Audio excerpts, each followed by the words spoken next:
After looking at the injuries of the three machine armors, Chen Mo said to them through a communication device, "Can we fight?" The driver of the three machine armors looked at the corpses of the three monsters whose heads were all blown off. He couldn't help swallowing his saliva. Then he looked at the giant machine armor whose right arm and feet were all stained with a lot of blue blood. His voice could not help but bring a little respect. He replied quickly, "No problem, we can keep fighting." Although these three monsters have been solved, they are very clear that there are more monsters coming. If they can move, they cannot give up the fight. Chen Mo immediately said to them, "Then you go to the surrounding area of Mount Fuji immediately and give it to me." The driver of three machine armors was stunned when he heard the words. Unexpectedly, Chen Mo would let them leave. But a driver is preparing to object. The voice of the commander of Tokyo base suddenly sounded in the cockpit. "Do what he says." The transport helicopter will arrive immediately. Since the three monsters landed in Tokyo, the images here have been transmitted to Tokyo base and all other mecha hunter bases in real time. The appearance of the giant mecha and the subsequent battle were also seen by everyone. The powerful 5-level monster was easily killed in its hands, which shocked everyone. At the same time, commanders of major bases also knew the identity of the machine armor from Mori Mazi's mouth. Of course, Sen Mazi didn't tell them about the Shendun Bureau. He just said that the giant armor was sent by the Mo Yulan base and belonged to the Joint Pacific Rim Defense Force. For others, this is enough. Under the huge threat of a large number of monsters, they have no idea to go deep into the origin of the giant mecha. They just think it's a secret weapon developed by the headquarters, and they care more about its strength. Chen Mo's giant mecha shows far more powerful fighting power than other mecha hunters, which makes them have the high-end fighting power to face level 5 monsters. For the next battle, everyone's heart can't help but increase their confidence. Therefore, when Moriko ordered all the mecha to obey Chen Mo's command, there was no objection from all the bases. The commander of Tokyo base should even convey the order to the drivers of the three mecha. After receiving the order from the base, the three mecha didn't hesitate anymore. They were immediately hoisted away from the downtown area of Tokyo by a transport helicopter according to Chen Mo's requirements and went to the periphery of Mount Fuji for defense. It's more than 80 kilometers away from Fuji Mountain. Although it doesn't take long to walk at the speed of mecha hunters, it will inevitably cause damage to the city if they walk along with their huge size. Chen Mo in the cockpit was about to look at Tokyo Bay in the distance after 3 aircraft left according to his orders. He said, "Jarvis, show the mecha positions of all monsters and other bases." "Yes, sir." At the same time, Jarvis's voice sounded. A holographic projection map quickly unfolded in front of Chen Mo.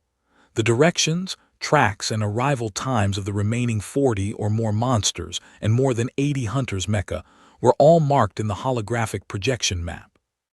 Chen Mo's eyes swept over the hologram and soon mastered all the situations. According to the current situation, the first to arrive should be the 6 machine armor of Mo Yulan base, and then there will be a second batch of monsters landing one after another. The number is about 10, and half of them are 5-level monsters, which cannot be resisted by the machine armor of Mo Yulan base and Tokyo base alone. Of course, the addition of Chen Mo is another matter. After this group of monsters lands, the remaining mecha and monsters will arrive one after another. Chen Mo immediately ordered all the coming mecha to go directly to the foot of Mount Fuji for defense outside Mount Fuji. He stood in place and waited for the monster to land. Tokyo City is located in the north of Fuji Shandong, next to Tokyo Bay. Most of the monsters in the north and east of the Pacific Rim will land here and go to Fuji Mountain, accounting for the majority of all monsters. Chen Mo sent all the mecha to Mount Fuji for defense, but he was ready to defend Tokyo by himself. With the powerful speed of the flame thruster, the 6 mecha of Mo Yulan base soon reached the top of Mount Fuji, and also saw 3 mecha standing at the foot of Mount Fuji on the east side of Mount Fuji. According to Chen Mo's order, they didn't go to the east to join the 3 mecha, but directly landed at the foot of the mountain on the south side of Fuji Mountain.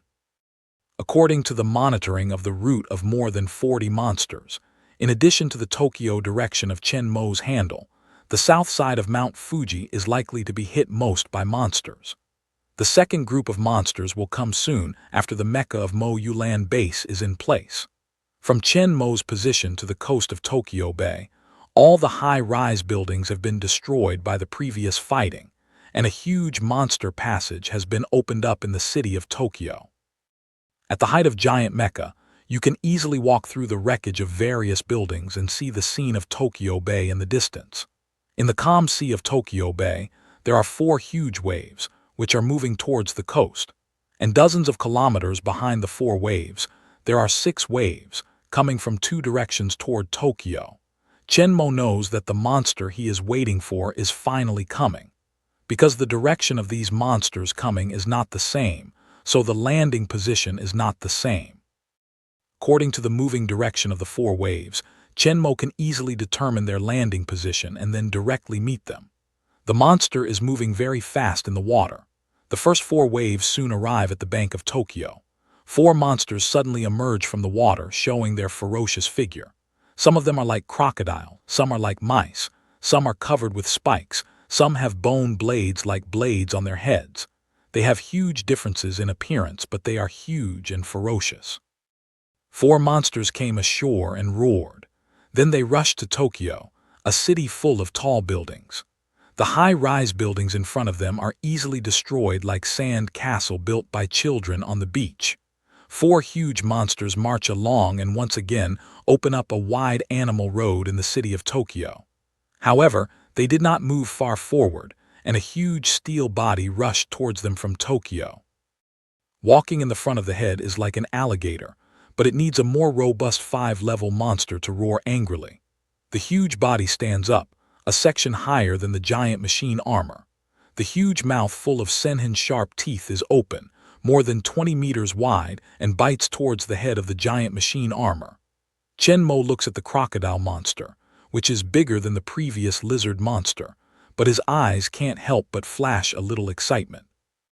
Instead of dodging at his feet, he rushes up faster. Facing the huge mouth of the blood basin, Chenmo suddenly reaches out his arms and grabs the monster's upper and lower jaws. The power of this 5-level monster is indeed much greater than that of the previous crustacean. Through the neural feedback of the giant mecha, Chenmo can clearly feel the huge power from both arms. With its sharp and huge teeth, it can directly crush any part of the hunter's mecha. However, Chenmo's giant mecha is not the ordinary hunter mecha after all. The monster's open huge mouth is supported by the giant mecha's arms, and it can't be closed with any force. And with Chenmo's constant efforts, the monster's mouth is slowly opened, and soon forced to open to the maximum. Chenmo can tear its mouth directly as long as he uses some more force. However, the crocodile monster didn't wait to die. The pain of tears from the root of its mouth made it feel the threat of life. It immediately waved its thick front paws and clapped them towards the giant armor as its chest. Under the action of the neural feedback system, Chenmo felt a huge force coming from his chest, and his body could not help leaning back slightly. At the same time, the 3 sharp claws on the thick and huge claws of the crocodile monster, as sharp as a machete, also swept through the chest of the giant machine armor, making 3 dazzling sparks on the heavy armor. As a 5th-level monster, its claws are harder and sharper than the giant tongs of the crustacean. The giant tongs of the crustacean can't leave any trace on the arm of the giant mecha, but the claws of the 5th-level monster leave 3 long scratches on the chest of the giant mecha. Although the scratch is not deep, it does damage the armor, which means that as long as the monster is strong enough, it may damage the giant armor. You know, 5-level monster is not the most powerful existence. The crocodile monster wanted to break away from Chenmo's hands, but Chenmo soon stabilized his body. He stepped back at his feet and stood firmly. His waist and arms worked at the same time. He grabbed the crocodile monster's mouth and suddenly pulled down. The sudden power of the giant mecha made the crocodile and the monster unable to respond for a moment, and the whole upper body was pulled and bent down rapidly. At the same time, the right leg of the giant mecha retreats suddenly abruptly forward, the knee bends up, and a fierce and incomparable knee bumps into the front of the body. The hard knee and the neck of the crocodile and monster collided heavily. Under the great force, the whole neck of the monster was bent to 90 degrees in an instant, and the sound of bone breaking could be heard faintly. But after all, through the thick muscles, the attack did not directly kill the crocodile monster, but it also suffered heavy damage. The whole body was soft by 3 points. Chen Mo didn't give him a chance to breathe. He grabbed the crocodile's mouth and slowly opened his arms towards both sides. Like tearing open the tough cowhide, Chen Mo felt a huge resistance, but with his action the crocodile monster's mouth was slowly opened, and soon exceeded its original opening limit. Kala. A sound of bone friction and fracture was heard, and the jaw of the crocodile and monster was directly broken. However, Chen Mo still did not stop, but more forcefully tore at both sides. Hiss! The crocodile monster's mouth is directly torn open by the huge force, and extends from the corner of the mouth down to the trunk part under the neck. A large piece of huge flesh is torn down by the giant machine armor, and a large amount of blue blood is then gushed out, flowing down the torn part of the crocodile monster. But the crocodile monster is still not dead at this time. On the contrary, it struggles more fiercely, and 2 strong giant claws desperately scratch towards the giant armor. While lamenting the monster's amazing vitality, Chen Mo also knows that to kill it completely can only destroy its brain. Chen Mo immediately grabbed the remains of the crocodile's upper jaw with one hand, and quickly stepped back to avoid the attack of sharp claws. At the same time, he clenched his right fist and hit the exposed root of the crocodile's upper jaw.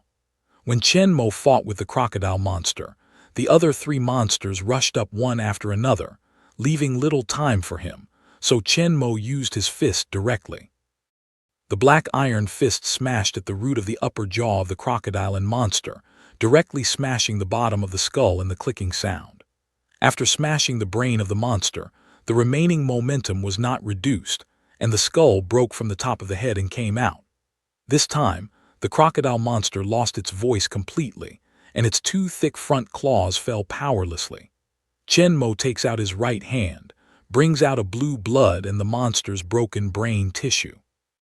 Then he grabs the toothed upper jaw with his hands, pulls the heavy body of the crocodile and monster, and rotates in place again. The body of this crocodile monster is thicker and heavier than that of the lizard monster.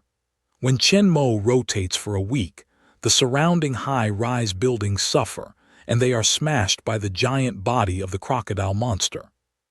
The 4-level monsters that had just roared forward were also directly taken out by the bodies of crocodiles and monsters, which smashed several buildings in a row and didn't get up for a long time.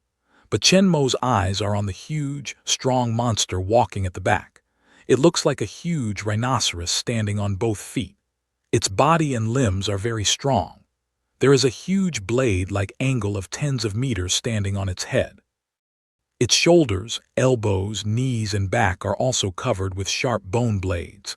The surrounding high-rise building is cut by its bone blade, just like cutting tofu with a knife.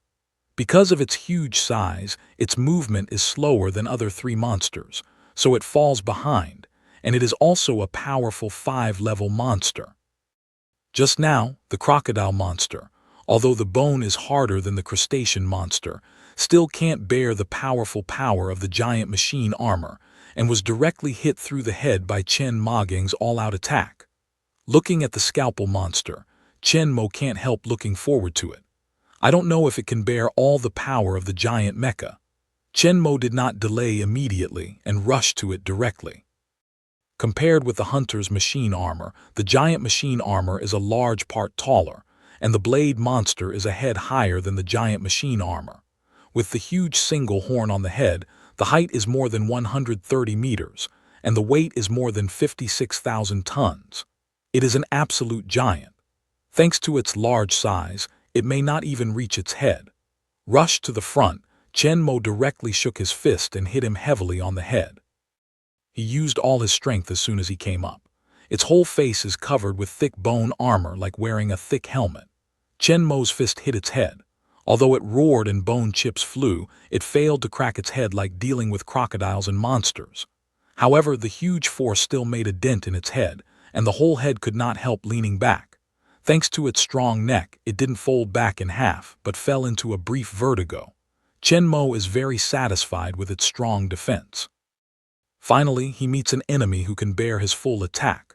Finally, he can let go of his hands and feet and fight happily.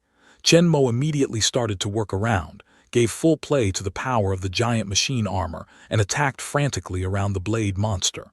Bang, bang, bang. Chen Mo's iron fist falls on the monster like a raindrop. In addition to the parts covered by bone armor, if it is hit by the fist of giant machine armor, it will be a deep fist mark. The blade monster keeps roaring and desperately wants to attack Chen Mo. Unfortunately, although its strength and defense are very strong, its corresponding speed and agility are much worse. Its attack simply can't hit the giant machine armor with flexible body shape and quick response. In the face of Chen Mo's swift and fierce attack, the blade monster has no power to fight back. It becomes a sandbag that can only be beaten passively. Soon many of his bone blades were interrupted by Chen Mo's iron fist, and even the biggest single horn on his head was interrupted by Chen Mo's continuous heavy fist. And the blade beast can only keep roaring. All the resistance and counterattack are futile. Seeing the two level 4 monsters that had been taken away before climbing up again, Chen Mo is ready to end the fight. Looking at the huge beast with a blade full of pits, but still with a thick and strong bone armor on its head, Chen Mo had to give up the idea of exploding his head, and instead grasped the broken unicorn with one hand and the jaw of the monster with the other hand, and suddenly forced a twist. Click! The head of the blade monster is crooked directly into a strange angle, and all resistance and struggle will stop. With Chen Mo's hands released, the huge body of the beast hit the ground, shaking the whole ground like an earthquake. The remaining two monsters didn't take too much time to be easily eliminated by Chen Mo, and the 6 monsters that landed later only spent a little more time, leaving a few shallow scars on the giant mecha, and Chen Mo finally managed to kill all the giant mecha. In the command center of each major mecha hunter base, everyone was shocked by the picture of Chen Mo killing 10 monsters in a row with bare hands. Although the hunter machine armor of the Pacific Rim Joint Military Defense Force has been upgraded to the 6th generation, its combat effectiveness has been greatly improved compared with that of 10 years ago, and its strength is slightly stronger than that of the 4th level monster, but it cannot be defeated quickly in a short time. In the face of the most powerful 5th level monster, there is almost no victory, and it can only be won by quantity. The giant machine armor controlled by Chen Mo not only kills level 4 monsters easily, but even the powerful level 5 monsters have little power to fight back in front of it. At most, it just takes a little more time and is also easily killed. 10 monsters landed before and after, including 5 level 5 monsters. This kind of powerful strength is enough to completely raise any machine armor hunter base, but almost no damage to this powerful giant machine armor will be completely destroyed. According to this trend, as long as other monsters don't land at the same time, they will only be slaughtered in front of the giant mecha. I'm afraid there won't be a monster in the whole direction of Tokyo that can pass through. The only thing they have to worry about is the east and south of Fuji that the giant mecha doesn't care about. Fortunately, with the passage of time, another 2 bases mecha arrived one after another. Under Chen Mo's arrangement, a steel defense line was gradually built around the east and south of Fuji. The foot of Mount Fuji has a circumference of 125 kilometers, and the area they need to defend is only more than 60 kilometers in the east and south. A dozen machine armors arrived in advance spread evenly along the foot of the mountain. The distance between them is only 3 or 4 kilometers. For the hunter machine armor with height of 70 or 80 meters, the distance between them is only a few tens of steps. As long as there are monsters, several machine armors around can quickly converge to help. So although it looks like the formation is scattered, the defense is actually very tight. As soon as their defense line was set up, they were attacked by monsters. 5 monsters landed from the south coast and soon came to them across the plain. 8 machine armors in charge of the southern defense line took the initiative to meet the monsters before they arrived at the foot of the mountain. The battle broke out immediately. Although the hunter's machine armor is superior in quantity, the opponent has 3 monsters of level 5. The 6 machine armors from Mo Yulan base cooperate with each other in a relatively tacit way and have stronger performance. Therefore, they are in groups of 2. They take the initiative to fight 3 level 5 monsters, and the remaining 2 machine armors are on the other 2 level 4 monsters. If 2 hunter machine armors deal with a 4th level monster together, they can end the battle quickly. But for the powerful 5th level monster, they are just barely even. The war was fierce at the beginning. The missiles fly, the machine guns roar, and the iron weapons with dazzling light on the blade are constantly dancing in the air. From time to time, they scratch a scar on the monster's body. The hard iron fist and the monster's body constantly collide and make a loud noise.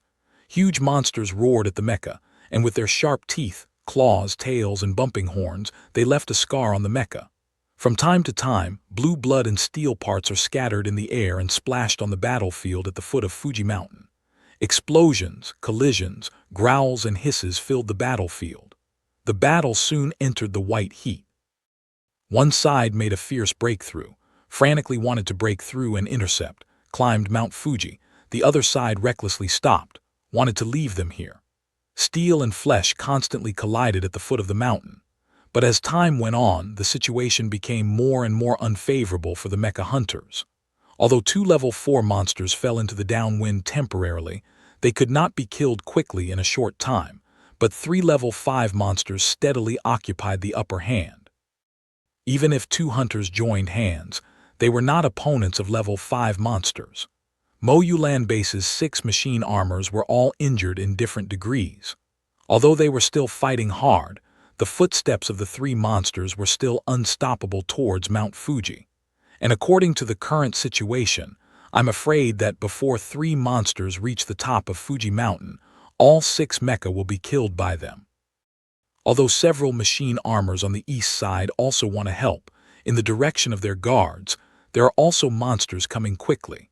They will arrive at the defense line soon, and they can't get away at all. The Revenge Ranger has already thrown out the chain sword, but only caused a few minor wounds on the 5-level monster in front of him. The iron cannon at the bottom of the box has also fired too. Although it has made 2 huge wounds on the monster, it has not hurt the key point, and the attack power of the monster has not been affected at all. A sword is inserted into the monster. The Revenge Ranger is about to wave his arm to expand the wound, but he is directly hit by the monster's arm and flies out. At the same time, the Phoenix Gorilla who is attacking the monster from behind is also pulled out by the monster's tail. Without waiting for 2 mecha to get up and attack again, the monster turned its head and jumped at Athena, the saber who was fighting with another 5-level monster. At this time, the iron sword of the army knife Athena just crossed the monster in front of her, bringing a blue blood, but it was caught in the arm by the tail of the monster pincers, unable to break free. And just as he was about to cut off the tail of the monster with another iron sword, Jack and Nate were anxiously shouting in the cockpit. "Watch out for the back. Get out of the way." The driver of the saber Athena quickly turned his head, but saw that the 5-level monster that should have fought with the Revenge Wanderer had jumped in front of them. The huge bump angle on the head saw that it was about to hit the back of the saber Athena. At this time, it was too late to dodge. Athena's speed is flexible, and the most suitable one is entanglement. Her defense is not strong. If she is hit by a collision angle, she may be paralyzed and lose her fighting power. All this happened between the lightning and Flint. It was too late for other hunters' mecha to rescue. Seeing the saber Athena was about to suffer heavy damage, at the critical moment, several missiles suddenly fell from the air, hit the monster's head accurately and exploded. The monster's head was completely covered by a huge fireball, and the whole body could not help leaning back under the impact of the explosion. The original attack against Athena, the saber, was naturally forced to stop. Athena's body was also shaken by the strong shock wave of the explosion, and she took a step forward to regain her shape. In the roar of the beast, the fire quickly dissipated. The defense of this monster is much better than that of the lizard monster before. Several missiles didn't kill it directly, but the huge impact angle that was directly attacked was broken by the explosion. The whole head was even more messy. The flesh and skin of many places were directly fried, revealing the white skeleton below. At the next moment, Chen-mo drives the giant robot armor down from the sky, bends his arm with the potential of falling, and smashes his elbow heavily on the monster's neck. Click! There was a sound of breaking bones. The monster's huge body fell to the ground directly under the attack of the giant mecha. There was a deep depression in its thick neck, but its spine was directly interrupted by Chen-mo. It was killed on the spot. When Athena saw that the powerful 5-level monster was killed by Chen-mo, she couldn't help being stunned. She suddenly woke up when her arm was pulled by the monster's pincers. When the crisis came to an end behind her, Athena turned her head, waved her left-handed iron sword, and chopped at the monster's tail that grabbed her arm. It has to be said that the speed of Athena the saber is indeed the fastest in the hunter's machine armor. The speed of the iron sword cutting is very fast. In an instant, it comes to the top of the monster's tail. However, the level 5 monster's reaction is not slow. When seeing its iron sword cut, even if the pincers are released, they want to withdraw their tail and avoid the attack. Athena the saber didn't expect the monster to react so quickly. Seeing the sword was about to be cut off, a black steel palm suddenly reached out from the side and grabbed its tail and pulled it hard. The monster's tail not only didn't get back in time but was straightened back, and then it was cut up by the iron sword of Athena. The long and strong tail is cut off directly from it. Although there is still a part left, the flexibility and aggressiveness are greatly reduced, and there is no big threat. Jack and Knight watched as soon as Chen Magang appeared. They killed the 5-level monster in charge of them directly, and helped Athena the saber to hit another 5-level monster. They were shocked. For them, the 5-level monster is so weak in front of Chen-mo that they can kill it in one move. However, they did not continue to be stunned. Instead, they quickly got up from the ground and rushed to the other 5-level monster beside them with the Phoenix gorillas. At this time, the mecha of the two Mo Yulan bases fighting with it is also in danger. However, with the addition of Revenge Rangers and Phoenix gorillas, the 4 machine armors soon won the upper hand. On the side of the army knife Athena, in the face of the monsters that have been hit hard, their pressure is also much lighter. With the cooperation of Titan, the Guardian, they are also gradually gaining the upper hand. Chen-mo didn't stay for a long time. He started the propeller and flew back to Tokyo. His fight is not over yet. Just now, he was dealing with several monsters that had just landed. Jarvis suddenly reported that the southern front of Mount Fuji was in danger. He directly threw down several monsters and rushed over. Now that the crisis has been solved, several machine armors can cope with it completely. He can go back to clean up the monsters he left behind. With the passage of time, there are more and more aircraft coming to support, but the pressure on the defense line at the foot of the mountain has not been reduced. Because there are more and more monsters coming, and most of them are level 5 monsters, which can't be dealt with by 1 or 2 machine armors at all. Fortunately, Chen-mo came to the rescue from time to time in a critical moment. Although many of the armor were damaged, there were no casualties for the time being, and many monsters had been successfully killed by them. Later, the fighters from other bases also saw the mysterious commander who had never heard of it before, but strongly transferred them all to the foot of Mount Fuji for defense, and defended the direction of Tokyo alone. There were many people who didn't understand or even resisted Chen's arrangement, but they were all surprised when they found that no monster had ever broken through in the direction of Tokyo. There are more monsters landing in the direction of Tokyo than the eastern and southern defense lines. Dozens of machine armor can't stop them here. Chen-mo alone blocks the monsters in the direction of Tokyo. It was not until the crisis that Chen-mo drove the giant mecha to the rescue that they realized Chen-mo's powerful strength.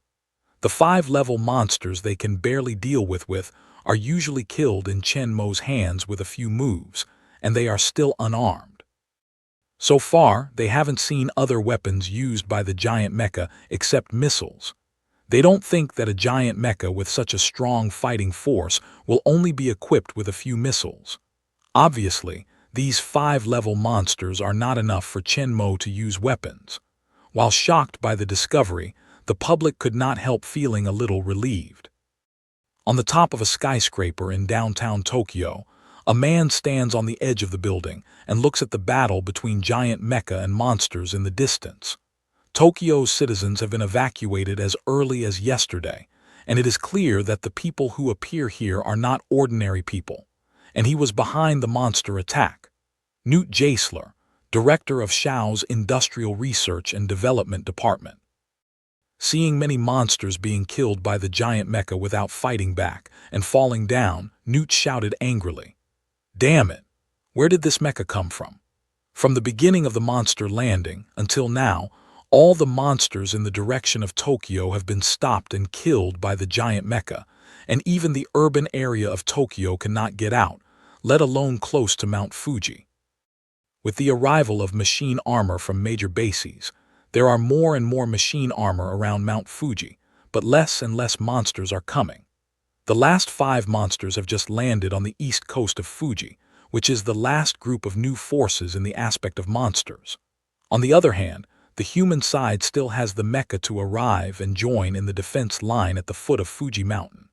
Although the monsters still occupy the advantage for the time being, they will continue to do so. Under this situation, the advantage of the monsters will be weaker and weaker, and finally be completely eliminated by the hunter mecha with an absolute number of advantages. In this way, his 10-year plan will be a complete failure. But after the anger, a smug look came to Newt's face. "But it doesn't matter. I'm still ready," Newt said, bowing his head and operating quickly on the tablet computer with Shao's industrial logo in his hand. Soon, under a building with a sign of Shao's Industry hanging in the southeast of downtown Tokyo, a row of garage-like giant gates opened slowly and automatically, and countless silver mechanical scorpions rushed out of the building like the tide. But they didn't rush to where Chen Mo was. Instead, they rushed to Mount Fuji, not much slower than a speeding car. Each mechanical scorpion has the size of a heavy locomotive, and the swarms are like a torrent of steel. All the things in front of them, no matter the tables and chairs on the road or the parked cars, are hit by them and fly out. The road is full of mechanical scorpions. Some of them climb directly to the walls of the buildings on both sides and move rapidly. All the light boxes and billboards are smashed into pieces. The whole street seems to be flooded, and the mechanical scorpions rush all the way to the south of the city. The anomaly was quickly detected by satellites monitoring the situation around Tokyo and Mount Fuji at any time. There's movement. There are a lot of enemies 7 kilometers south of the Mega Mecha. Mo Yulan Base Command Center. Female officer looked at the abnormal picture on the satellite detection image, hurriedly reported. General Quan and Masako Mori frowned when they heard the words. When they were going to ask Chen Mo, they kept a communication connection with the command center all the time, and Xiao Liwen, who was also paying attention to the situation in Tokyo at any time, suddenly said in the communication device, "That's one of my automatic chemical plants. It's Newt. He's in Tokyo." General Quan realized that these guys must have something to do with Newt. He immediately informed all hunters of the mecha. The alarm sounded in the cockpit of all hunter armor. A large number of enemies are approaching quickly from Tokyo. All the mecha should be on guard. With the sound of the alarm, all the drivers of the hunter's mecha noticed the numerous red dots on the map that were approaching rapidly from downtown Tokyo to this side. However, they were all busy fighting with monsters now, and had no extra energy to deal with them, so they had to wait passively for them to come. The tide of mechanical scorpions soon arrived in the eastern part of Fuji, but they did not rush to the eastern battlefield to make a group of mecha and monsters. Instead, they just landed at the rear and rushed to the 5 monsters advancing towards Fuji Mountain. In the face of the swarming scorpions, the 5 monsters did not show any hostility. 2 level 4 monsters continued to rush towards the eastern battlefield ahead, while the 3 level 5 monsters stopped and gathered together. Soon, the mechanical scorpions rushed to the monster, and immediately rushed to the body of 3 level 5 monsters, covering most of their huge bodies. Then an amazing scene happened. Many mechanical scorpions climb on the body of 3 5-level monsters. Some use the huge metal pliers in front of their bodies to tear off the body of the monsters, while others gather together to form a chain composed of mechanical scorpions to connect the 3 monsters.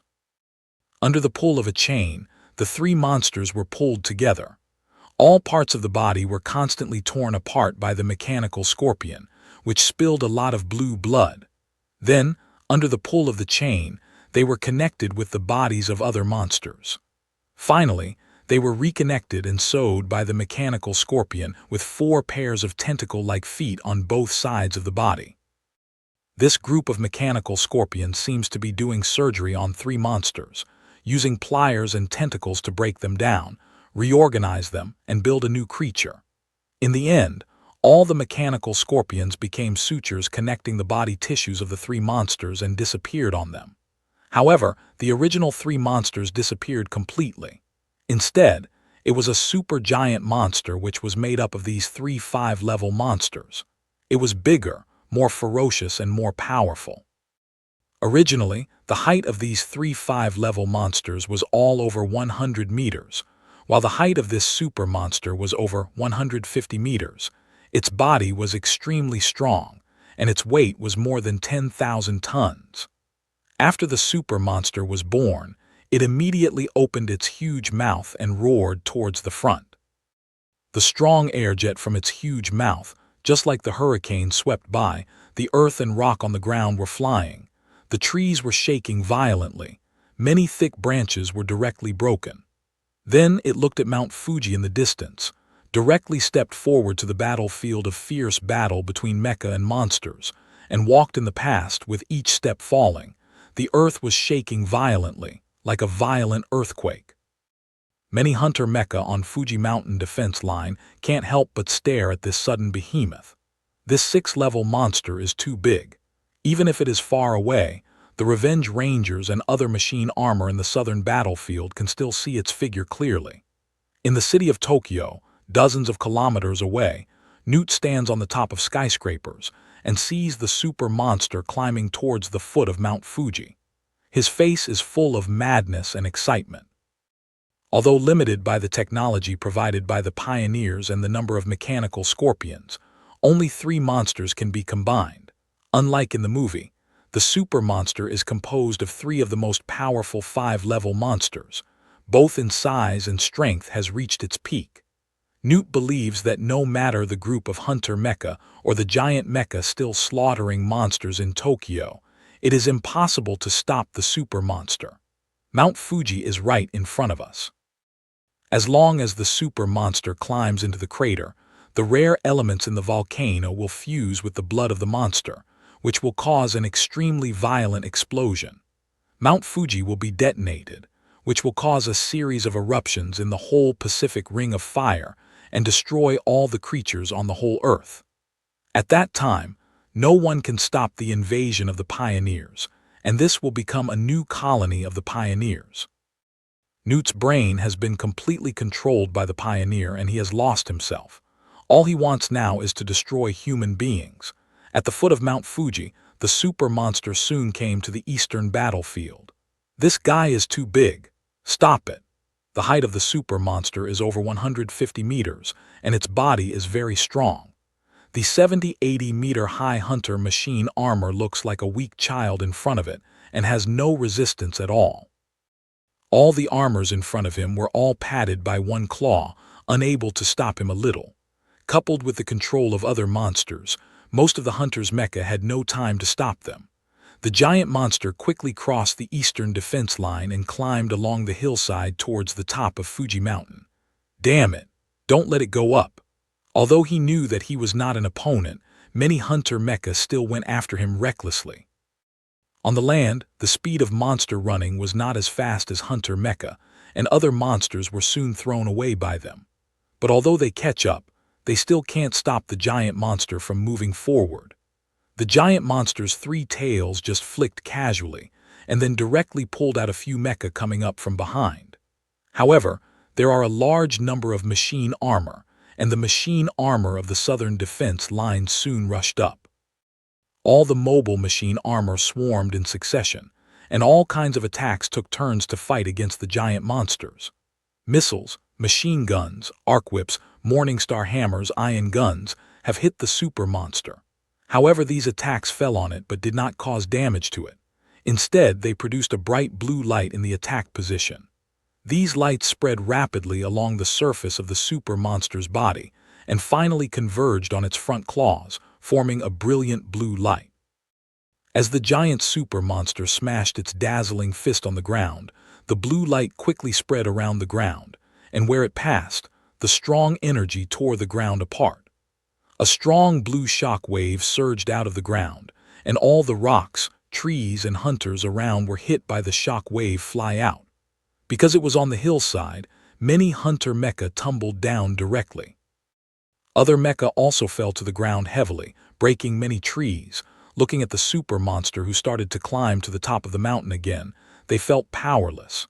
This super monster is so powerful and has the magic ability of rebound attack. I'm afraid even Shenmue's giant machine armor is not its opponent. However, they did not give up.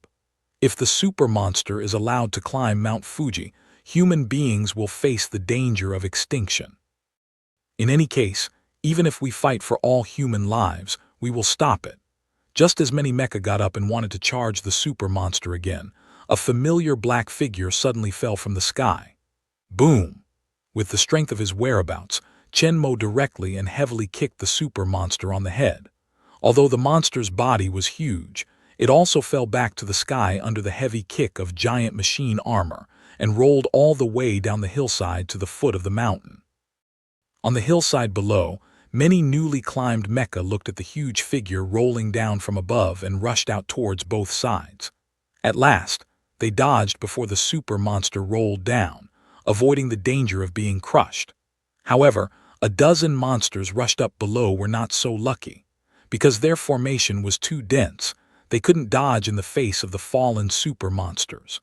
They were hit by the super monsters like a bunch of bowling pins and flew out a large area. Some of them were rough and fleshy, but they soon got up again. Many of those who were not strong in defense were directly hit and broke their bones, making a shrill roar. People can't help but look at the super monster that soon got up from the ground and didn't seem to be hurt much, but their hearts sank again. Chen Maging just a fly kick, enough to a strong defense of the 4-level monster directly head. Even 5-level monster will suffer heavy damage. But the super monster just shook his head, and then he got up again, almost no harm, but his body once again lit up blue light. The light converged on its front claw, and finally it hit the ground with a heavy blow, triggering a strong earthquake shock wave again. Although there is no mecha in its attack range, only 2 unlucky monsters are hit by the energy shock wave, but seeing this kind of nearly invincible energy reflection ability of mecha fighters again, their hearts still sink. Although Shenmue's giant mecha kicked the super monster to the foot of the mountain, it failed to hit or even kill it as it did when dealing with level 5 monsters. The energy of that blow was still absorbed and reflected by its body, and it did not cause any damage to him. Although Shenmue's giant machine armor is powerful, it seems that he can't deal with this powerful super monster. The super monster reflected the energy of Shenmue's attack, then roared up to Mount Fuji. Without the resistance of many hunter mecha, other monsters also climbed from the east and south to Mount Fuji. Just as many mecha fighters were looking at the super monsters coming to the mountain first and wanted to attack again, Shenmue's voice suddenly sounded in their cockpit. "Stop the other monsters and give them to me."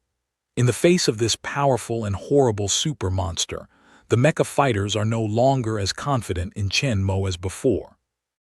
They don't think that Shenmue alone can deal with this powerful super monster.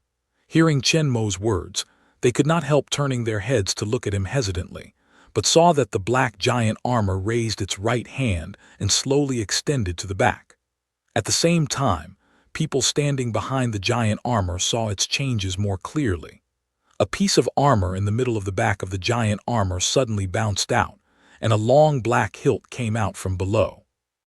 The right hand of the giant machine armor holds the hilt of the sword and draws it out suddenly. With a loud and clear clang, a long black blade is pulled out of the armor. This black long sword obviously uses a similar technique to the Revenge Ranger's chain sword.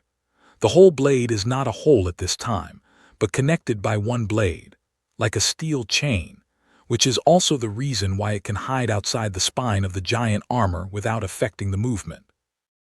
As Chen Mo pulled out his long sword and pointed it into the air, each blade shrank rapidly. In a sound of crisp metal collision, it was closely connected and integrated into a real long sword. The whole body of the sword seems to be an integral whole. The gap between the blades disappeared completely. Although the body of the sword is as black as ink, the blades on both sides are shining with cold, sharp edge. At the same time, the two sides of the hilt extended out two branches quickly, forming a cross guard. A huge black cross sword appeared in the hand of the giant machine armor.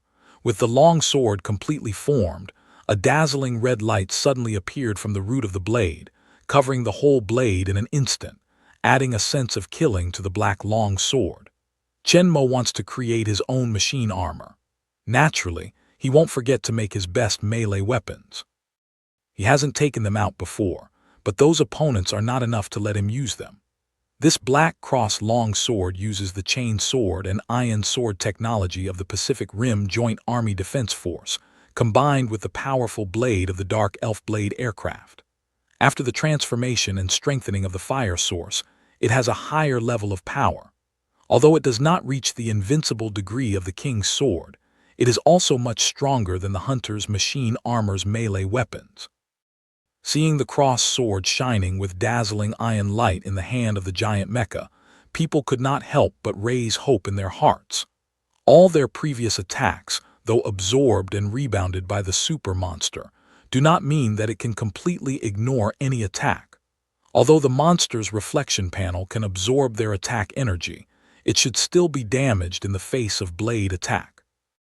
Of course, the premise is that they can get close to the monster, which is very difficult for them, but for Chen Mo, it may be able to do it. After all, he just kicked the super monster down the hill in front of them. In the Revenge Ranger's cockpit, Jack and Nate look at each other and immediately control the Revenge Ranger to turn around and rush to the monster climbing on the south hillside. Other mecha soldiers know that they can't help Chen Mo if they stay here.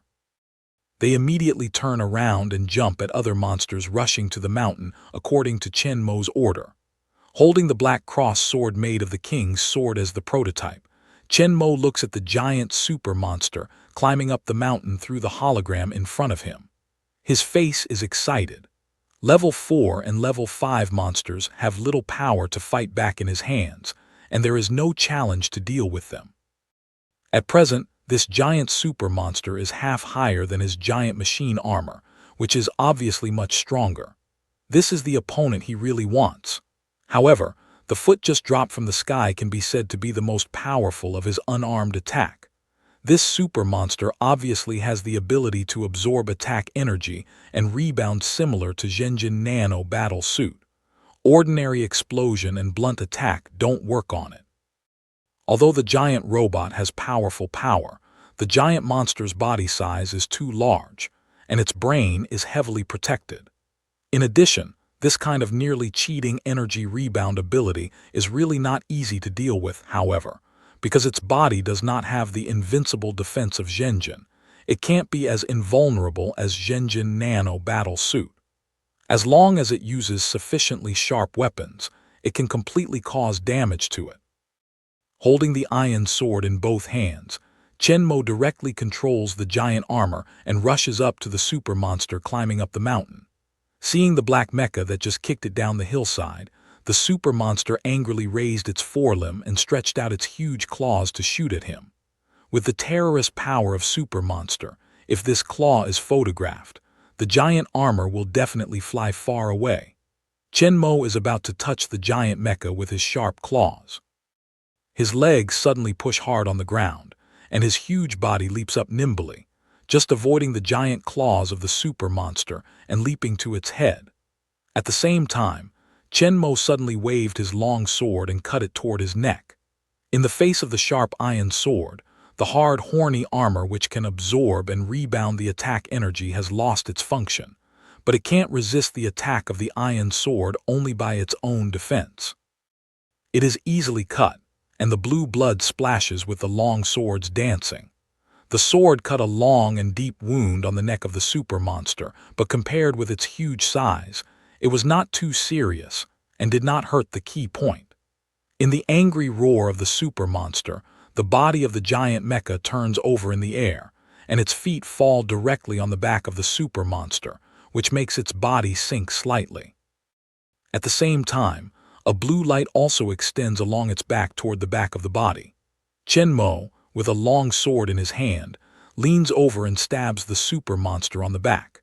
However, when the sword is about to stab the back of the super monster, its three huge tails are drawn towards the giant mecha, and the end is shining with bright blue light. However, the power of the giant mecha stepping on its back is directly transferred to the tail. Chenmo quickly changed his moves, raised his sword and cut at the tail. The first one was cut off by the iron sword, but there were two tails in the back. After all, the movement speed of giant mecha is not as fast and flexible as Chenmo himself. Some open and close moves are good. It is impossible to fully exert Chenmo's exquisite swordsmanship. Chenmo only had time to return to the sword and cut at the tip of the second tail. The blue energy from the backpack bounced away, causing no damage to it. Then Chenmo had to jump off the monster's back to avoid the attack of the last tail. Standing on the ground, Chenmo did not feel lost, and the performance of the super monster was completely in his expectation. Monster's response and flexibility are very strong, and the higher the level of monster, not only stronger, but also improve the response and flexibility. Although the super monster is composed of 3 5-level monsters, the creature itself is a combination of pioneers using biotechnology, so it has exactly the same basic structure. The transformation of the mechanical scorpion group is not only to combine 3 5-level monsters, but also to integrate them completely. From bone, muscle, brain, and nerve, it is a complete and independent new creature. In fact, it is a higher-level existence beyond the 5-level monster and a more powerful 6-level monster. The body shape, strength, speed, response, flexibility, and other abilities are far beyond the level 5 monster. In the case of frontal combat, it's no surprise to be able to block the attack of giant machine armor. And judging from the brief fight just now, Chenmo still has the upper hand. The biggest advantages of the super monster are its size, strength, and 3 huge and flexible tails. However, Chenmo's giant mecha still has some advantages in speed and response. Next, Chenmo launched an attack on the super monster again. The iron long sword with dazzling red light continuously cut a deep wound on the monster, and the blue blood splashed out, which dyed many trees around it blue. The super monster was also enraged by Chenmo, waving 3 huge tails in a crazy way, and attacked the super mecha in turn. The sharp claws and huge mouth were constantly trying to grab and bite. The attack was swift and dense. Although Chenmo controlled the giant armor to avoid these attacks flexibly, he was also greatly restrained, and the attack efficiency was greatly reduced. But Chenmo, after all, is not an ordinary person. His reaction speed is far above the giant machine armor and the super monster. He soon found out the attack routine of the super monster. As he dodged the claws from the super monster, Chenmo suddenly waved a sword to the top and cut off a huge tail when the air attack came. With a roar of the super monster, 3 thick tails are pulled towards the giant mecha's waist by the momentum of rotation. Although 2 tails have been cut off, compared with its length of nearly 100 meters, it is only a little less flexible and offensive, and its power is still very huge. Chenmo also knows that these 3 huge tails are the most powerful weapons of super monsters except for their energy reflection ability. If you want to solve it, you must cut them all. Seeing 3 giant tails drawn horizontally, Chenmo did not retreat but rushed to the giant monster. Before his body was shot, Chenmo controlled the giant mecha to jump up and jump on the back of the super monster, 3 thick tails flew under the giant mecha, and again they emptied.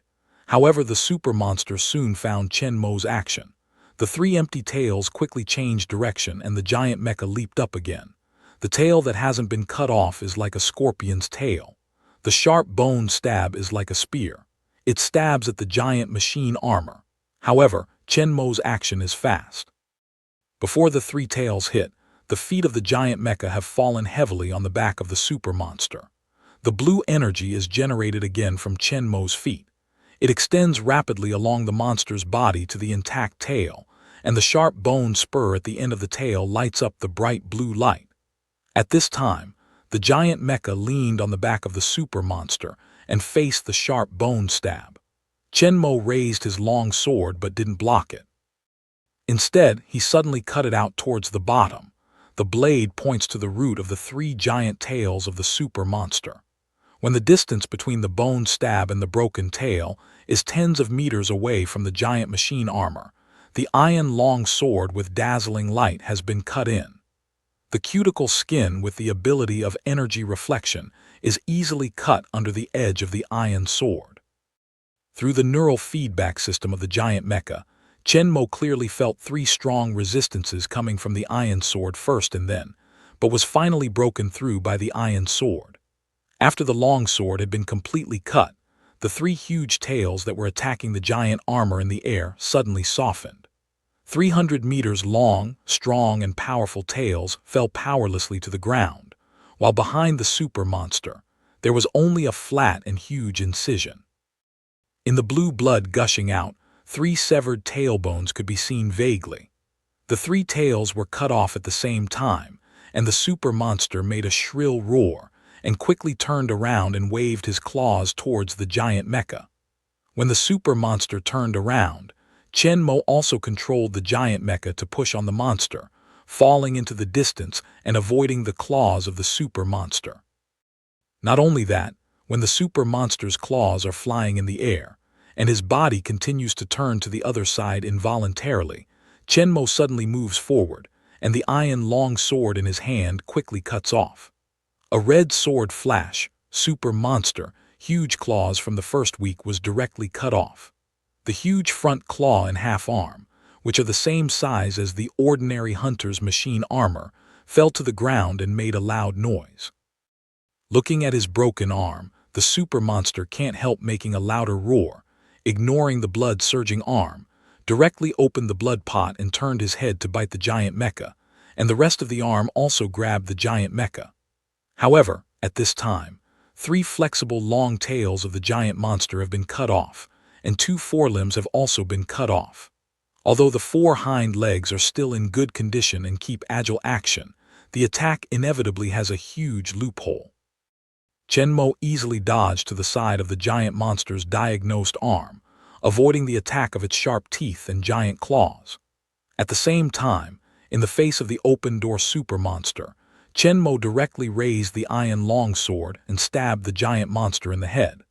The thick cuticle on the surface of the head was easily pierced under the ionic sword, but then suddenly, Chen Mo could obviously feel a strong resistance.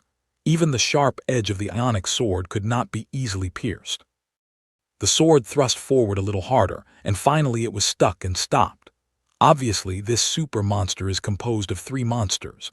Its head structure is different from that of ordinary monsters.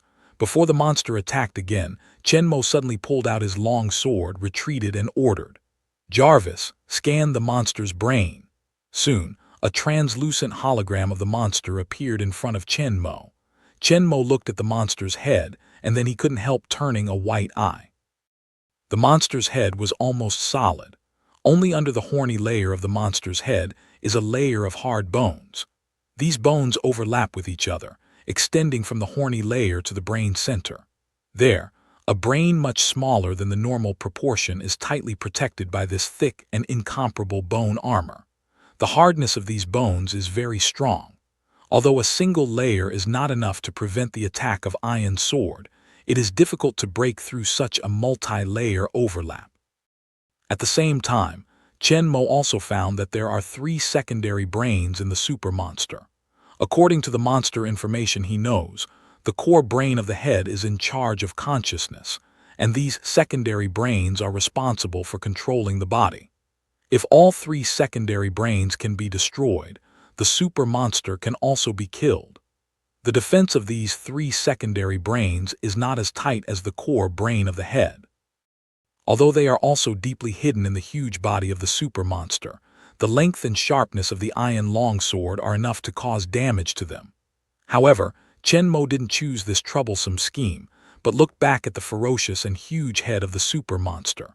The remaining 5 legs of the super monster are on the ground, roaring at the giant mecha, and then they rush up again. Chen-mo stood there, holding the slender hilt of the iron long sword in both hands. At the next moment, the red light on the iron long sword suddenly flourished, forming a red flame directly, rising from the blade. The body of the sword is almost completely shrouded in flames. It turns into a huge flame sword. The intense heat sweeps out and distorts the surrounding air.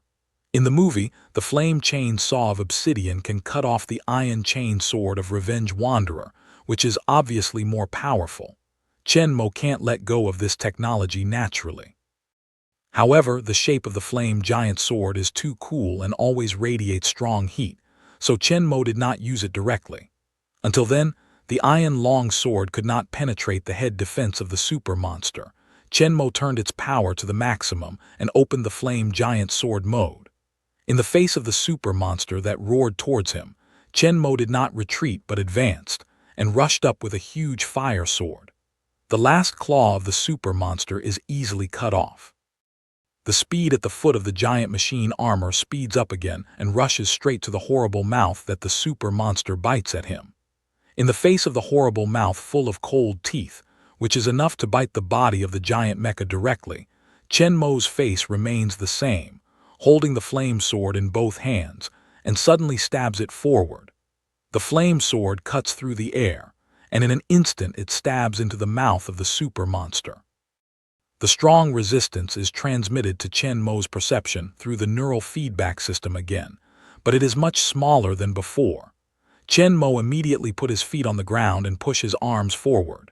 Hiss! The hard and thick multi-layer skull armor is completely penetrated by the blade, and the flame sword completely sinks into the huge mouth of the super monster. At this time, the 2 arms of the giant mecha have reached into the mouth of the super monster, but it did not shut up to bite but stood there in a stiff attack posture, and the vitality of the 6 giant eyes gradually faded. As the giant mecha suddenly draws back the flame sword, a blue blood spurts out from the mouth of the super monster. Its huge body falls to the ground, splashing a lot of dust, and the surrounding ground vibrates violently. I did it. Great. How long is it? This machine armor is too powerful. Seeing that the super monster was killed by the giant mecha sword, some mecha around, and the command center of the major mecha hunter base erupted in surprise. Before that, many people had been desperate and didn't hold much hope for the silent giant mecha. Most people thought that Chen-mo could catch the super monster until other supporting mecha arrived. When they killed all the other monsters together, they would gather all the strength of mecha to deal with the powerful super monster. I didn't expect Chen-mo to solve this horrible monster by himself, and the whole process took only a few minutes, much faster than they killed the 4th level monster. After killing the super monster, Chen-mo looked down at the flaming fire sword in his hand, but his eyes flashed a satisfied look. The dark body of the sword is still cold and hard, but the ionic flame twining on the blade is extremely hot. After fighting for so long, it has not been stained with any blood. As soon as the monster's blood touched, it was burned completely and could not attach to the sword. At a glance, he fell to the ground, but there was still a huge body of 100 meters high super monster. After confirming that it had died, Chen-mo immediately turned to look at the battle situation of Hunter Mecha and other monsters. Due to the injury or even damage of some mecha in the short-term confrontation with the super monster, the number of mecha and the monster has changed. The Hunter Mecha, which had a slight advantage before the super monster appeared, is now in the downwind. Although all the monsters have landed, there will be no follow-up support, and there are some hunters on the human side who are on their way, but it will take time for them to arrive. I'm afraid that the hunters here have lost a lot. Fortunately, Chenmo didn't spend too long to deal with the super monster. Seeing that a machine armor was in danger, Chenmo rushed to it immediately and cut off the monster's head as soon as he saw the huge fire sword in his hand. At first, when Chenmo killed the powerful super monster, a group of mecha fighters were excited and fought back. At this time, with the addition of Chenmo, the top force, the war situation was quickly reversed. Where the giant machine armor passes, whether it's level 4 or level 5 monsters, they are killed one by one by the fire giant sword. The dancing red sword light and the splashing blue blood are constantly intertwined in the air, and a monster's huge body is constantly falling down. By the time the next group of hunter mecha arrived, the eastern and southern slopes of Mt. Fuji had been covered with huge carcasses of monsters which were dyed blue by the blood of blue monsters. As the last monster was killed by several mecha, there was a great cheer in the command center of all bases. In the mecha communication channel, the excited voice of the mecha drivers was heard. "We won! Great! It was a success!" But still on the way to the mecha fighters, listening to the cheers in the communication channel, excited and happy at the same time, the mood cannot help but some complex. They can't help but regret that they didn't catch up with this battle, which is enough to be recorded in human history. However, human beings have won. Newt knew when the super monster fell that his plan had failed and the rest of the monsters could not succeed at all. "Falk!" Newt shouted angrily. He has worked hard for 10 years and is about to succeed. He was almost foolproof. Unexpectedly, he was destroyed by this giant machine armor that didn't know where it came from. How can he not be angry if his plan was destroyed for many years? But soon Newt calmed down and said to himself, "Don't be too proud. I have Plan B. Yes, Plan B." Newt said with a reluctant look at the direction of Mount Fuji, then quickly turned to run towards the building. At this time, there was no one in Tokyo, and all the hunter mecha were also on Mount Fuji. Newt was not blocked by anything and left the roof easily and hid again. On Mount Fuji, the battle is over, and from time to time, there are hunters in the sky. Because all the aircraft are flying with rocket propellers, they can't turn around directly due to the restriction of fuel. Now that all the monsters have been eliminated and the crisis has been resolved, there is no need to concentrate all the mecha here, and the Tokyo base can't accommodate so many mecha. A large number of heavy transport helicopters were quickly mobilized and began to lift many aircraft back to their bases. None of the following mecha missiles were launched, but they joined the battle through the communication system cloud in the air, and then they felt in the dead battlefield. Then they were directly hoisted by helicopters and started to return. But more machine armor has been fighting with many monsters for a long time, especially the appearance of super monsters. The short-term battle has caused great damage to the hunters' machine armor troops. Many machine armor has been damaged, and the rest have been injured. Due to the limited maintenance capacity of Tokyo base, these armors can only be hoisted back together with their broken arms and legs and repaired by their own bases. However, due to the large number of mecha, the battlefield is also a mess. There are corpses everywhere. It will take a long time to recover, lift, and evacuate the mecha. At the same time, a large number of people and equipment were sent by the Joint Pacific Rim Defense Force to deal with the corpses and blood of monsters all over Tokyo and around Mount Fuji. All the blood was collected, and the carcasses of the monsters were hoisted by heavy transport helicopters to a unified place for temporary storage. For a while, the whole Mt. Fuji was very busy. A large number of transport helicopters in the sky went back and forth, lifting huge armor and monster bodies to fly away. In Tokyo, a large number of people are cleaning up the bodies of monsters and buildings damaged in the fighting, and people who have been hiding underground for a whole day begin to return to the ground. Although the number of monsters landing in Tokyo Bay is more than that around Mount Fuji, Chenmo has always been in a suppressed position, and the fighting area has always been controlled within a certain range by him. Although the number of damaged buildings is still large, compared with the whole huge Dongjing city, it is only a relatively small area. With the lifting of the alarm, a large number of civilians poured out of the underground works, and the originally empty and dead city came back to life. People were shocked to see the collapsed buildings in the battle area and countless giant monsters that fell to the ground. Monsters haven't reappeared in 10 years. Many people think they've disappeared completely. Unexpectedly, there are so many monsters coming all of a sudden. They can't imagine what the whole Tokyo city would look like if these monsters were not killed. They can't help but be afraid of everyone here. However, the recognition and gratitude in the hearts of the people for the Joint Pacific Rim Defense Force is stronger than ever before. Without these hunter mecha, what they will see when they come out of the ground will be ruins. The whole Tokyo city will be completely destroyed by these monsters. Even the whole world will fall under the huge shadow of these monsters. At this time, Newt was hidden among many Tokyo citizens. Looking at the body of a monster that was hoisted in the air, Newt's face was full of reluctance and hatred. At this time, 3 machine armors were hoisted by 6 heavy transport helicopters and flew over their heads towards the east. The crowd below immediately broke out a burst of violent cheers, cheering and seeing off the heroes who saved them. Newt looked at the direction of the 3 mechas' departure and knew that the Allied Pacific Rim Defense Forces had begun to evacuate the mecha from other bases.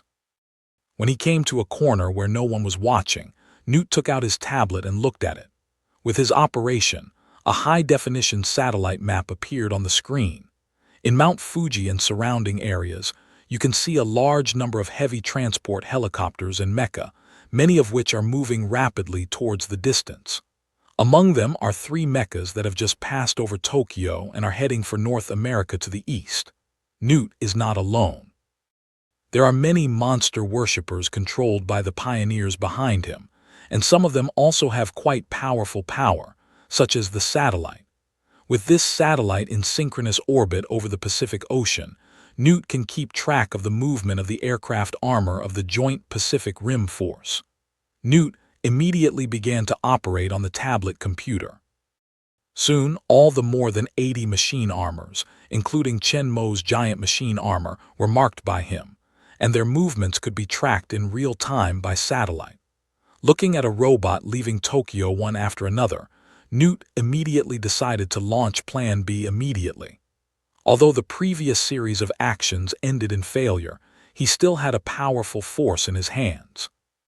Although it can't compete with the whole army of mecha hunters and Chenmo's giant mecha, it is also a very terrible power in some cases. At the beginning, he secretly made more than 1 furious obsidian.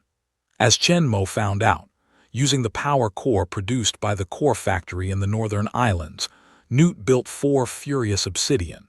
In fact, according to the original plan, he originally intended to use these machine armor to open the wormhole.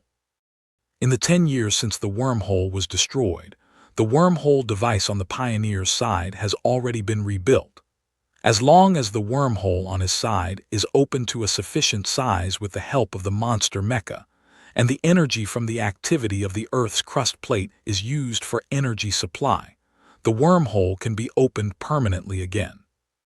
However, due to the fear that the wormhole would be found by the United Forces around the Pacific when it was opened, Newt has not implemented this plan because of sending out machine armor to destroy the wormhole again. Until later, when the drone armor program went well, Newt came up with a better way, through the opportunity of large-scale deployment of drone armor, while opening a large number of wormholes in the Pacific Rim. Due to the sudden attack of unmanned aerial vehicle and the emergence of a large number of wormholes at the same time, the Pacific Rim Joint Army Defense Force will not be able to take care of it. Now, although the plan to open the wormhole with drone has failed, its original plan is still feasible.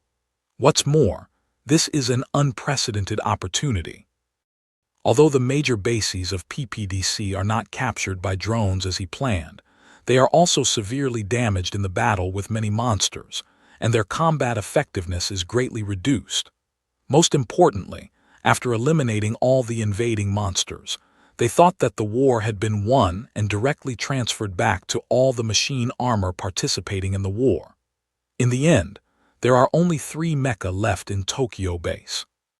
Fortunately, though these 3 mecha are not damaged, the damage is very serious, and the combat power is less than half of the original. All the mecha of other bases return to their own bases. It is impossible to come back in a short time. This is the weakest time for defense in Tokyo in the past decade. And he can take advantage of this excellent opportunity to relax his vigilance after the victory of the Joint Pacific Rim Defense Force, and start the original plan again, and use the furious obsidian to open the wormhole near Tokyo. Obsidian is not the drone armor.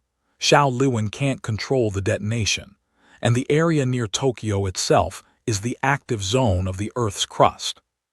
He can directly open a permanent wormhole in the Tokyo Sea area, use the energy of the activity of the Earth's crust plate to supply energy, and send a large number of monsters to impact Mount Fuji.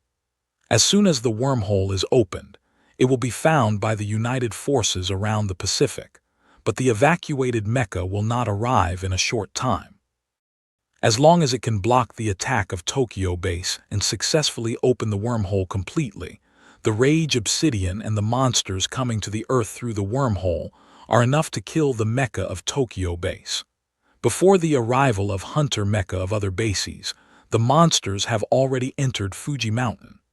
At that time, no one can stop his plan to destroy mankind. Newt hides in Tokyo, controls 3 obsidian machine armors hidden in the secret base, and takes half a day to reach the sea area of Tokyo Bay quietly.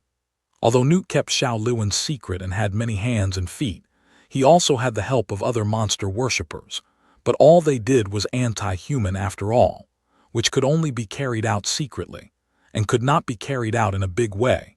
So in the past decade, they only made 4 sets of obsidian machine armor.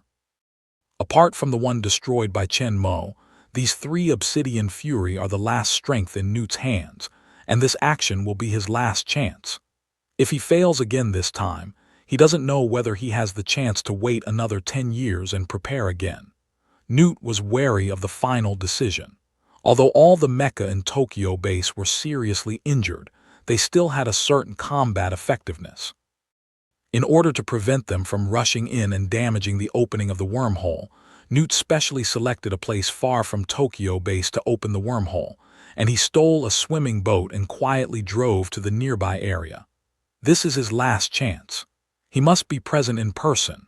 Following the navigation, Newt soon came to the sea he had chosen. Stopped the boat, Newt comes to the deck and takes out the tablet. On the electronic map, 3 yellow light points are rapidly approaching from the south to his position in the middle of the map. Newt hurried to the south deck, holding the guardrail to look at the distance.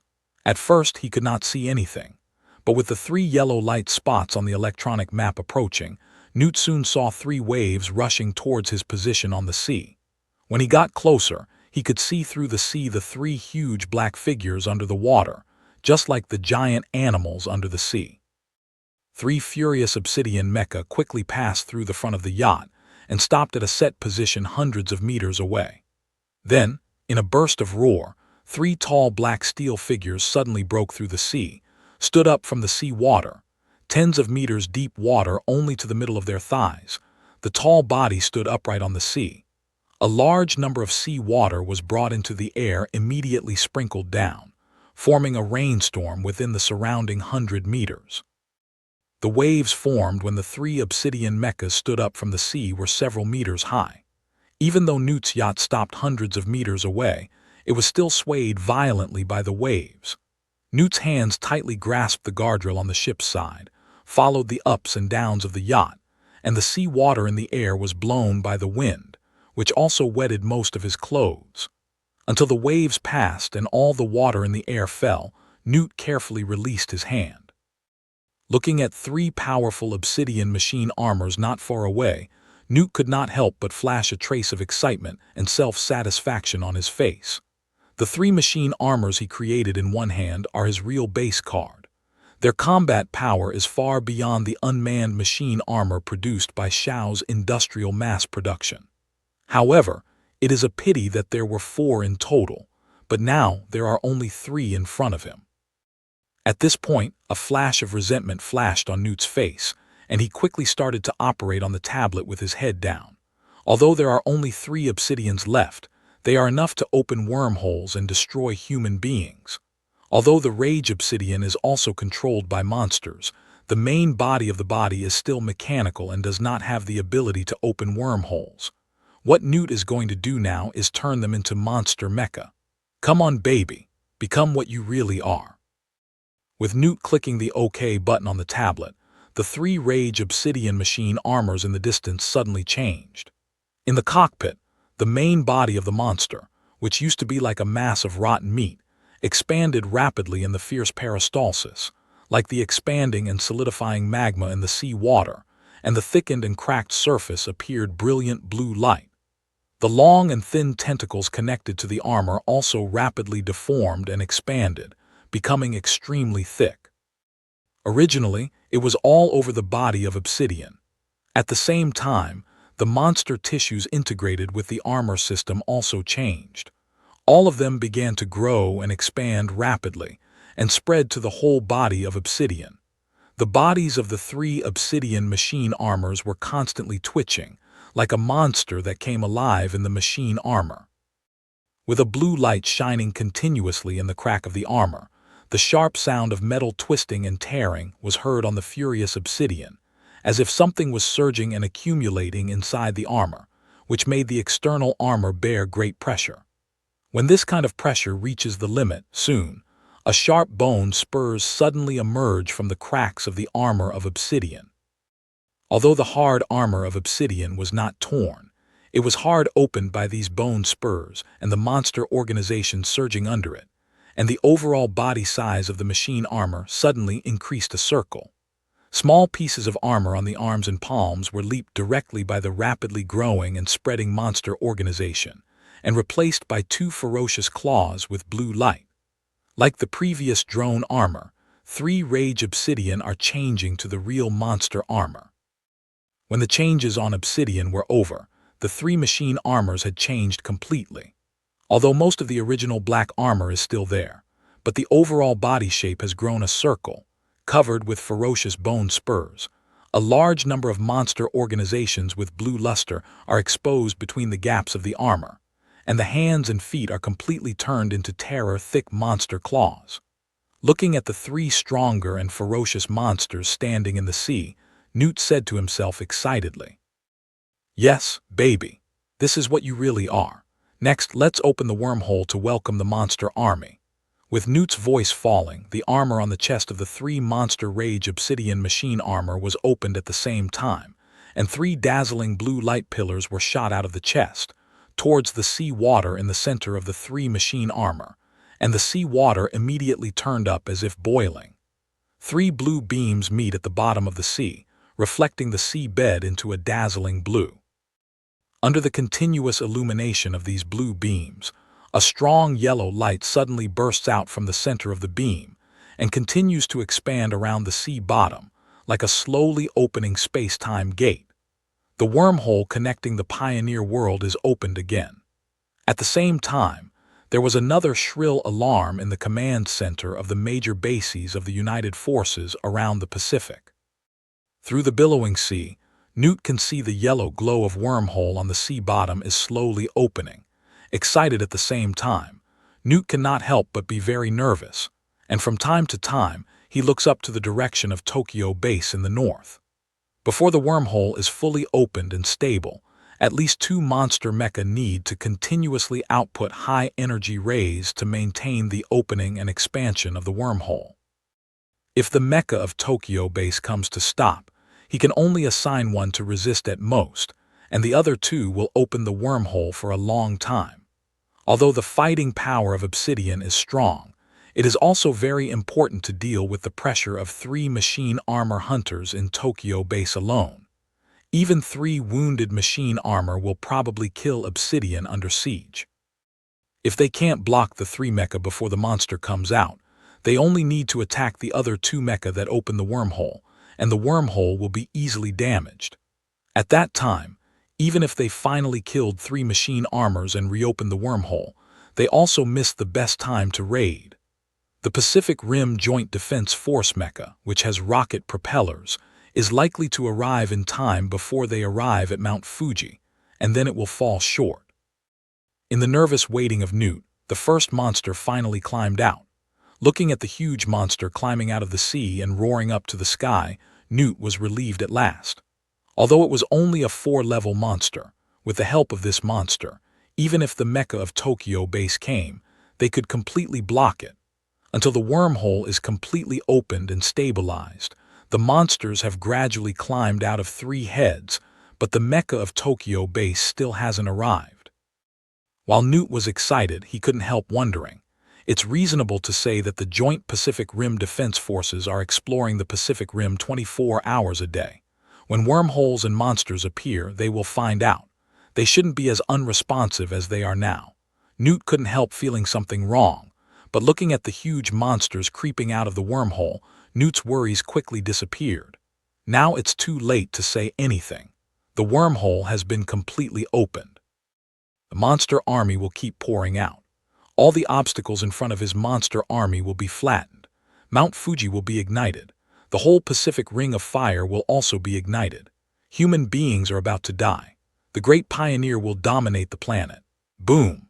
Just as Newt was excited to see a monster climb out of the wormhole and rush towards Mount Fuji with a loud noise, some familiar black figures suddenly fell from the sky, fell into the sea, and stopped in front of the advancing monster. It's the mecha in Tokyo. Damn, how could it be? Isn't it at the base of Mo Yulan? Now Newt looked at the giant mecha in front of the monster, and his eyes widened in shock.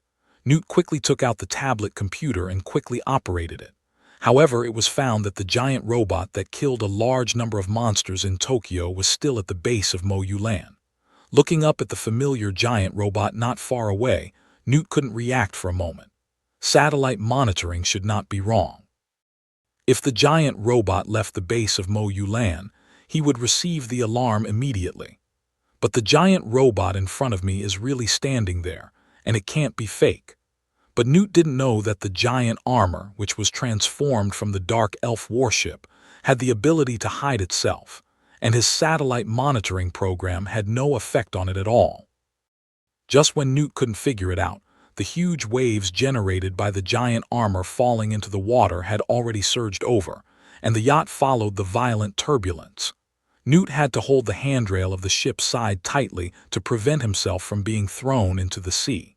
In the giant mecha, Chen Mo looks at the wormhole that has been completely opened and nods his head with satisfaction. Newt doesn't disappoint him. Chen Mo was also worried that if he failed to open the wormhole, he would have to work hard to let other monster worshippers controlled by the pioneers find the opportunity to implant the monster embryo into the control center of drone armor again and let them open the wormhole again. But now it's much easier. Seeing the monsters roaring towards the giant mecha, Chen Mo did not take the initiative to fight, but looked up into the air. On the yacht, Newt can't help but look up with the eyes of the giant mecha as the shaking lessens. At the next moment, Newt opened his mouth in shock, only to see dozens of huge white steel figures in the sky, with long tail flames spraying behind them, rushing down to where they are. As the director of Shao's Industrial Development Department, Newt recognized these white figures at a glance. It is the unmanned aerial vehicle of Shao's industry, but haven't all the drone armor been destroyed? Where did these guys come from? Is it boom, boom, boom, boom? Just when Newt was puzzled, dozens of unmanned aerial vehicles had landed from the air, fell into the sea in a roar, and aroused a huge wave. At the same time, all the monsters, furious obsidian machine armor and wormholes were surrounded. The yacht under Newt's feet was once again rocked violently by the surging waves, just as he was in a turbulent mood. The appearance of these unmanned aerial vehicles was beyond his expectation. The feeling of something wrong in his mind became more and more intense, but Newt can only hold on to the guardrail tightly. As the yacht keeps shaking, when the rough waves subside a little, Newt finds that these machine armors have been fighting with a dozen monsters crawling out of the wormhole. Mo Yulan Base, Training Center, 50 UAV control terminals transported from Xiao's industry are arranged in the room. 13 robot hunters, 9 hunter trainees, and 28 robot drivers from Xiao's industry are operating the 50 UAVs on the robot control terminal. Level 4 monsters are in groups of 2, Level 5 monsters are in groups of 4, and others will deal with Obsidian with me. Because of Moriko's relationship, Jack, who was designated by Chen Mo as commander of the UAV Corps, gave a loud order. Many unmanned aerial vehicles rushed to the monster immediately, and Jack and Knight manipulated 2 unmanned aerial vehicles to join a monster furious Obsidian. The last time he lost in the hands of Obsidian in Sydney, he was haunted by his inability and despair. This time, he must be ashamed before the snow. At the same time, after experiencing Xiao Luan's UAV technology, Jack realized the power of this technology. Through the UAV control terminal, he can control an UAV by himself, and the agility and speed of his movements are slightly improved compared with the cooperation of the 2 hunters. Amatra and Aoyang Jinhai and other hunter students did not consider so much, and finally had a real chance to fight against the monster. They were all excited. One by one took out all the strength, and launched a desperate attack on the monster. Vico, let's deal with the unicorn together. Be careful not to be pinned down. I will break its corner. The situation is very bad for monsters. Although these monsters are powerful, they are surrounded by 40 or 50 sets of drone armor, 3 or 4 times as many as they are. Even if 3 monsters do not need to maintain wormholes, they are still at an absolute disadvantage, let alone a powerful one beside them. Even super monsters are killed by them. But Newt didn't despair. He had a chance to turn things around. As the head of the R&D department of Xiao Industry, he was responsible for the unmanned machine armor project. He took this opportunity to do something in the control center of the unmanned machine armor and implanted the monster embryo. Only in this way, all the 50 unmanned machine armor delivered to the major bases were turned into monster machine armor, which opened a large number of wormholes and opened a new monster invasion. If he didn't guess wrong, the sudden emergence of these drones should be due to the 50 drones that were not assembled before the United Forces around the Pacific decided to cut the deployment by half. It's just that he didn't expect that, after the previous mutation accident, they would dare to continue to make drones. You know, he implanted monster embryos in all the drone control centers. If they don't find out, they can directly use the drone armor made by these control centers to turn the situation around, or even destroy the giant robot armor in turn. Thinking of this, Newt quickly picked up the tablet and started to operate it. He wanted to activate the monster embryo through the hidden backdoor program he left in the drone armor. But half a day later, several monsters have been killed by the besieged drone armor. However, these drone armors still have no response and do not change into the trend of monster armor at all. Damn it! Newt hit the railing with an angry blow, and his heart sank to the bottom. Obviously, his hands and feet on the control center of the UAV have been found and cleared by Xiao Luan. At the same time, all the back doors he left in the control system of the UAV are all blocked. He can't control the UAV at all. Although the strength of monsters and Obsidian is higher than that of ordinary drone armor, they still have only to be defeated in the face of absolute quantity gap.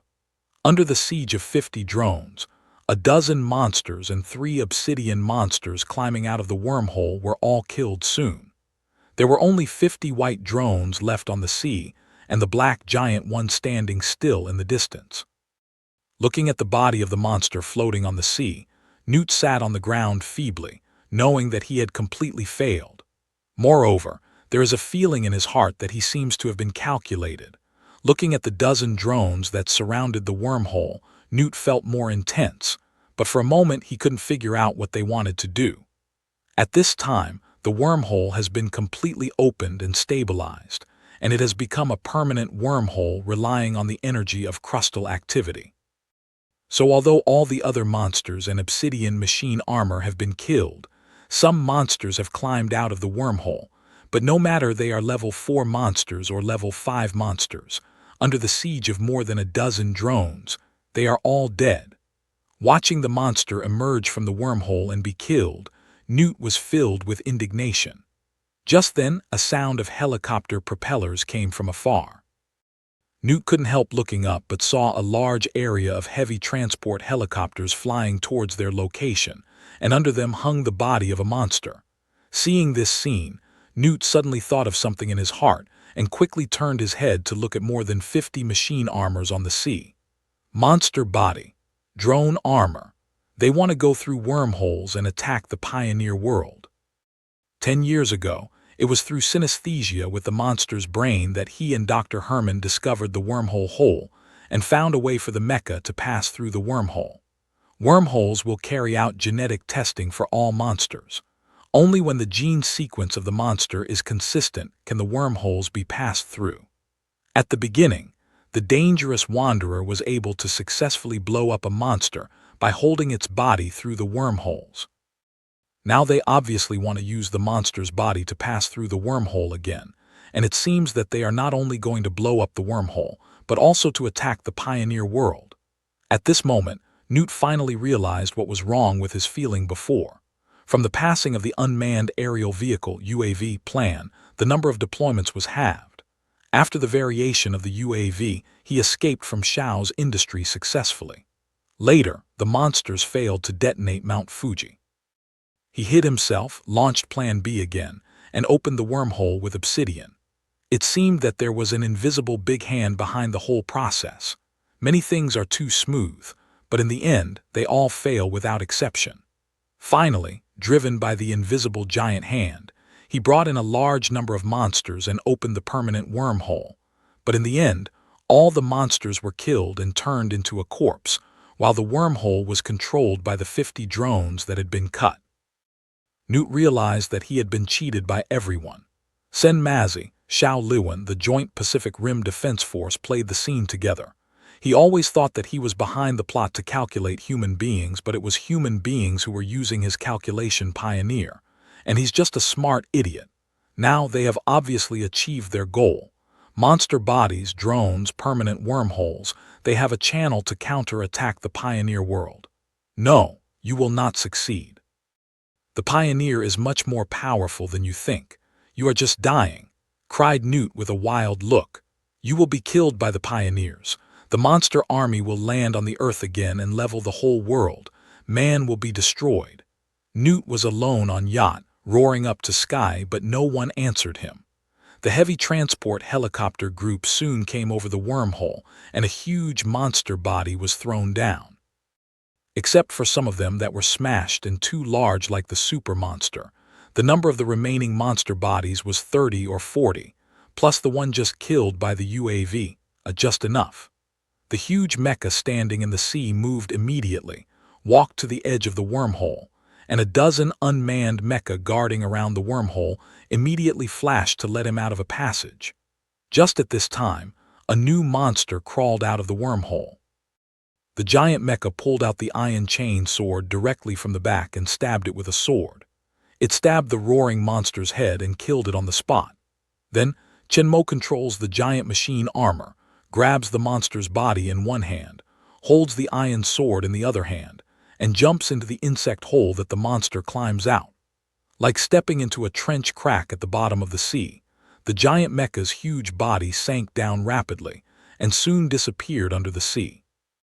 Other unmanned aerial vehicles also did not stop, dragging a monster body toward the wormhole. Soon, there was no more drone armor on the sea. Only the yellow light of the wormhole and the blood of the blue monster in the sea flickered. Looking at the disappearance of all the drones, Newt suddenly responded that the drones had all entered the wormhole. No one cared about him, and he just took the opportunity to escape. Thinking of this, Newt didn't care about anything else. He quickly turned around and ran back to the cab. Just as he was busy with the yacht and wanted to escape, he suddenly found several gray figures in the sea and sky in the distance. Newt could not help frowning, and then it was a cool heart, dispirited to stop the action in hand, gave up running. On the surface of the sea came a coastal patrol ship, and in the air were two ship-based helicopters. The yacht he stole is just an ordinary small yacht. It's not fast. It's impossible for him to run past the pursuit of patrol ships and helicopters. If he dare to resist, he may be destroyed directly. To be wise, Newt obediently gave up the resistance. In the wormhole, Chen Mo and 50 UAV armor are slowly falling down. Just entering the wormhole, a blue ray of electricity shot out from around the wormhole and gradually dissipated after contacting the monster's body.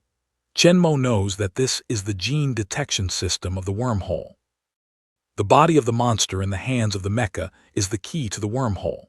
With the bodies of these monsters prepared in advance, the giant mecha and 50 unmanned mecha all entered the wormhole smoothly. This wormhole is not the same as the natural wormhole that Silence sees in Raytheon World. This kind of wormhole made by the pioneers is very deep and long inside, surrounded by huge cilia arranged in order, like the digestive tract of some giant creatures. At the end of the wormhole, the structures like petals and heart membranes are slowly opening, and a monster is coming from the bottom. This monster didn't expect to meet mecha in the wormhole, and there were so many. But he didn't know how to be afraid. He still opened his mouth and rushed up to the front giant armor. Chen Masong opened the monster body in his hand and stabbed it at the monster. Poop. The iron-long sword directly stabbed into the monster's open mouth. The hard skull was directly penetrated. The tip of the sword was stabbed out from the back brain, and the monster's body immediately softened. Chen Mo seems to be wearing an apple casually, so he uses his sword to wear the monster and falls into the layers of petals opened below. Mo Yulan Base, Jack Knight, General Quan of the Command Center, Sen Mazi, Xiao Luan, etc. are all excited to see the world looming at the other end of the petals. They didn't expect to be able to counterattack the pioneer world one day. Maury can't help but think of the scene when she was silent and said to her for the first time that she wanted to counterattack. At that time, she didn't really believe it. She wanted to come, even if they could counterattack the pioneers one day, it would be many years later. I didn't expect that in just a few days, such a series of amazing changes have taken place. What I said on the day of Silence has also come true. Thinking of the heroic words that Silence said on that day to wipe out the pioneer completely, and the things that Silence made her prepare, Moriko could not help but look forward to them. Amara and other hunter students didn't think so much. Their attention was completely attracted by the magical wormhole of Wei Li in front of them. Is this wormhole? It looks like a huge intestine. I didn't expect that we would be able to drive the mecha into it one day, just like the dangerous tramp in those days. Guys, will be in history. That sounds good, but we should be careful. We may encounter monsters at any time, and there are many of them. Don't worry, we have secret weapons. Look at the petals. They don't look like chrysanthemums. I feel like we are going to be pulled out. Shut up. Suresh, you're disgusting.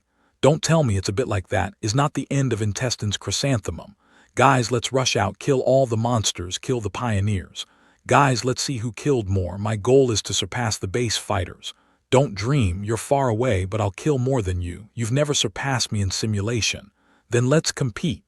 While the people were talking excitedly, Amala's worried voice suddenly sounded.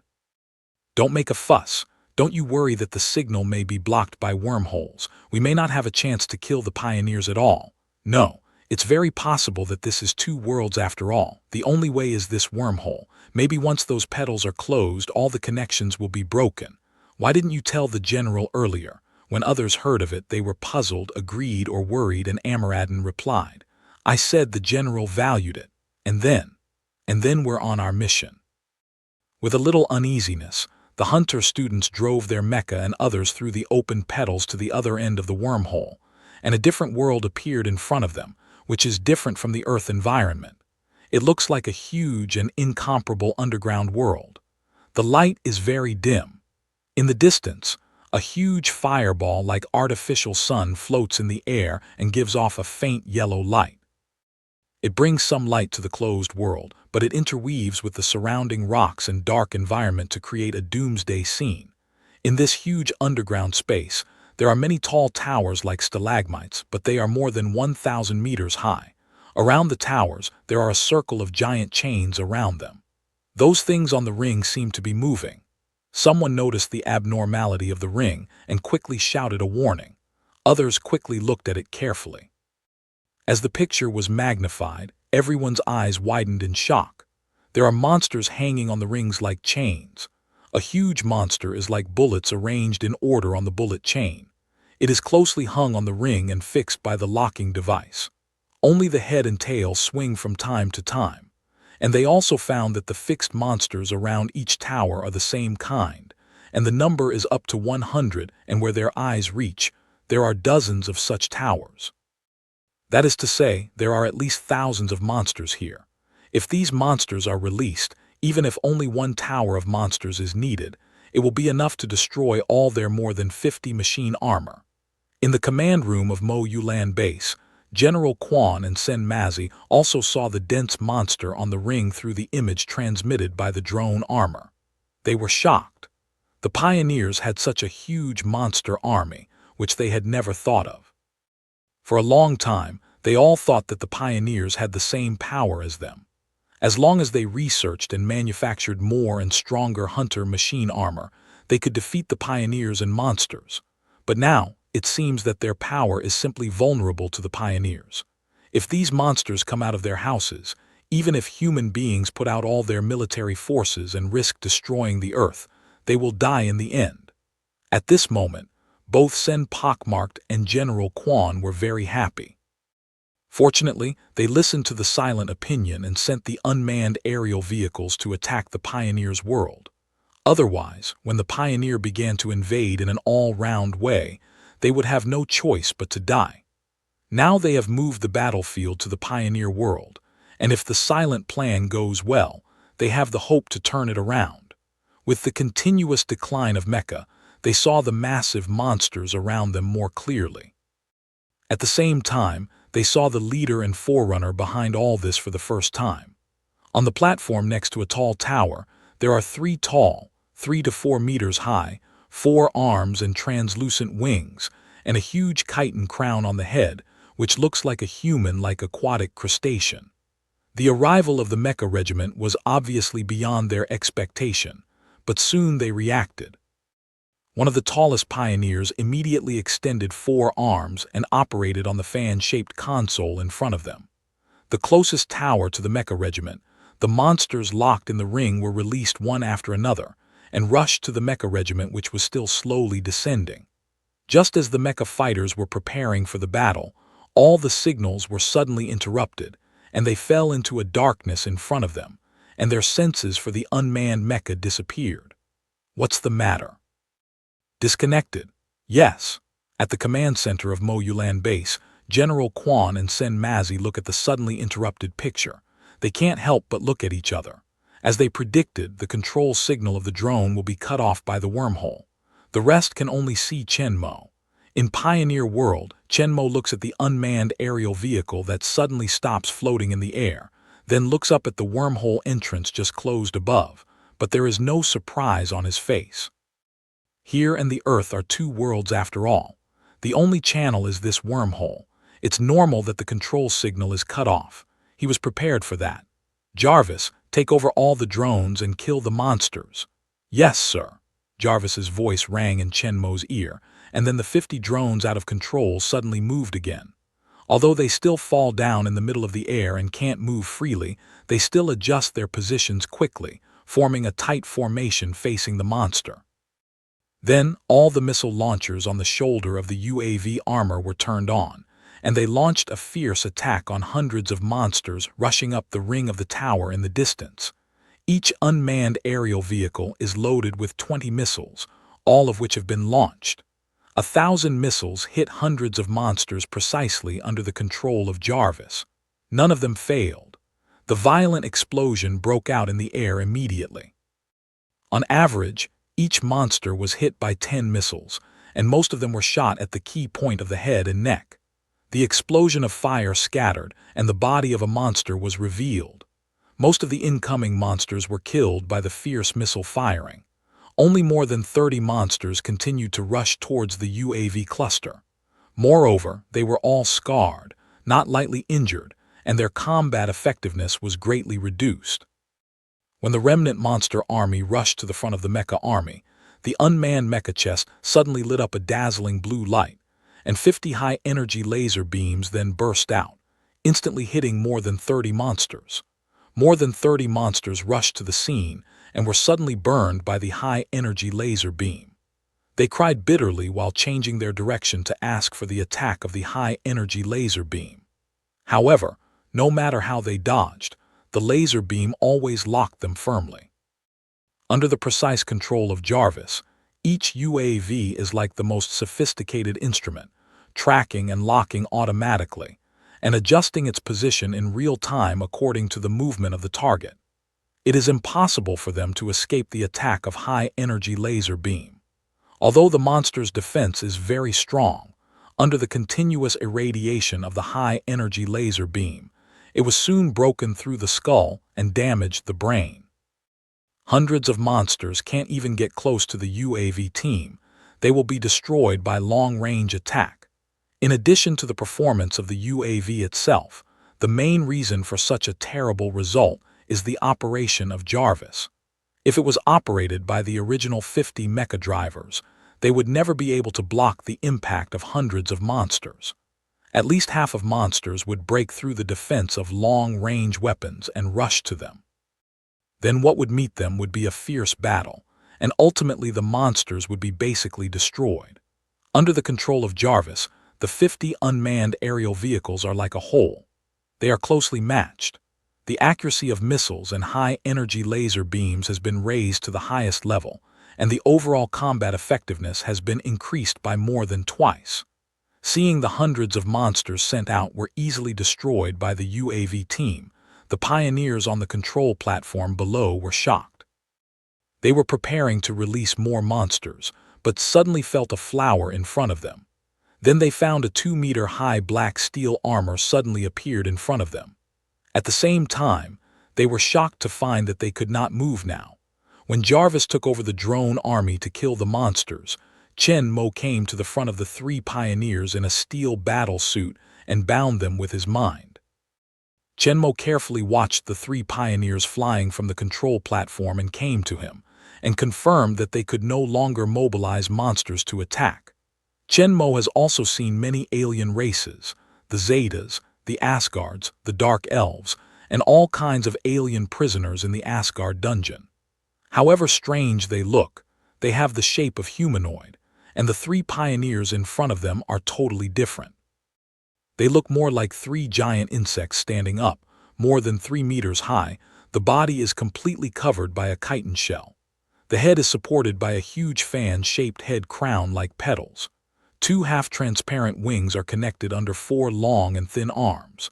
Although there are only 2 thighs, 4 legs are divided down at the knee position. A long belly stretches out behind the butt, which looks like a giant standing change-different mantis. If we don't see them with our own eyes, it's hard for silence to connect them with the intelligent race with high-technology civilization, but treat them as a few giant insects. Seeing that the 3 pioneers can't move when they are fixed in the air, Chen Mo is about to probe into the mind of one of the largest pioneers. Because he is not sure about the spiritual strength of the pioneers, Chen Mo is very careful and ready to withdraw his mind at any time. Soon, the pioneer's consciousness body appeared in front of Chen Mo. To Chen Mo's surprise, the pioneer's spiritual strength is more than 10 times of that of the Earthman, even more huge than him. Silence when the defense is about to be raised to the top. Be ready to withdraw from the pioneer's mind at any time, and be ready to defend against the other party's mental attack. However, after a long time, the pioneer did not respond, but his mental power fluctuated violently, as if he was in a very flustered mood. Chen Mo soon understood that the pioneer should not have the ability to use mental power to attack. A strong mind doesn't mean you have a power. Chen Mo's mental power is also obtained through X-gene serum in Wolverine world. Otherwise, he has powerful mental power. He can resist the attack of mental control at most. When other people's mental power invades his conscious body, he can't resist it passively, but he can attack and control other people's consciousness actively, let alone his mental power substantialize and attack with mindfulness. This is clearly the case with the pioneers. Although the pioneers' mental power is strong, they do not have the special ability of mental power such as mental power. They can only control the behavior of monsters to a certain extent, just like the queen controlling the swarm, based on the monster's special nest consciousness. In addition, they do not have any ability of mental attack. As for Newt, it's an accident. He uses the mental synesthesia system of the robot driver to connect with the monster's brain, which is equivalent to giving up all defenses and opening his brain to the monster. After all, the consciousness of monsters has only a few pioneering spiritual brands, and its spiritual intensity is not much higher than that of human beings. If only one synesthesia is carried out, it is not enough to control his consciousness, as Dr. Herman did. But after that, Newt still had a common sense with the monster's brain. While he was constantly connected with the monster's consciousness, he was also infected by the monster's consciousness. He branded the pioneer in his mind and became a member of the insect nest. This is true of other controlled monster worshippers. It is confirmed that the pioneer has no ability of mental attack except for his strong mental power. Chen Mo is about to slowly wrap his mental power around the pioneer's consciousness body and try to invade the pioneer's consciousness. With the exploration of mental power, Chen Mo soon found that, although the strength of the pioneer's mental power is higher than that of him, but the degree of conciseness is far less than that of ordinary people, just a little stronger than that of ordinary people. In this way, the pioneer's mental power cannot be his opponent at all. At that time, Chen Mo put down his mind and directly launched an invasion of the meaning of the pioneer. Although the pioneer felt Chen Mo's invasion and instinctively wanted to resist it, his spiritual power was just like that when the water met the ice. It had no resistance at all, and was easily invaded by Chen Mo's thoughts and read its consciousness and memory. From the pioneer's memory, Chen Mo learned a lot of information. Their civilization was born in this underground world and has existed for hundreds of millions of years. Due to the poor surface environment of their planet, which is not suitable for survival, they can only live in this resource-poor underground world. However, they have extremely high wisdom and have mastered very advanced biology and space technology in the development of countless years. Therefore, they have opened the colonial era, and they have continued to occupy other planets to reproduce. From the pioneer consciousness, Chen Mo learned that the nest consciousness between the pioneer and the monster is not as strong as they think, and they can control the monster regardless of the distance and space barrier. Just like the queen's control of the swarm, when the monster is in front of them, the pioneer can directly control the monster and direct their actions. But when the monster comes to the Earth through the wormhole, they can't control the monster at any time only by their own consciousness. The monsters invading the Earth are like workers leaving their hives, mainly following the imprints and instructions left in their minds. Newt is also the same after being infected. It is not the pioneer who controls him, but the consciousness imprint left in the monster's brain. It's not so much that they are controlled, it's more accurate that they are infected by the monster's consciousness. However, these monsters are not real wild monsters, but biological weapons made by pioneers using advanced biotechnology. Although their own consciousness cannot command monsters through wormholes, their biotechnology makes up for this. Through the fan-shaped main console connecting all the towers and monsters, the pioneer can control the monsters and receive the feedback of the monsters, just like the command center of the hunter base commanding the mecha operations. Monsters are biological machine armor made by pioneers. In addition, Silence gets an unexpected message from its consciousness. The ball of light floating in the air like the artificial sun in the distance is not actually man-made, but exists naturally in this underground space. Moreover, this huge suspended sphere of light is not only the source of light in the underground space, but also the source of great spiritual power possessed by the pioneers. It can even be said that it is because of this photosphere that we have the current pioneer group. This huge light bulb not only lights up the whole underground world with a faint yellow light, but also emits some special energy radiation, which acts on the brain and can directly stimulate the growth of mental power. In this underground space, they don't need to do anything, and their mental power will naturally improve with time. It is for this reason that the pioneer can have such a powerful spiritual force and superhuman wisdom, and then develop such an advanced biotechnology civilization.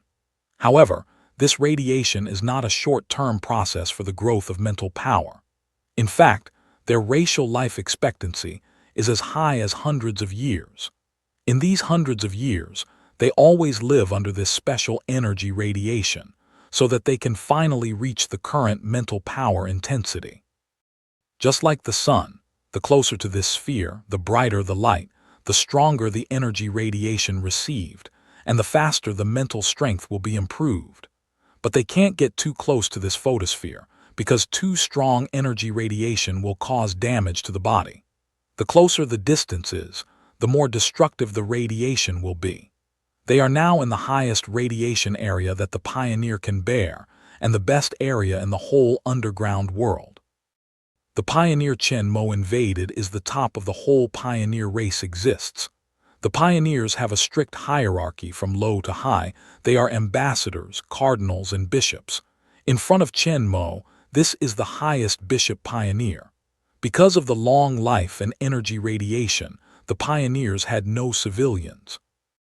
Although it is very difficult to reproduce because of the weak reproductive capacity, and the number of the whole pioneer race is only a few dozen now, but each pioneer has a huge monster army and space wormhole in his hands. Using space wormhole, they can continuously invade different worlds, expand and develop. 10 years ago, dangerous vagabonds went through wormholes and detonated nuclear reactors, killing the bishopric pioneers who occupied the area at that time. After that, the current pioneer became the new bishop, the leader of the pioneer family, and occupied the territory closest to the photosphere, and rebuilt the wormhole and monster tower destroyed by the explosion. Originally, the wormhole and the main console were all destroyed, and the coordinates connecting the Earth were lost. Although the pioneer rebuilt the wormhole, he could not open the door connecting the Earth again in a short time. Of course, this does not mean that human beings are completely safe, but under normal circumstances, monsters will attack again for a longer time. However, the infected newt uses the biological ray of the monster robot as a pioneer to guide the coordinates of the Earth, helping it to open the channel to the Earth in advance. As for the monsters, it's not just cloning. Similar to Hunter Mecha, they are produced directly. Each monster tower is a monster production line. A batch of basic tissues, organs and limbs are manufactured in batches like basic parts, and then spliced by an assembly platform at the bottom of the tower. These tissues and organs are assembled into a monster, and then sent to the monster ring for storage. The pioneer's biotechnology is similar to Zetari's, but it is quite different.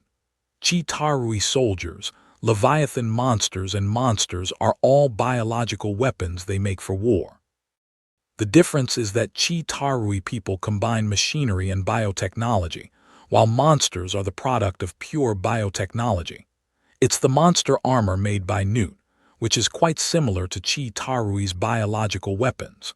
According to Chen Mo's understanding of these two races, their power is basically between Bo Zhang.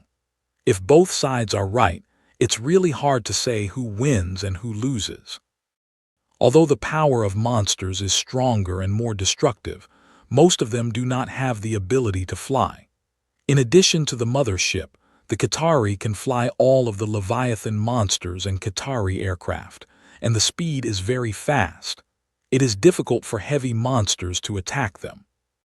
Although the energy weapons of the Zetari soldiers have limited attack power for the rough and thick-skinned monsters, when a large number of aircrafts gather fire to attack, even the 5-level monsters will eventually be killed by them, and the number of Zetari aircrafts is almost endless.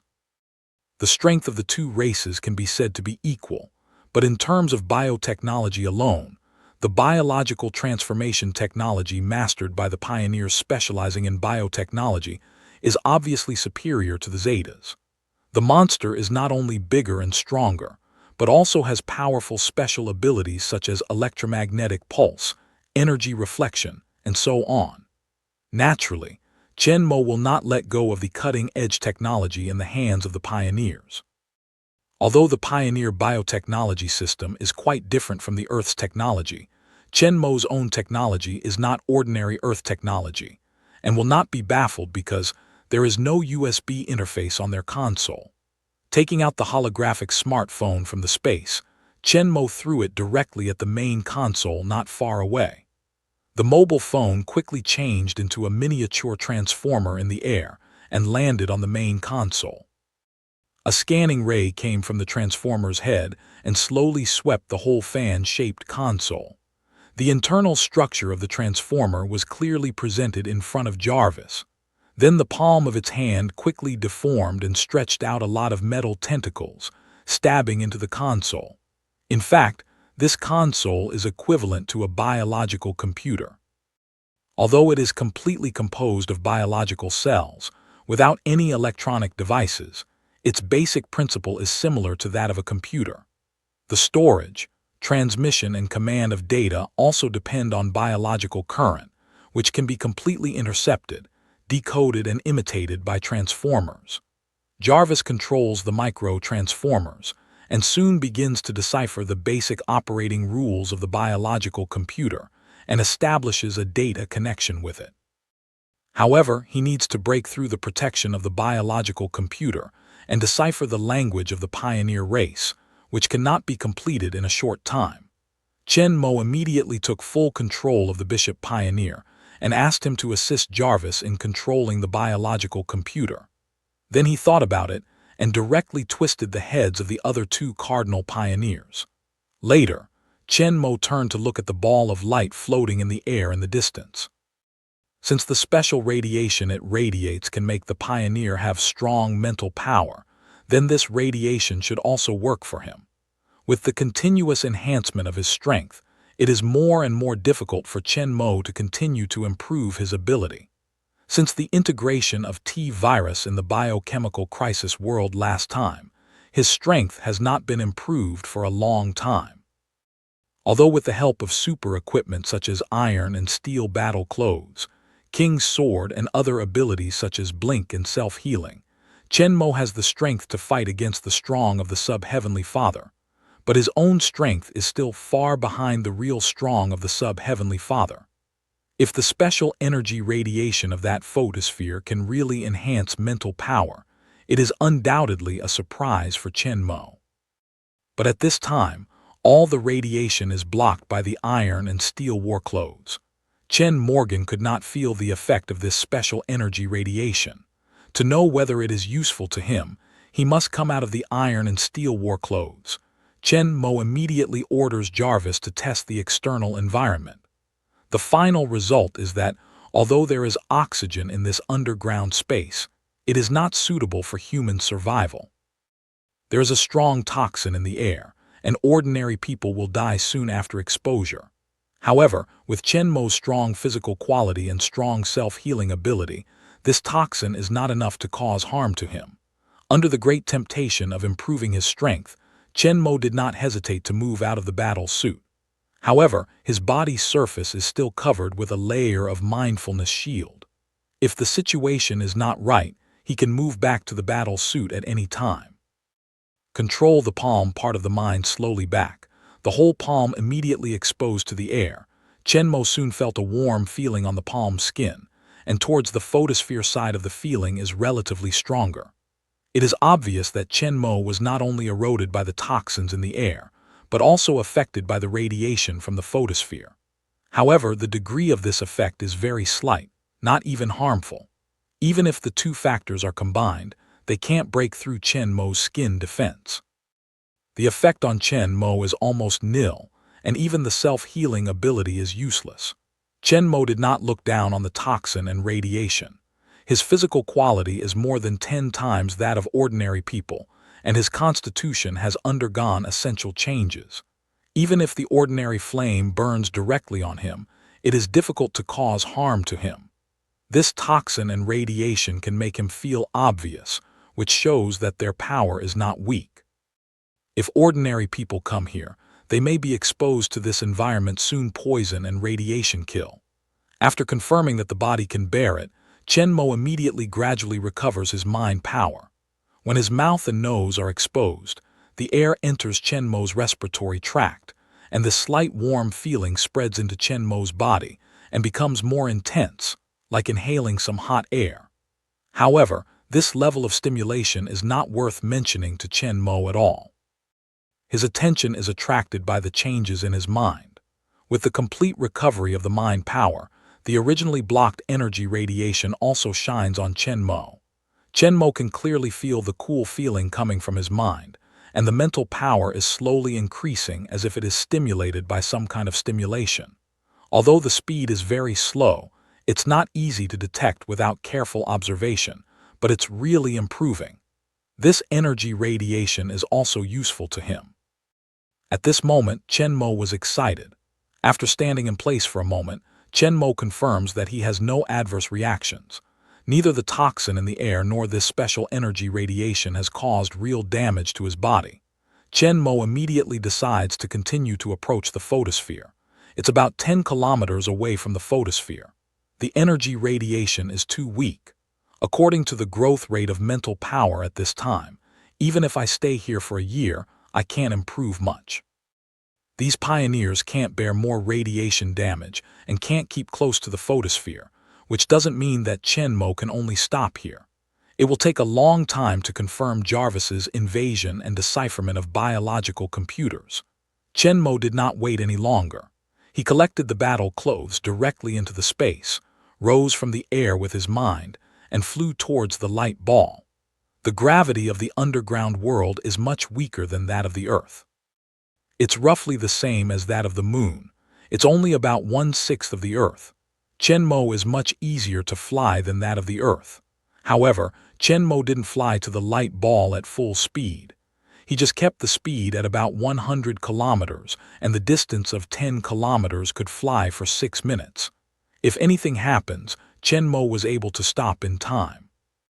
Chen Mo's figure passes through towering monster towers and flies past the rings full of monsters, which leads one monster to raise its head and roar. But Chen Mo doesn't pay any attention to it and focuses on himself. As the distance from the photosphere continues to pull in, Chen Mo can obviously feel the increasing warmth on the body surface. At the same time, the cool feeling in the brain also becomes stronger, and the speed of mental strength improvement is significantly faster. Chen Mo is excited. He looks at the huge light ball floating in the underground space in the distance, emitting faint yellow light. However, he suppresses the impulse of acceleration and still flies forward at a speed of 100 kilometers. Soon, Chen Mo flew half the way to the place 5 kilometers away from the photosphere, which was far away from the territory of the pioneer bishop. The surrounding area was desolate. Besides rocks, it was still rocks. As the distance doubled, the radiation on Chen Mo's body surface became more intense.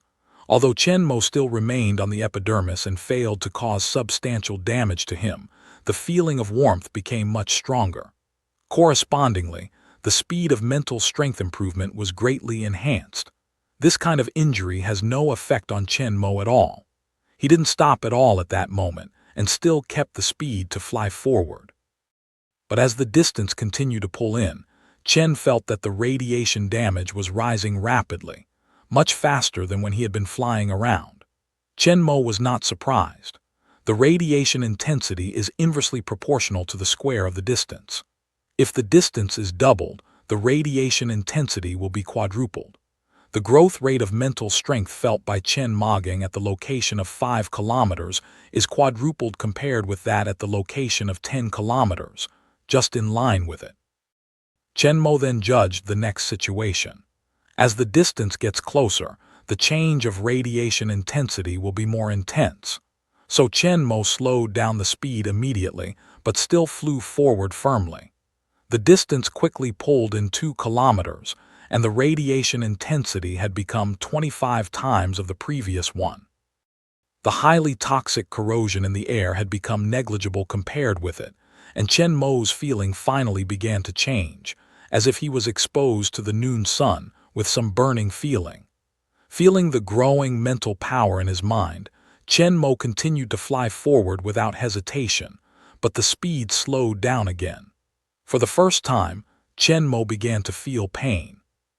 500 meters, 20 times closer, 400 times the radiation intensity. The skin began to turn red and the pain intensified. 200 meters, 50 times the distance, and 2,500 times the radiation intensity.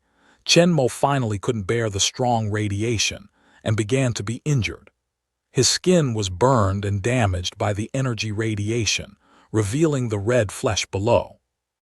However, under the effect of self-healing ability, the damage was constantly repaired, and the injury only remained on the body surface. At this time, Chen Mo's speed has also been reduced to the speed of walking. His skin is constantly burned, damaged, and quickly repaired. Severe pain has been attacking all the time, which makes Chen Mo frown and tighten his brow. 100 meters, 100 times the distance, 10,000 times the radiation intensity. Chen Mo finally reached the limit. The radiation here becomes more violent. Like the sun storm blowing towards Chen Mo's strong energy radiation will tear Chen Mo's skin directly, exposing the muscles and bones below. Around as Chen Mo's will is firm, also can't help but bite tight the jaws, change the ordinary people to estimate early scream, even directly coma past.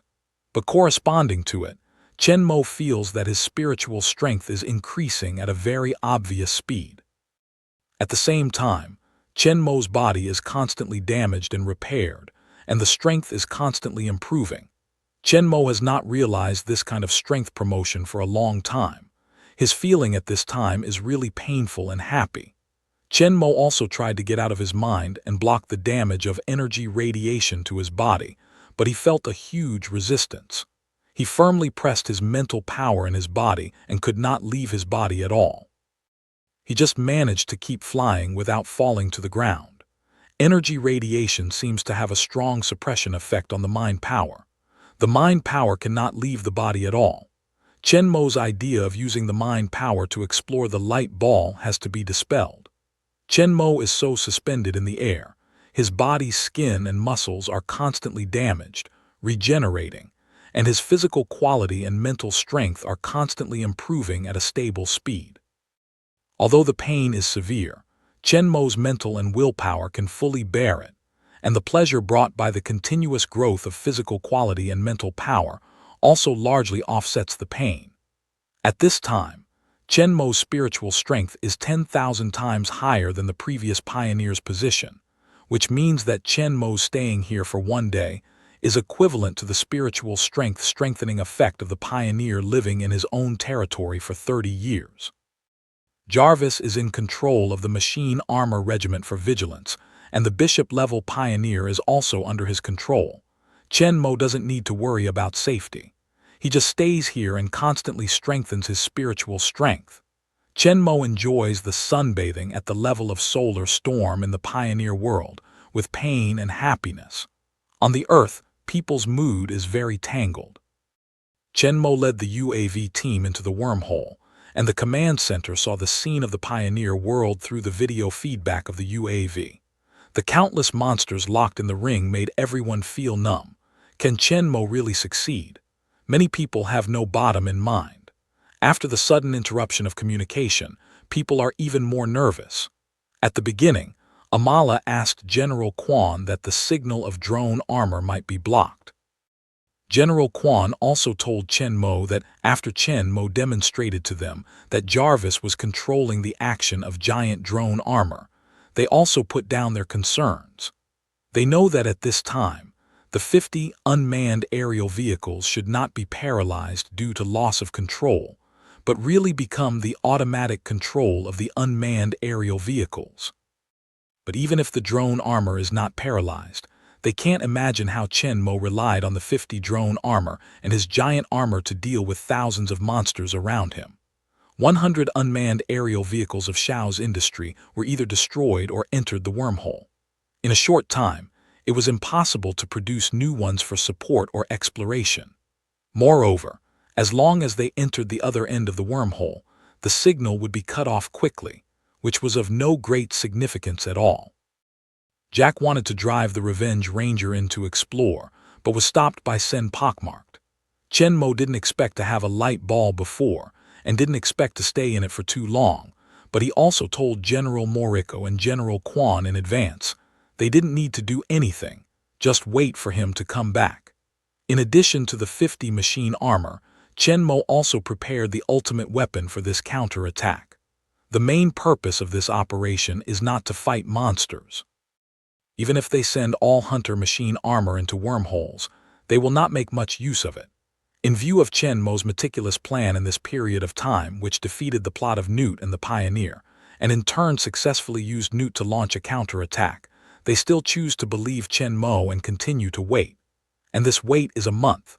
A month later, there was no movement in the wormhole, no collapse, no monsters, which made them puzzled. If Chenmo succeeds, he should have come out long ago. The wormhole should have been destroyed. If Chenmo fails, the Pioneer should continue to send a large number of monsters to invade the Earth. But the truth is nothing. Chenmo didn't return, and the monster didn't reappear. The wormhole was so open at the bottom of the sea that there was no movement. However, this at least shows that the Pioneers have no energy to continue to invade the Earth at this time. They suspect that Chenmo may still be fighting with the Pioneers. It's hard to believe, but it's associated with Chenmo's previous achievements, mechanical life bodies and dark elves that have been wiped out by him. There are countless powerful alien creatures that have died in his hands. There are several that have been wiped out. Although the Pioneers are powerful, Chenmo may not lose. In fact, at the other end of the wormhole, the Pioneer world was calm and calm. Nothing happened. In addition to the first battle, the UAV Acor killed more than 100 monsters under the control of Jarvis. After Chenmo controlled the Pioneer Bishop, they ushered in peace. 50 drones are on guard in the territory of the Pioneer Bishop. The Pioneer Bishop helps Jarvis to invade its main console. If the Earth sends the drones down at this time and sees this harmonious scene, he may think Chenmo has joined the Pioneer. At this time, Chenmo is still floating beside the photosphere, but the distance moves forward again, about 90 meters from the photosphere.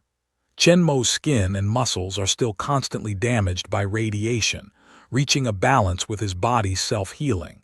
Suddenly, Chenmo's figure disappears in the air, and the two flashes return to the control platform. In this month, Chenmo didn't stay by the light ball all the time. After a period of time, he would return to the control platform 10 kilometers away and rest for a period of time. After all, the long-term pain stimulation also consumes the mind. That is to say, Chenmo has a strong willpower to persist for such a long time. But compared with Chenmo's harvest, all of this is worth it. In this month, Chenmo's mental strength has greatly improved. The original 12 times of ordinary people's mental strength has increased 3 times, reaching 15 times. Correspondingly, Chenmo's strength, speed, response, and physical strength have also reached 15 times of ordinary people's, and the overall combat power has increased several times more than before. It is because of the improvement of physical fitness that Chenmo can continue to move closer, but the distance is very limited. After all, the damage of energy radiation to the body is directly increased, while the enhancement of mental power is only the increased speed. Chenmo's strength is far from the damage of energy radiation to the body. 90 meters away, the radiation intensity is more than 12,000 times that of the control platform. It happens to be within Chenmo's body bearing range at this time. No matter how close he is, his current physical quality can't bear it. After resting on the control platform for a while, Chenmo didn't return to the photosphere to continue to receive radiation. Silence found that with the improvement of mental power, the strengthening effect of energy radiation on his mental power has been weakened. Now it has basically reached the limit. This promotion has become very weak. It will take a lot of time to continue, and the promotion is not always limited. It's better than nothing. It's meaningless for Chenmo. With 3 times improvement of mental strength and physical quality, silence has been very satisfied. It is necessary to know that the later it is, the more difficult it is to improve its strength. The increase of strength brought about by the 3 times increase is very huge. If you are confident to defeat the cursed warrior again at this time, of course, it is in the case of using the steel battle clothes and the king. The most direct manifestation of spiritual strength improvement is the expansion of silent space again, from the original side length of 60 meters to 80 meters, and the volume has also expanded from 216,000 cubic meters to 512,000 cubic meters, more than doubling. At the same time, Chen Mo's mind power has also increased a lot, and the maximum strength has reached 40 tons. Now Chen Mo, even if he doesn't wear iron and steel battle clothes, can only fly by his mind, and his speed can exceed Mach 10. This time, Chen Mo was totally surprised to be able to improve his strength by such a large margin. His original plan was just to get the machine armor technology of the Pacific Rim Joint Army Defense Force. The improvement of his strength was a complete surprise, and it's all because of the magic ball of light. Chen Mo also used the scanning system of the iron and steel battle suit to scan it, but only found that it contains extremely powerful energy. The radiation emitted is not worth mentioning compared with its own energy, and its energy level is almost comparable to the infinite gem. Chen Mo also speculates that it is likely to exist at the same level as the infinite gem. But its size is too large, with a diameter of hundreds of meters, and Chen Mo's mind cannot touch it at all under the suppression of the strong radiation emitted by it, so he can't get it into the space. Chen Mo can't resist the damage of energy radiation and can't get close to it, but he also tries to let the steel battle suit and giant armor come forward to see if he can cut a piece from it. However, they are not even close to Chen Mo. When they are more than 200 meters away from the photosphere, the control system is strongly interfered by radiation. If they continue to approach, they will be directly paralyzed. Chen Mo has to give up the idea of taking it away. Anyway, its energy radiation is of little significance to him now. Chen Mo doesn't want to bear the severe pain of decades to improve his physical fitness by 1 or 2 times. With this time, he can find a better and faster way to improve. In addition to the strength improvement in this month's time, Jarvis has already completely cracked the Pioneer's biological computer and copied all the biotechnology. Chen Mo has roughly looked at it. It's true that it's much more advanced than the Zeta's biotechnology. The research on genes and life has almost reached a certain extreme. According to their ideas like making machinery, they can make whatever they want. From the point of view of creating life, they are already gods. Now, of course, their gods are taken away by Chen Mo. As the top-level existence of the Pioneer Group, this bishop-level pioneer leads all the other cardinal-level and ambassador-level pioneers. Its main console also records the coordinates of all the colonial world, and can enter any world they have explored through the wormhole above.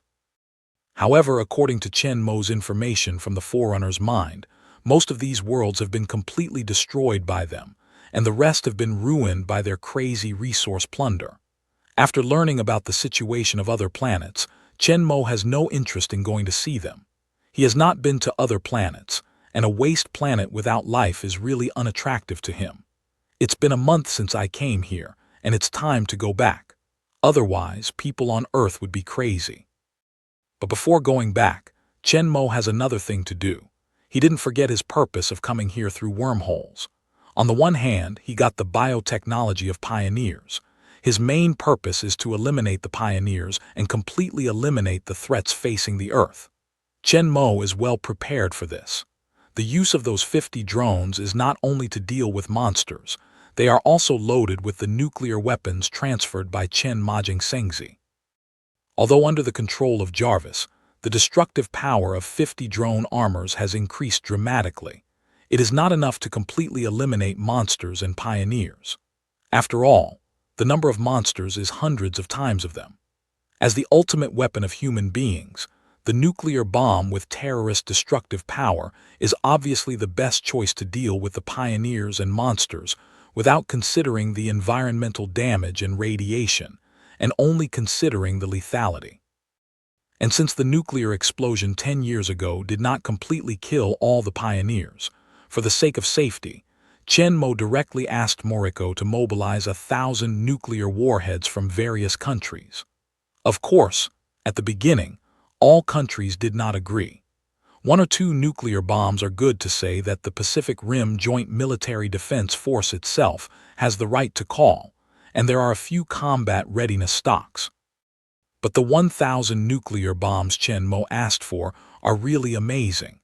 This number of nuclear bombs is enough to completely flatten a country. If all is still in Japan, it can make this island country disappear directly from the Earth. However, when a large number of wormholes appeared and the monster army invaded in a large scale, countries began to waver. When they knew the plan of the monster detonating Mount Fuji and exterminating human beings, they immediately and simply transported the nuclear bomb to the base of Mo Yulan. As for whether Japan will be sunk by these nuclear bombs, that's not what they have to consider. Today, each of the 50 unmanned aerial vehicles is loaded with 20 nuclear bombs. Their real role is not to fight with monsters, but to act as a nuclear vehicle and carry out suicide nuclear attack. There is no armored driver in the armor. Don't worry about casualties. Nothing is more suitable for this task than drone armor. Now that Chen Mo has got what he wants, and the unexpected harvest, it's time to get down to business. From the pioneer bishop, Chen Mo learned that their entire underground space is located in the deep underground of the planet, with an average height of about kilometers and an area equivalent to that of Japan. Except for some huge stone pillars that connect the top and the ground and play a supporting role, the whole is very open, not as narrow and closed as ordinary underground caves. With Chen Mo's order, Jarvis immediately controlled 50 mecha to fly to all parts of the underground world according to the underground world map obtained from the Pioneer's console, and began to carry out the final destruction task. The gravity of Pioneer World is the same as that of the Moon. On the Earth, it can only make the robot jump and push in the sea.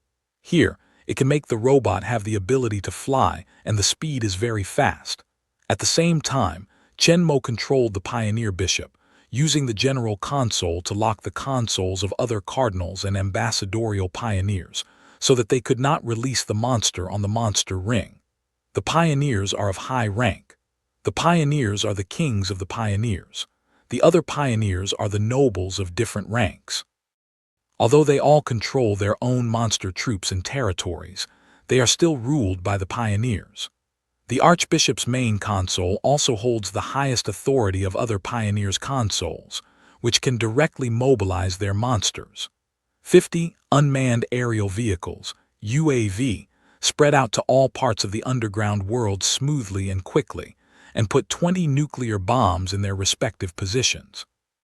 All the nukes have been activated, and the countdown starts when the drones leave, and eventually they will detonate together at the same time. Pioneers from other territories soon discovered the drones that had invaded their territory, but when they wanted to release monsters to intercept them, they found that the console was out of control. All the monsters are locked in the ring of the monster tower. They can only watch the drone armor flying in the air roaring, but can't move. Without the monster army, there is no way to take the drone armor by the strength of the pioneers alone. They can only watch them drop a strange thing and then quickly go away. Soon, Chen received Jarvis's report. "Master, all nuclear bombs are in place. 5 minutes to the countdown." Hearing this, Chen Mo immediately ordered the Pioneer Bishop to open the wormhole leading to the Earth. With the operation of the Pioneer Bishop on the main console, the wormhole inlaid in the rock above the head gradually opened a layer of petals at the lower end, revealing the long space passage inside. At the same time, on Earth, the command center of Mo Yulan Base also found that they were connected to drone armor again for the first time. The shrill alarm immediately sounded in the base. 50 armored fighters who had been in combat readiness quickly entered the UAV control device. General Quan, who had been waiting for the news, Sen Mazi and Xiao Luan also came to the command center for the first time. Cast all the images of drone armor. General Quan rushed into the command center and ordered directly. At the next moment, under the operation of female officers, a huge ring-shaped holographic projection screen was projected around the circular command center, and the video images of 50 unmanned aerial vehicles were all presented in front of the public. Just as they saw when the signal was cut off a month ago, the dark underground space, the towering tower, and the huge circle full of monsters. It doesn't seem to make any difference from a month ago. There was no fighting, no damage, not even one of the 50 machine armors, no damage at all. Everything seems to be the same as it was a month ago. If they didn't experience this month's anxious waiting, they would think that the signal was only cut off for a short time. UAV just passed through the wormhole and entered the Pioneer world. Is the time for the Pioneer world suspended, or time flow rate is different? With full of doubt, their eyes cannot help but sweep through the surrounding 50 pictures one by one. Soon, they found the difference. At first glance, the video images of each mecha are very similar, but after careful observation, it will be found that there are great differences in the surrounding terrain, the scale and layout of the tower, the types of monsters, and the brightness of the light in the environment. And it seems that the weaker the light, the smaller the size of the surrounding towers and the number and size of monsters. But because these drones are still, they can't observe the surroundings very well. Is the driver in position? Asked General Quan in a hurry. The driver is in place making a neural connection, the female officer reported soon. After waiting anxiously for more than 10 seconds, all the 50 still pictures finally moved, and the voice of the female officer sounded at the same time. General, all drivers are connected. General Quan immediately ordered. All drivers turn to the light source.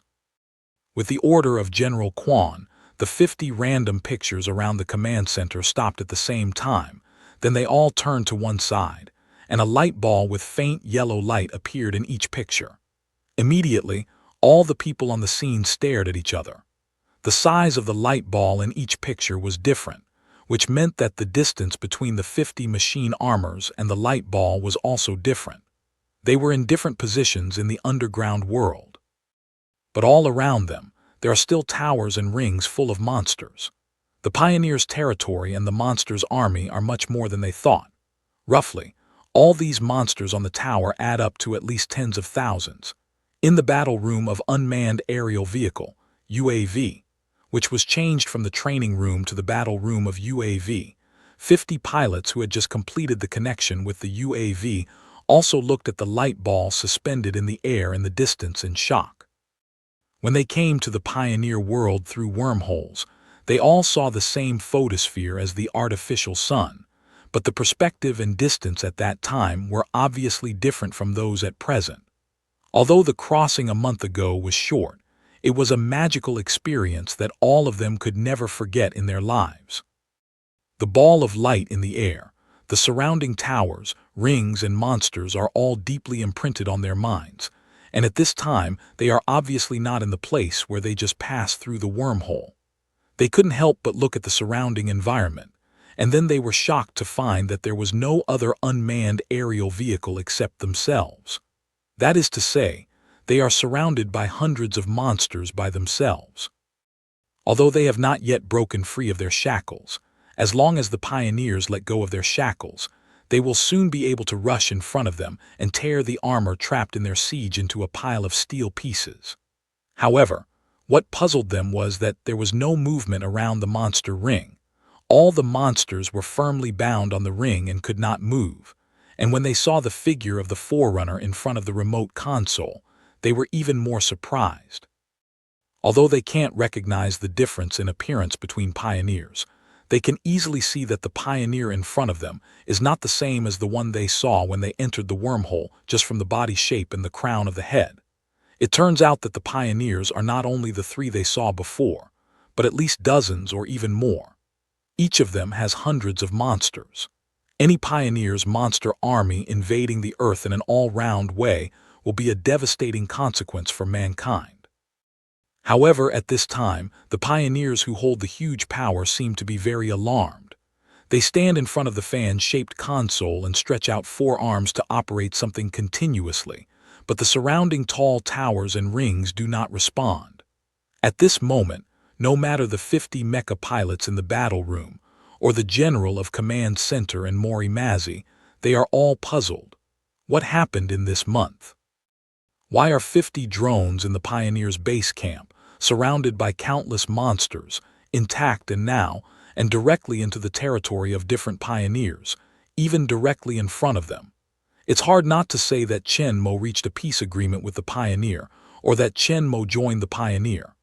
The idea was thrown out of their heads in a flash. If it's someone else like Newt, it's possible. As for Chen Mo, the guardian who has guarded the Earth for thousands of years and killed countless aliens who have invaded the Earth, he can never yield to aliens.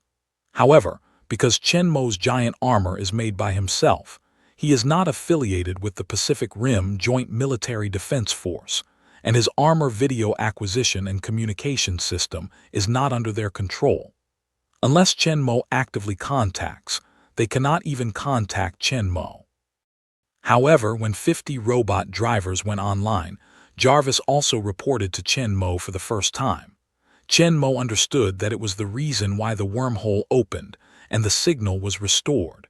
He immediately connected directly to the communication system of all drones and gave a silent command. All the nuclear bombs have been deployed. 3 minutes later, they will detonate. All the armored pilots will be disconnected immediately. Hearing Chen Mo's familiar voice, everyone's heart was certain, but after hearing Chen Mo's words, everyone was shocked.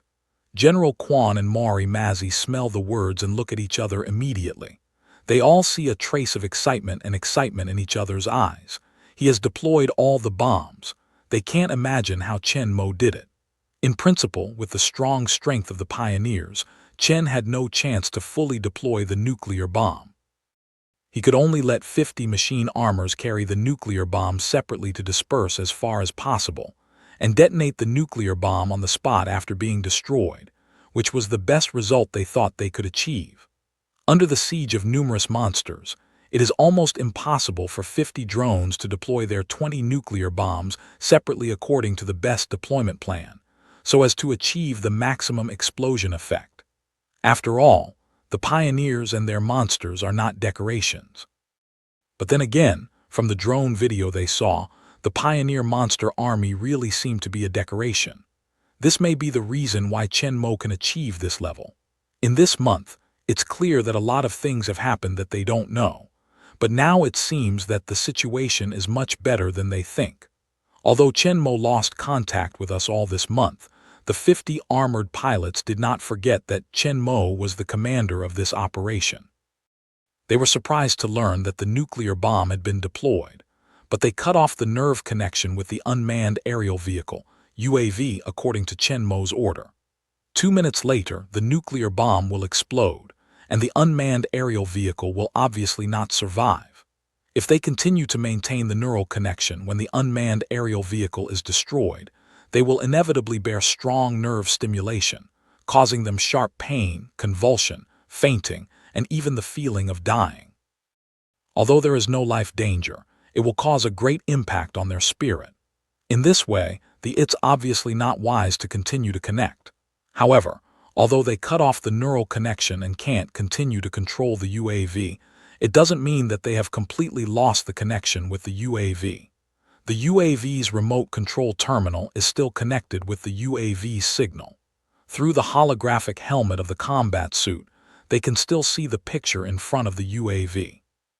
50 mecha drivers stood there quietly, absorbed in the picture. Command Center, General Quan and others also looked at the screen in front of them with serious faces. They were so excited that they could even feel their heartbeat. For more than 20 years, human beings have been living in the shadow of monsters, under the great pressure of perishing at any time. Today, they may completely get rid of the threat of Pioneers and monsters and usher in the final victory and peace. In Pioneer World, Chen Mo looks at the light ball, which is still suspended in the air in the distance and emits faint yellow light. Without hesitation, he immediately moves back to the giant armor. Just like the infinite gem, since it can't be taken away, it's no pity. Anyway, it was originally an unexpected discovery for him. He has gained enough in this pioneering world trip. Driving the giant mecha, Chen Mo directly starts the thruster and flies to the wormhole opened above. Soon, he flies through the long wormhole and exits from the exit at the other end. Through the water tens of meters deep, the giant mecha directly broke through the sea and flew into the air. Looking at the mecha and warship guarding the periphery of the wormhole, Chen Mo directly turned the direction and flew towards the base of Mo Yulan. Flying in the air, Chen Mo's mood can't help but relax a lot. Compared with the dark, narrow, and oppressive pioneer world, the Earth is still broader and more beautiful. The wormhole was soon left behind by Chen Mo, and he left all the 50 drones in the pioneer world. Chen Mo needs to use them to confirm whether the pioneer world has been completely destroyed. He doesn't want the wormhole to suddenly open again 10 years later, and the raging monsters will completely exterminate the unprepared human beings. While flying, Chen Mo asked Jarvis to tune out the video images of the unmanned aerial vehicle, UAV, and present them all before his eyes. At the same time, a holographic projection model of the pioneer underground world also appeared nearby, with 1,000 red dots evenly distributed on it, completely filling the whole underground space. Each red dot indicates a nuclear bomb. According to their explosion range, the whole underground world will be completely shrouded, and no place can escape. Among the 1,000 red dots, there are also 50 blue dots scattered. It is the 50 drones in each pioneer territory that will witness the destruction of all the pioneers. Mo Yulan Base, Command Center, and Battle Room are very quiet at this time. As the countdown number on the screen is getting smaller and smaller, people can't help but hold their breath and stare at the picture in front of them for fear of missing anything. When the number turns to 0, people only feel that the whole world is suddenly quiet. Then, a dazzling light appears on all the screens, illuminating the dark world as bright as day. In the underground world, thousands of nuclear bombs were detonated at the same time, and the brilliant light like the sun burst out suddenly. A huge hemispherical shock wave carrying strong radiation and horrible high temperature rapidly expanded outward. Where it passed, the monster tower and ring suddenly collapsed, and the monster fixed on the ring was scorched rapidly under strong radiation and high temperature, carbonation, then by the shock wave blow away into a piece of fly ash. In the face of the sudden explosion of the nuclear bomb, the pioneer who is busy in front of the console has no time to react. He can only stare at the unprecedented strong light sweeping in, and then be swallowed up by the explosion at the next moment, and turn into ashes in an instant. Numerous huge stone pillars supporting the underground space broke in succession in the shock wave, and the rock dome at the top also collapsed directly under the huge power of the explosion. In the strong vibration of the earth shaking, numerous huge rocks fell from the air, completely burying the underground space. And all these pictures are transmitted through the unmanned aerial vehicle. Chen Mo, General Quan, Sen Mazi, Xiao Liwen, and 50 armored pilots in the combat room clearly see the whole process of this huge explosion, because Chen Mo laid out nuclear bombs in the center of the pioneers' territory. Although he had strong defense, all the monsters were turned into flying ash under the close and strong nuclear explosion.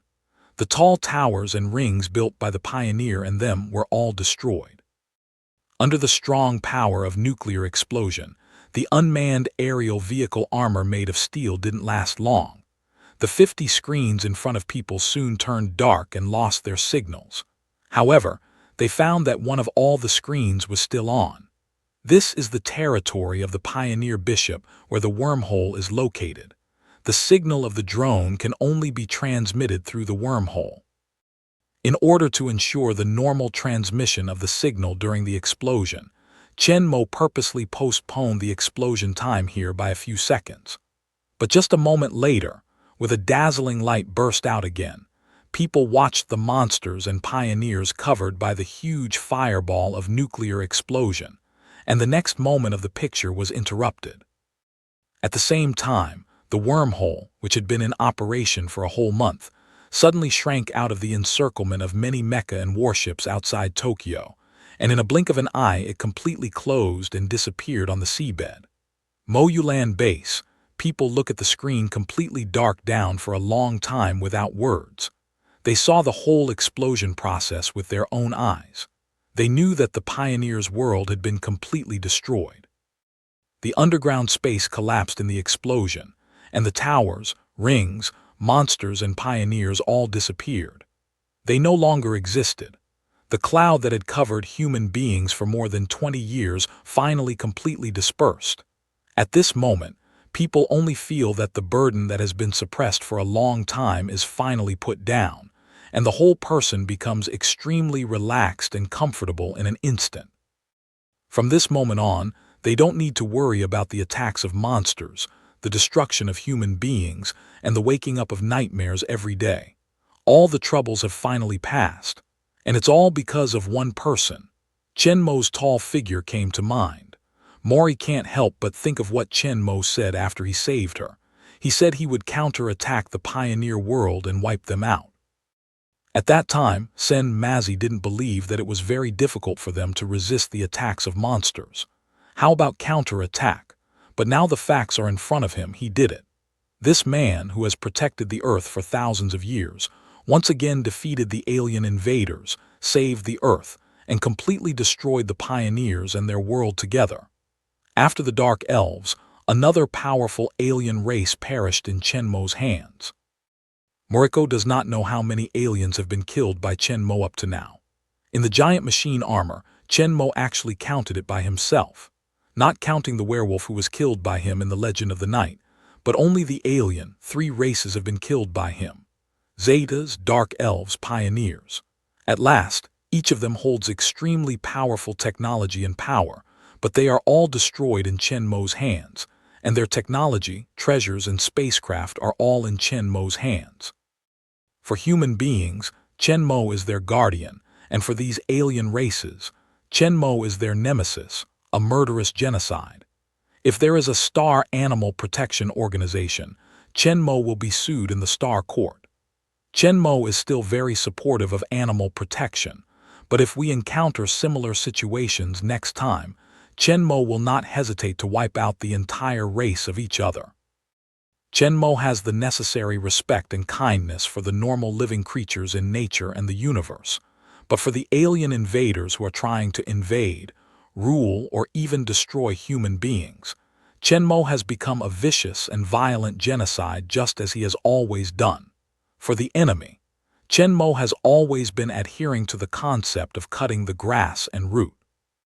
No matter the Zetas, Dark Elves, or Pioneers, as long as they survive, the future will inevitably come back, bringing new crises to mankind. In the past, the reason why Malchus could almost kill Freya was that he almost destroyed the 9 kingdoms with the help of the ether particles when the celestial bodies were converging. It was precisely because Bauer, the original god king, failed to completely eliminate the Dark Elves. Malakis, with dozens of Dark Elves and the only remaining Dark Elves warship, has been dormant in the depths of the universe for 5,000 years like a bereaved dog. Just when almost everyone has forgotten them, they suddenly come out and attack Asgard directly, and finally almost turn over. If it wasn't for Chenmo's intervention, what would happen to the last 9 kingdoms? At least after God, Freya would die in the hands of the cursed soldiers. This time, Chenmo apparently succeeded in exterminating a hostile race again. Jarvis analyzed all the videos sent back by the mecha, and concluded that all the monsters and pioneers were killed directly in the nuclear explosion center. All the monster towers and other devices were destroyed. The whole underground space was completely collapsed under the huge power of the explosion of 1,000 nuclear bombs at the same time, and the whole world was deeply buried in the bottom of the earth. And the civilization of the pioneers was this scene. The huge nuclear explosion was wiped out. Soon, Chen went back to the base of Mo Yulan. In the square, General Quan, Sen Mazi, Xiao Liwen, Dr. German, as well as all the mecha fighters, hunter cadets and the base staff were lining up to welcome him. In fact, Chen Mo was the only one who really entered the wormhole in the pioneer world. The signal of drone armor was cut off soon after it entered. It can be said that Chen Mo is the credit of himself to wipe out the pioneers and monsters completely. He can be said to be a real hero with courage. One man broke into the alien world, faced with thousands of powerful monsters, alone for a month, and finally successfully destroyed all the enemies, and completely rescued mankind from the crisis of extinction. This ancient guardian of the Earth once again defeated the alien invaders and guarded the human race. On the square, people looked at the giant machine armor falling from the sky, and their faces were full of emotion, gratitude, and worship. In particular, the 50 mecha fighters and students, through the unmanned mecha, felt the terrorist power of the pioneers. When they saw the numerous monsters on the ring at first sight, all of them were deeply shocked, followed by deep despair. In the face of countless monsters in the pioneer world, any one of them can only be killed and torn to pieces. Even if their 50 drone armor are all normal, they are not the opponents of thousands of monsters around. The only thing they can do is detonate the nuclear bomb loaded on their body before being torn. However, in the case that nuclear bombs cannot be put into the whole underground world, even if 1,000 nuclear bombs explode at the same time, they can only destroy their pioneer territory and certain surrounding areas, and other pioneer territories in the periphery will not be greatly affected. In a short time, new wormholes will appear again, and the threat of pioneers and monsters will not change. However, Chen Mo not only survived in the pioneer world alone, but also spent a month in peace. Under the eyes of the pioneer and the monster, he deployed all 1,000 nuclear bombs and completely destroyed them at one stroke. What Chen Mo has done is beyond their understanding. It's hard for them to imagine how Chen Mo escaped countless monsters and deployed 1,000 nuclear bombs in this month. For all this, they can only use magic to describe, and only the powerful superheroes in the movie can do this. At this time, Chen Mo, in the eyes of all of them, has become a superhero in the movie, which is extremely powerful and mysterious. What's more, he was the superhero who saved the world. In the eyes of Mori Mazzi and Xiao Luan, who know more about Chen Mo is even greater than the superhero. Superheroes are just protectors of a city and a country, while Chen Mo is the protector of peace of the whole Earth. Over the past 1,000 years, he has been quietly guarding the Earth behind the scenes, protecting human security and eliminating countless invaders and threats. Without him, human beings would have perished many years ago or become slaves of other alien races.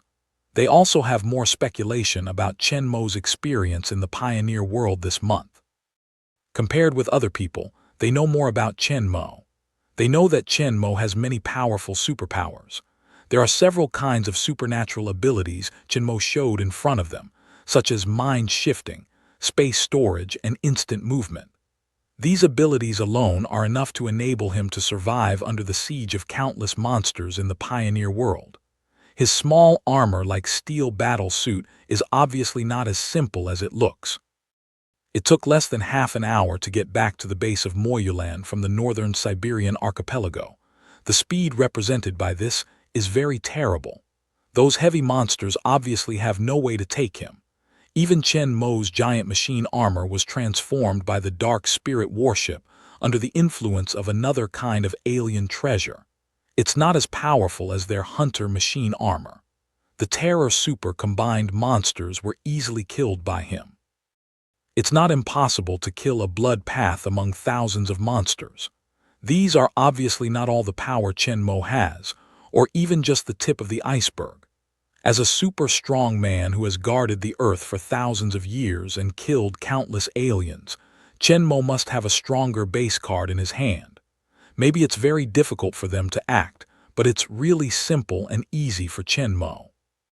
The collapse of the pioneers seemed unbelievable to them, but from Chen Mo's performance, whether it was killing the incoming monsters in Tokyo, entering the wormhole, or later arranging nuclear bombs, and finally detonating them, Chen Mo always acted in a leisurely and orderly manner in the whole process. And finally, everything was perfectly implemented in accordance with his original plan. As he first said in Sydney, we should use the conspiracy of pioneers to counterattack the world of pioneers and wipe them out completely. Now, Chen Mo has fulfilled his original promise without any discount. In people's eager eyes, the giant mecha slowly landed on the square. Chen Mo, wearing a steel battle suit, came out of the cockpit and appeared in front of everyone. Seeing Chen Mo's appearance under the leadership of General Quan, all the people standing in the square suddenly raised their arms together and saluted Chen Moki. This includes their full gratitude to Chen Mo. All of them know that the man in front of them has saved all mankind. Chen Mo's eyes swept through the faces of the crowd, clearly feeling the gratitude, reverence, and excitement in the hearts of the crowd. At this moment, his heart was also touched. In fact, this world is just one of many movie worlds for him. He is just a passer-by. After getting what he wanted, he can choose to leave and return to the real world. After all, it has nothing to do with him after all. But out of his mind's obsession, Chen Mo, in accordance with his commitment, completely wiped out the pioneers and monsters and did not leave directly, but returned here again. From the perspective of interests, he has got all the valuable things he wants, but from the perspective of emotion, he still has a lot of things to do, and now it's not the time to leave. Just as he realized before, crossing for him should not only seek strength, but also give him the opportunity to experience different worlds and different lives. In this world, although his journey has come to an end, it is not over yet. He has many things to do. Chen Mo likes that everything has a beginning and an end, and the dug pit must be filled. Such a life is a complete one. Chen Mo didn't want to leave any regrets, even if it was just a brief experience. Facing all the people of the base, feeling the gratitude and respect of the people, Chen Mo's face couldn't help smiling. If you change other people, you may inevitably be affected by the emotions of the people, excited, and maybe even have an impromptu speech. But Chen Mo is used to seeing all kinds of big scenes. It's not the first time to save the earth. This kind of scene doesn't make him too excited, but it's hard to avoid a warm current in his heart. In the warm welcome, Chen Mo went directly to General Quan and said, "Where is Newt now? Take me to see him." When Dr. Herman heard this, his face couldn't help changing. There was a thick worry on his face. Although Newt betrayed human beings, he was after all a colleague and friend of Dr. Herman, and the ruthless style of Chen Mo in dealing with pioneers and monsters. Dr. Herman was afraid that he would not let Newt go. After all, Newt at this time has been completely controlled by the consciousness of the pioneers, and his brain is full of destruction of human beings. When the pioneer was completely killed by the nuclear explosion, Dr. Herman went to the detention room to visit Newt, but to his disappointment, Newt did not return to normal due to the death of the pioneer, and his mental state was still the same as before. Keep shouting that the pioneers will come back and step on the earth. Dr. Herman was afraid that Chen Mo would kill him directly when he saw him. Although General Quan was puzzled when he heard Chen Mo's request, he nodded immediately and said, "He's in the cell, I'll take you there." With that, General Quan immediately turned around and took Chen Mo to the base. Dr. Herman and Sen Mazi saw this and immediately followed. The group soon arrived at the gate of the detention room, which is located under the base. "Open the door." At the command of General Quan, the soldiers guarding the door will open the door of the detention room. In Dr. Herman's uneasy eyes, Chen Mo walked into the detention room alone, and the heavy door was closed. Inside, Newt was tied to an iron chair. Because of his aggressiveness, Newt has been imprisoned like a mental patient since he was caught on a yacht off Tokyo a month ago. However, his condition is not very different from that of a mental patient. If he is in the real world, his condition will definitely be regarded as schizophrenia and put into a mental hospital. When he saw Chen Mo coming in, Newt said with a wild face, "You think it's over, think you saved the world. We will not give up, we will make a comeback. Sooner or later you will be flattened by the pioneers." Chen Mo can't help laughing when he hears the words. He looks at Newt and says lightly, "You seem to forget that with your help our mecha regiment has countered into the pioneer world. When Newt heard this, he couldn't help but pause, and then he said in a more excited voice, "No use. The power of pioneers is not something you can contend with." Speaking of this, Newt seems to have regained his confidence again.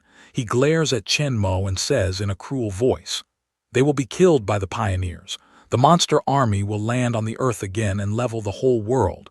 Man will be destroyed. I'm sorry to tell you that you just said the opposite." Chen Mo looked at Newt with twisted face and said slowly, "I have killed all the pioneers. The monster army has been completely destroyed and the whole pioneer world has been completely flattened by me. The pioneers will never exist again." Newt's face was stunned and unbelievable. When he noticed that Chen Mo said "I" rather than "we," he suddenly responded. He stared at Chen Mo with wide eyes and said excitedly, "It's you. You drive that giant robot. No, it's impossible. You can't come back alive." Newt said, his face completely flustered. Chen Mo looked directly into his eyes, which flickered in panic, and said in a cold voice, "That thing in your head has become a ghost. Let me wipe it out for you." At the next moment, before Newt could react, Chen Mo's mental power suddenly penetrated his mind, and Newt's consciousness body immediately appeared in front of Chen Mo. There are obvious differences between this group of consciousness and ordinary people's normal consciousness. In the spirit of mist, there is a complex gray spirit, which is deeply rooted in Newt's consciousness like a tree root. Obviously, the gray mental power that intrudes into Newt's consciousness is the pioneer consciousness that he was infected during countless times of synesthesia with the monster brain. Moreover, these consciousness are deeply rooted in his spiritual power, and they have overwhelmed his original consciousness and mastered the initiative of brain and body. Chen Mo immediately controlled the mind power to completely wrap up Newt's consciousness body and extend it to the interior. In this process, Chen Mo clearly felt the tyranny of pioneer consciousness and the slight resistance of Newt's own consciousness. At the same time, he also confirmed his conjecture that Newt's consciousness was not completely assimilated by the pioneers, but just suppressed. The second personality of schizophrenia suppressed the main personality. Newt's original consciousness still exists, and he also wanted to resist and regain the control power. He just couldn't help it. With the technological capabilities of the world, there is really no way to solve this problem. Under normal circumstances, Newt, even if not executed, will eventually be put in a mental hospital and continue to spend the rest of his life under the control of pioneer consciousness. However, Chen Mo, who originally did not belong to the world, brought him a chance of rebirth.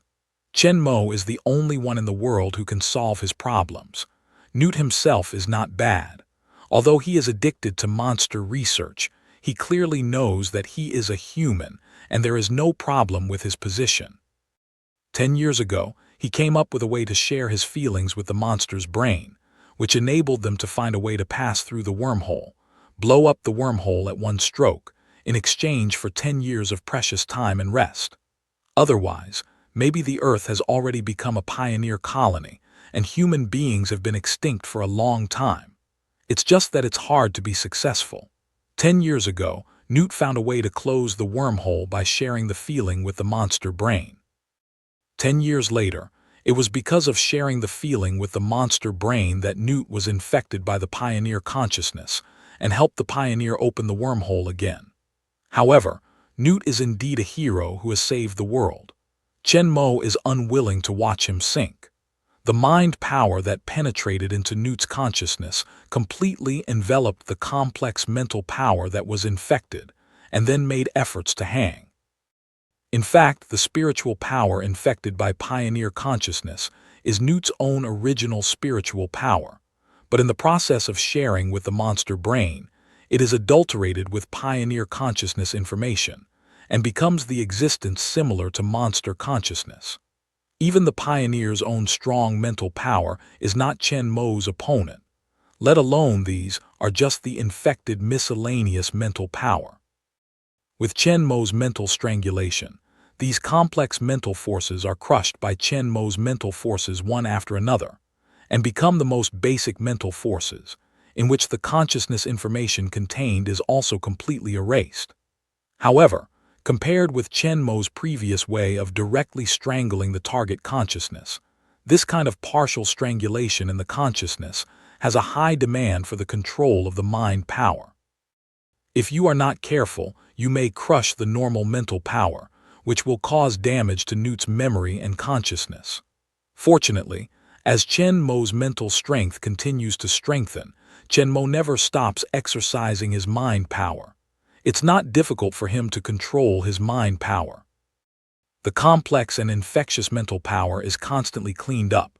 The broken pure mental power fragments are continuously absorbed by Newt's original consciousness, which is completely suppressed, and the weak and incomparable consciousness begins to grow stronger and recover gradually. Soon, Chen Mo cleans up all the infectious mental power, and Newt's consciousness is completely restored to normal. Chen Mo immediately recovers his mental power and looks up at Newt. At this time, Newt also slowly opened his eyes. His face was full of madness, and he felt the change of himself. Newt looked at the Chen Mo standing in front of him, and he could not help but say with fear and expectation, "That thing in my head, it's been cleaned up by me. You won't be controlled by it again." When Newt heard Chen Mo's words, combined with the fuzzy feelings in his mind and his current state, he understood that what Chen Mo said should be true, which made him excited. Finally, get rid of that damn thing. Newt's consciousness is only affected and suppressed, not completely wiped out, which is why he is very painful. In the past 10 years, he knew all the things that happened, but he could only watch himself go further and further on the wrong road. At the beginning, he was still conscious and wanted to stop sharing with the monster brain when he found problems in his brain. But that feeling is just like reading. It's hard to control. The pioneer consciousness in his mind has been influencing him all the time. He can only resist by his own willpower. However, when the willpower is always relaxed, after a period of time of gritting his teeth, he is still controlled by the pioneer consciousness to have synesthesia again. After that, after countless times of hard resistance and struggle, he was still sinking deeper and deeper under the common sense with the monster brain, and his mind was completely distorted, just like a demon who wanted to destroy human beings. Although occasionally he would wake up and want to resist, his will was not the rival of the more and more powerful pioneer consciousness in his mind, and he could not break away from its control at all. He only felt that there was a more powerful consciousness in his mind which was fighting against him, and it completely occupied the upper hand, influencing and controlling his thoughts and actions. However, his own consciousness could only shrink in the corner. Apart from being anxious, angry, and confused, he could do nothing. The strong contradiction, struggle, and deep powerlessness made him extremely painful and almost mad drop. He thought he was hopeless, or he was completely engulfed by the more and more powerful pioneer consciousness, or he was completely mad, but he didn't expect to have another day to return to normal. He has been fighting against the pioneer consciousness in his mind for 10 years, and he knows his situation very well. Now, he can clearly feel that the powerful pioneer consciousness in his mind has completely disappeared, and he has gained the control of his mind and body again. At this time, the mind is as clear as ever, thinking and acting without any obstacles. Even though Newt wanted to get up from the chair, he suddenly found that he could not move. Newt's face immediately changed. Didn't pioneer consciousness be completely eliminated, or it was a sequela of previous control? He could no longer control his body. Looking at Newt's movements and his face suddenly frightened, Chen Mo couldn't help laughing. "You're still tied up." When Newt heard this, he was stunned, and then he looked down at himself. Then he suddenly remembered that he was being tied up in the detention room. When he thought about it, Newt's face didn't soften much, so he remembered that he was captured and imprisoned by the United Forces around the Pacific for betraying human beings. Although he was controlled by pioneer consciousness, he did these things. Newt can't help worrying about his fate. As the mastermind of this massive monster attack, he is afraid that he will be sent to the International Court to be tried for crimes against humanity. At last, even if he is not sentenced to death, he will be imprisoned in prison until he dies. What he can't accept most is that he will live the rest of his life under the charge of human traitor and be recorded in the history of mankind. Thinking of this, Newt can't help losing his whole body strength and slumped down in the chair and looked at the front of him without thinking. Looking at Newt, Chen Mo immediately understood his thoughts and said slowly, "Do you want humans to be destroyed by pioneers?" When Newt heard Chen Mo's words, his eyes became focused again. He looked at Chen Mo doubtfully and then said, "Of course not. I hope the pioneers will be destroyed." Chen Mo couldn't help laughing at his words and looked at Newt. "As you wish, they have been completely destroyed by me, including the pioneering consciousness in your mind. It wasn't you who wanted to destroy the human race before, but the pioneer. You were just controlled by them. And the reason is that you had 2 consecutive synesthesia with the monster's brain in order to find a way to destroy the wormhole and were infected by the pioneer consciousness." Speaking of this, Chen Mo looked at Newt and said solemnly, "So, you are not guilty." Outside the detention room, a nervous Dr. Herman found that the door of the detention room suddenly opened again and quickly looked inside. The next moment, Dr. Herman couldn't help but froze. What he worried about most didn't happen. Newt was not killed. He was still okay. Besides, his shackles were also untied. At this time, he was following Chen Mo out of the detention room. When they saw Chen Mo release Newt, they were also surprised. Like Dr. Herman, they all thought Chen Mo would not let Newt go. After the pioneers and monsters were all killed, Newt, the human traitor on the pioneer side, became the next thing to be dealt with. Seeing Newt coming out behind Chen Mo, the 2 soldiers guarding the door couldn't help changing their faces when they were ready to control him. After being arrested for his own use, Newt has always shown a strong aggressiveness like a madman. They are worried that Newt will attack all the people present. When Newt saw the 2 soldiers coming towards him, he quickly raised his hands and shouted, "Hey, don't be nervous, I'm okay. I'm normal now. Long live the Earth, long live the human race." 2 soldiers saw this and looked at General Quan doubtfully. General Quan and Maury looked at each other, and then Chi looked at Chen Mo. "Don't worry, the pioneer consciousness in his mind has been cleared by me. It is the Newt 10 years ago who stands in front of you." When Chen Mo explained Newt's situation to the public, he heard that Newt had been controlled by the pioneers in the past 10 years, and the reason was that in order to find a way to destroy the wormhole, he felt the same with the monster's brain twice in a row, so that he was invaded by the pioneer consciousness and infected the brain. Dr. Herman could not help but show a little excitement on his face. Newt is not wrong. No one else can avoid being controlled by the pioneers, and it is by him that we have once again opened the wormhole to counterattack and enter the pioneers' world and completely destroy them. Chen Mo stops here, glances at General Quan and others, then says slowly, "So I don't think Newt is guilty." General Quan can't help but look at Moriko. As Secretary General, Moriko has more say in Newt's handling. Dr. Herman looked forward to Moriko, but Moriko's eyes fell on Newt. She worked with Newt in those years, and it was on Newt's information that she was able to drive dangerous homeless people through wormholes and blow them up. As for Newt's character, Moriko still knows him well. He is a little timid and slippery, but at the critical moment, he can also stand up regardless of everything. What he did in that year has proved his position. What happened later, however, was obviously quite abnormal, not only in contradiction with his previous performance, but also not what normal people would do at all.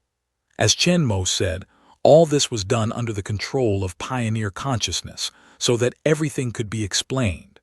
Just when Dr. Newt and Dr. Herman were nervous, Moriko suddenly stepped forward and looked at Newt and said to him seriously, "Welcome back, Dr. Newt."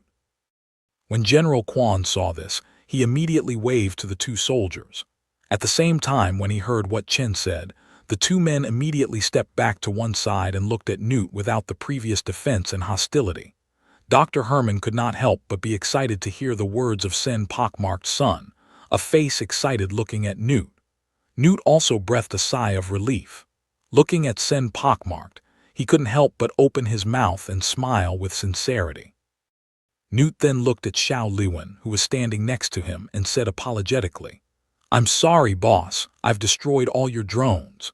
Newt knows that those drones are Xiao Liwen's lifelong efforts, but now half of them are self-exploded by her. half of them are destroyed by nuclear explosion in the Pioneer world. Although all these are due to the Pioneer, as the actual executor of all these, his heart is still a little over. Xiao Liwen was not angry but said with a smile, "Anyway, all the Pioneers and monsters have been eliminated. That's what I really want. And my drone armor has made great contributions this time. It's worth everything." Newt's eyes couldn't help but sweep over the people and found that the people looked at him with sincerity and kindness and didn't hate him for what he did, which made the last worry in his heart disappear. When he turned to Chen Mo, Newt couldn't help being grateful. He knew it was all because of Chen Mo. If Chen Mo didn't help him erase the Pioneer consciousness in his mind and help him explain and guarantee, people would never accept him so easily. Just then, General Quan suddenly looked at Chen Mo and asked, "What are we going to do with the other monster worshippers who are involved?" When Chen Mo heard this, he looked at Dr. Herman and said in the confused eyes of all the people, "The pioneering consciousness contained in the monster brain is not particularly strong. Like Dr. Herman, whether it's for research or curiosity, if you only have synesthesia once, it won't be infected. Instead, it will have adverse reactions due to strong stimulation, which is very resistant to synesthesia again. In this case, the second synesthesia will continue, either in order to obtain wormhole information like Newt, or in order to truly worship monsters as gods. They have betrayed human beings." Senmazi, listening to Chen Mo, said with some uncertainty, "You mean arrest all the monster worshippers involved in this plot for crimes against humanity? If there is resistance, kill them directly. At the same time, search and destroy the brains of all living monsters, completely eliminate the resurgence of Pioneer consciousness, and completely destroy the carcasses and all active tissues of monsters, so as to prevent the reproduction of new monsters by human cloning technology." From Chen Mo's words, people heard a lot of murderous spirit. We can imagine that if we do according to Chen Mo's words, the people and forces involved will be very wide. The monster worshippers are a very large group. Although not all people are controlled by the Pioneer consciousness, there are not a few people involved in this conspiracy, and most of them should be social, the upper class. In the whole process of arrest and search, many people will be involved, which is likely to cause great confusion and panic, which is the reason why they have not taken measures against the monster worshipper organization before. But this time, Moriko is not going to continue to tolerate it. Before that, because their main enemies were pioneers and monsters, all human beings were still on the same front. In order not to cause internal turmoil, they indulged the worshippers of monsters again and again. Moreover, compared with the threat of monsters, these fanatical religious elements do not have too much threat in their eyes, so they do not focus on them. But what they didn't expect was that the pioneers used these monsters that they didn't put in their eyes to brew this huge plot together with Newt. If it wasn't for Chen Mo, it's really hard to say what the final outcome would be. Now that monsters and pioneers have been wiped out, they can also free up their hands to clean up this cancer inside human beings. Including what Chen Mo said, it's also very important to search the brain of monsters and destroy the bodies of monsters. Sen Mazi knows how crazy human beings can do for their own interests. When they have a common enemy and face the threat of extinction, it's okay. When the crisis is over, they can do everything for the benefit of all countries and themselves. The powerful monsters that almost destroyed the human world will definitely become the goal of their research, and the final result is likely to drag human beings into the abyss of extinction again. Maury can't help but take a deep look at Chen Mo, who has protected the Earth for thousands of years and eliminated countless careerists. These are the great threats they will face in the future. If they don't deal with them in time, the new crisis is likely to happen again. At that time, General Sen Mazi and General Quan fully accepted Chen Mo's proposal to send a large number of soldiers to carry out arrest and search operations all over the world in the name of the Joint Pacific Rim Army Defense Force. The existence of monster worshippers has caused many dissatisfaction and even hatred of ordinary people. When their family and friends were killed by monsters, they claimed it was God's punishment. When they fought against monsters, they preached that they should give up resistance and be devout to God. This makes most normal-minded people hostile to monster worshippers. Therefore, this massive arrest and search operation did not arouse the resistance of the general public. Although some human rights figures jumped out to attack the move of the United Forces around the Pacific, they did not get the support of the general public and did not set off much waves. But contrary to the reaction of the general public, the hunt for monster worshippers has met with great resistance at the top of governments. For the first time, the power of the monster worshippers has revealed their tusks. Many members of parliament and senior officials have jumped out to block the capture of the Pacific Rim Joint Army Defense Forces. Sen Mazi and others also didn't know until this time that the monster worshippers who were not in their eyes had such a huge influence. From the information Chenmo gave them, they found the answer. Among the monster worshippers, the ordinary people at the bottom only occupy a small part, and they are also the main participants in demonstrations and other activities. The real power of the monster worshippers is also their main members. In fact, most of them are the top people in the world. Among them, there are rich people, high-ranking officials, and great influence in various countries. Their strength cannot be underestimated. It is for this reason that they can help Newt to make monster embryos and implant them into the control center of unmanned aerial vehicle. However, in the face of the obstruction from all countries, Sen Mazi was unprecedented tough this time. Under the condition of passive cooperation and even active obstruction from all countries, Sen Mazi directly sent the anti-Japanese forces of the Joint Pacific Rim Army to arrest forcefully. The monster worshippers and the executives behind them didn't expect that the modest and gentle Sen Mazi would be so tough this time, and he was so aggressive that they were caught by surprise. Before they could react, many monster worshippers were arrested from their apartments, mansions, corporate headquarters, and even government buildings, and sent straight to them, upgrade the plane, and take it to Mo Yulan base. In the process, all the monster worshippers who resisted were shot by the soldiers of the Joint Pacific Rim Defense Force. This move made many monster worshippers dissatisfied with the back of the mountain and put pressure on Moriko through their own channels. But Moriko ignored this and took out her tough style when she was a machine armor fighter. Instead of being restrained, Moriko increased her sending power and made a lot of arrests in a few days measure the number of monster worshippers caught.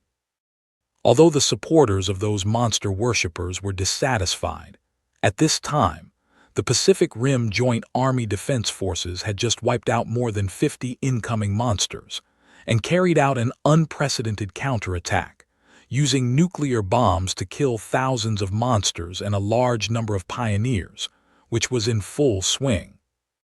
Although they don't know about going to the world first and can't be sure whether the pioneers have been completely wiped out, at least this time their attack on the pioneers is far greater than 10 years ago. They believe that there should be no more monsters landing on the Earth in at least 10 years. With the momentum of victory over monsters, the UPF has gained the support of almost all the people. Even those who had previously demonstrated for the disbanding of UPF have defected and supported them. In this case, there is no problem for the Pacific Rim Joint Military Defense Forces to arrest the monster worshippers.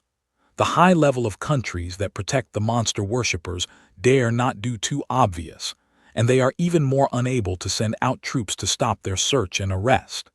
In the face of the unprecedented hard Sen Mazi and the Pacific Rim Joint Military Defense Forces, the monster worshippers are officially in various countries. The umbrella lost its function for a while. While the monster worshippers saw their hard-working protective umbrella, unable to fight the Pacific Rim Joint Army Defense Forces, a large number of companions were caught one after another, and the rest of them immediately took out their cards and put out a dead fish situation. A combat team of the Pacific Rim Joint Military Defense Force, which went to a company to carry out the capture task, was attacked by air defense missiles when landing by helicopter.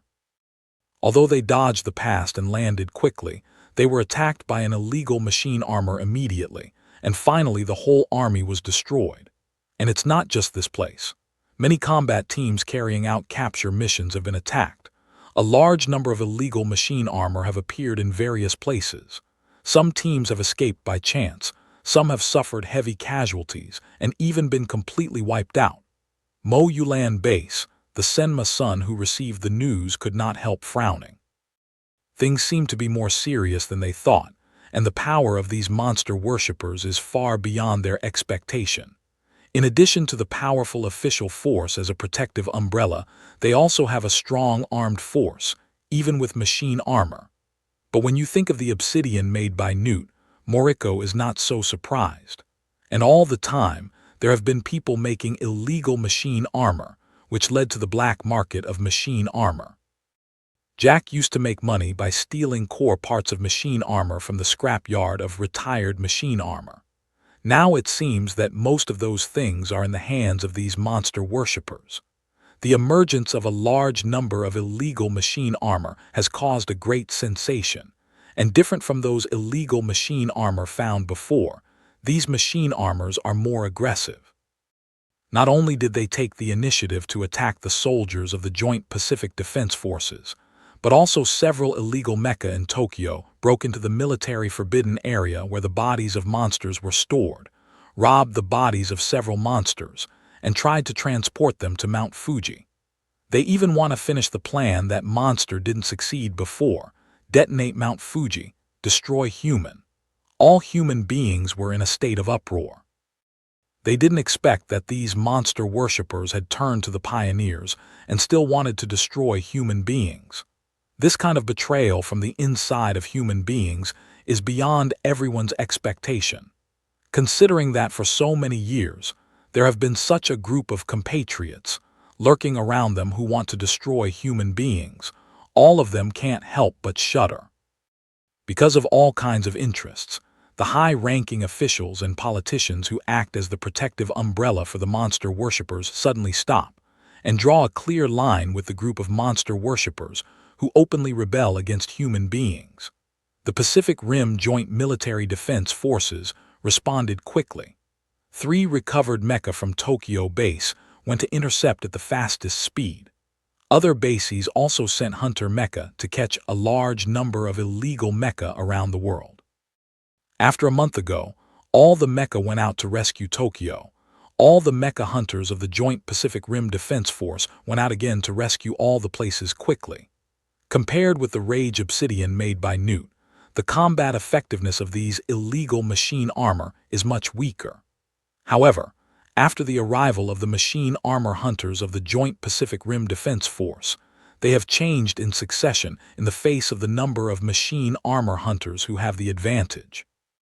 A large number of bone spines have been drilled in their bodies, and their hands and feet have become the sharp claws of monsters, which have appeared before monster mecha. In other places, after all, the hunter machine armor has a numerical advantage. Although the machine armor faced with variation still fails to take the upper hand, the situation is still under control.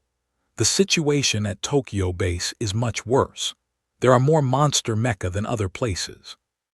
3 hunter mecha are not rivals of these monster mecha at all, and the monster mecha took the body of the monster and went straight to Mount Fuji. It happened again a month ago. If we can't stop them and let them detonate Mount Fuji successfully, we will face extinction again. Seeing that they are getting closer to the top of Fuji Mountain, the mecha hunters are totally unable to stop them. The situation is very urgent. Fortunately, Chen Mo arrived in time.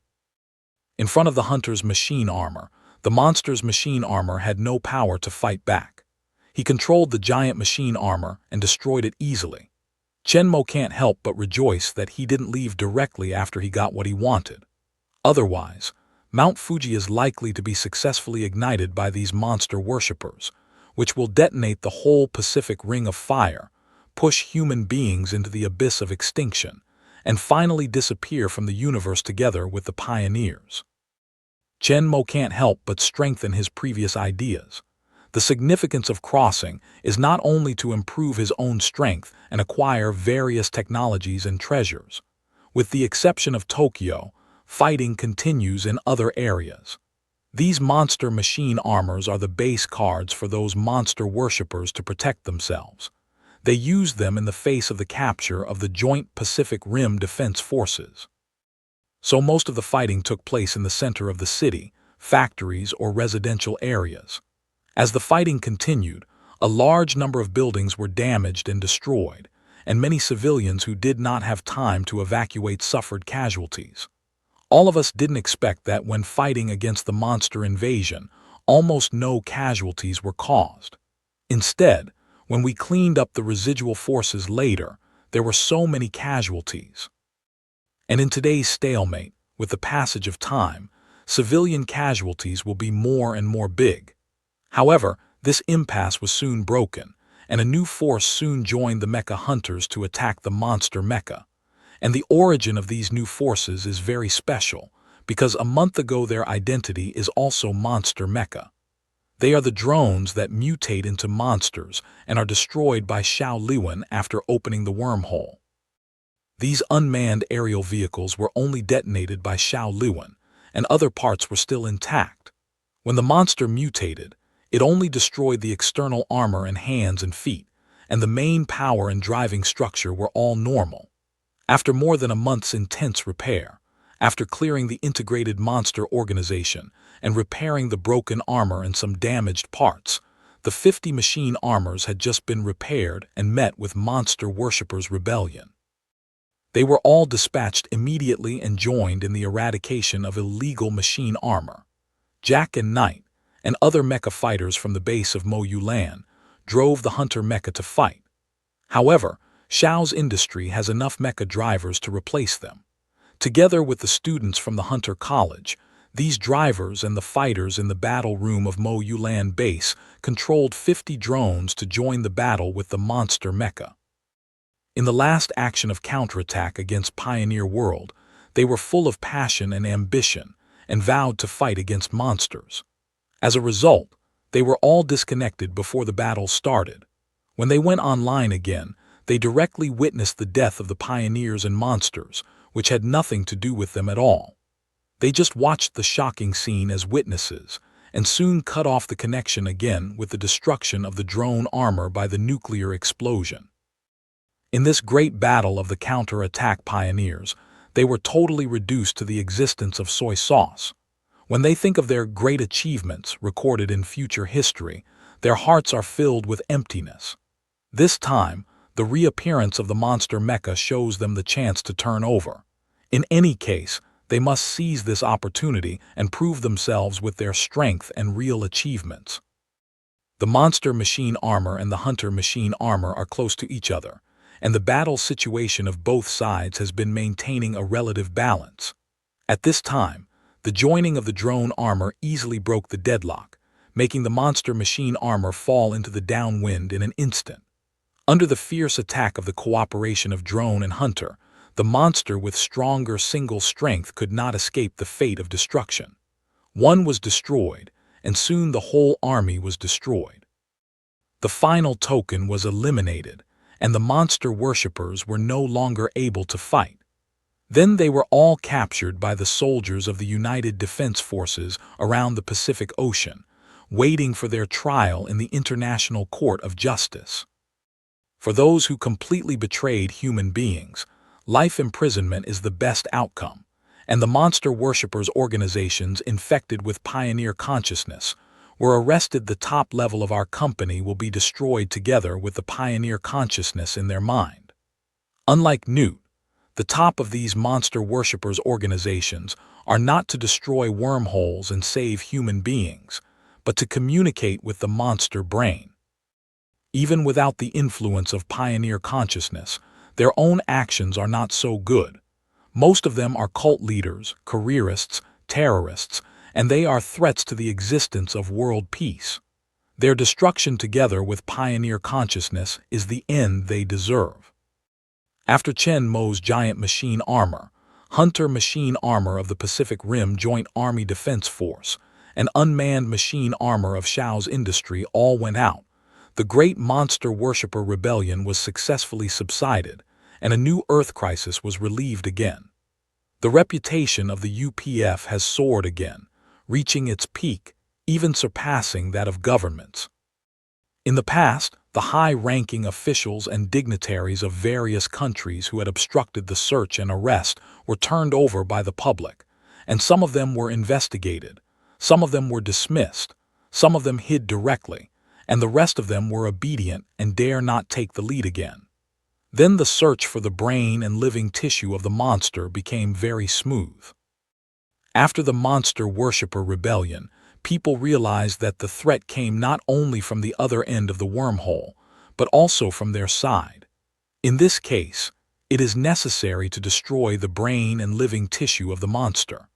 Without the monster worshippers and the protective umbrella behind them, the next move did not encounter any waves.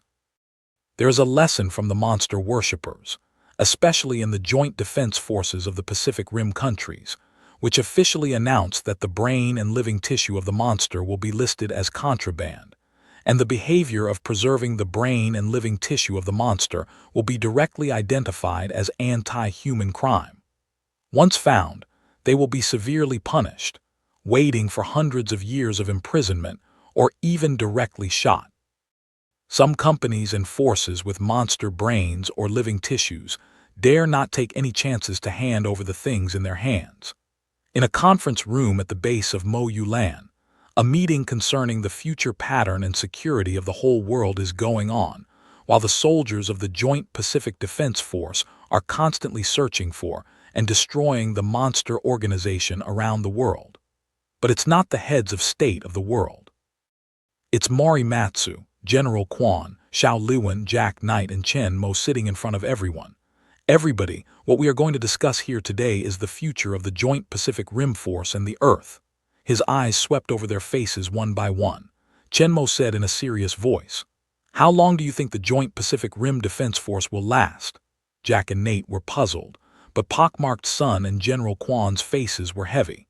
Mori-Sun frowned and looked at Chen Mo with a serious face.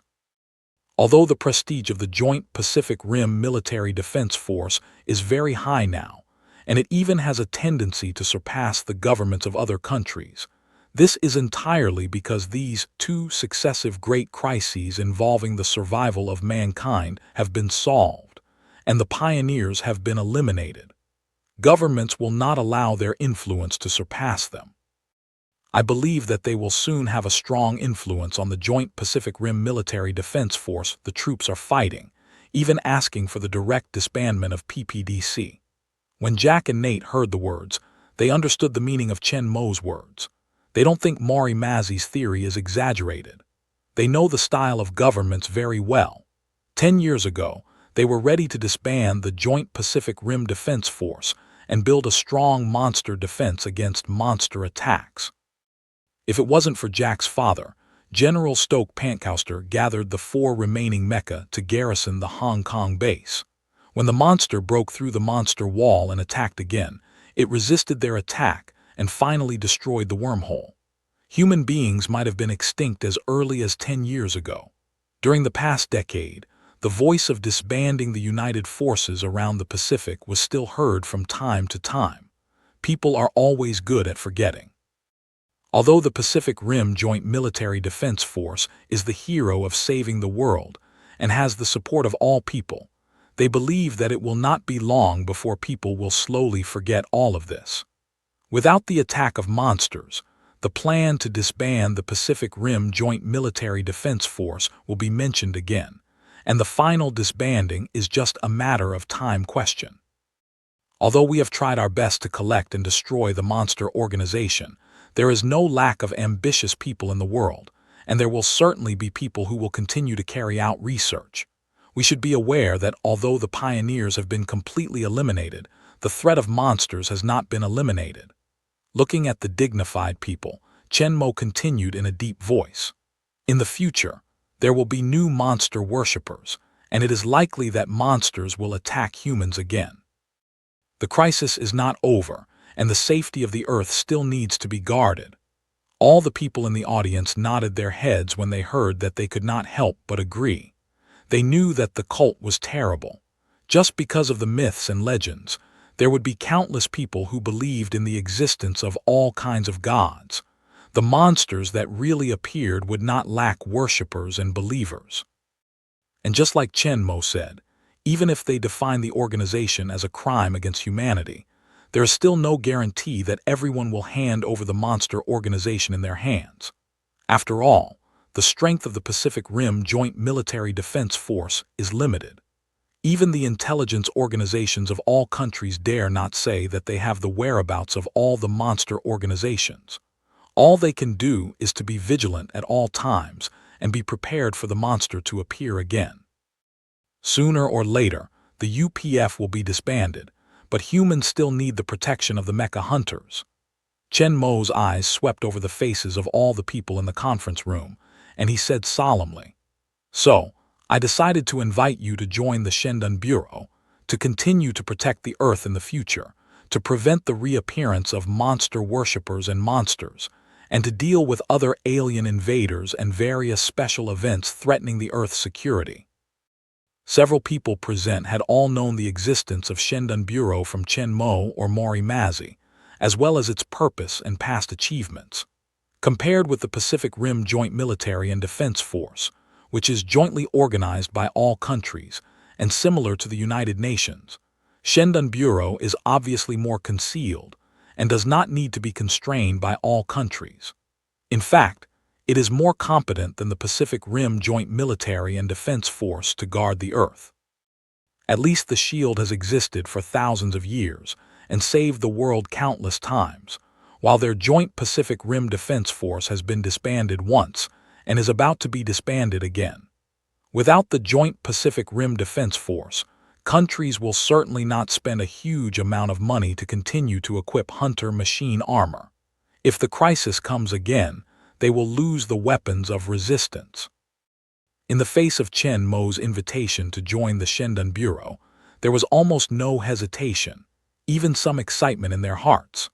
Although they used to be either the top of the Joint Pacific Rim Defense Force or the boss of Shao's industry, Jack and Knight were also the trump card drivers of the mecha hunters, but the position of the Shendun Bureau in their mind was not comparable to any organization and force.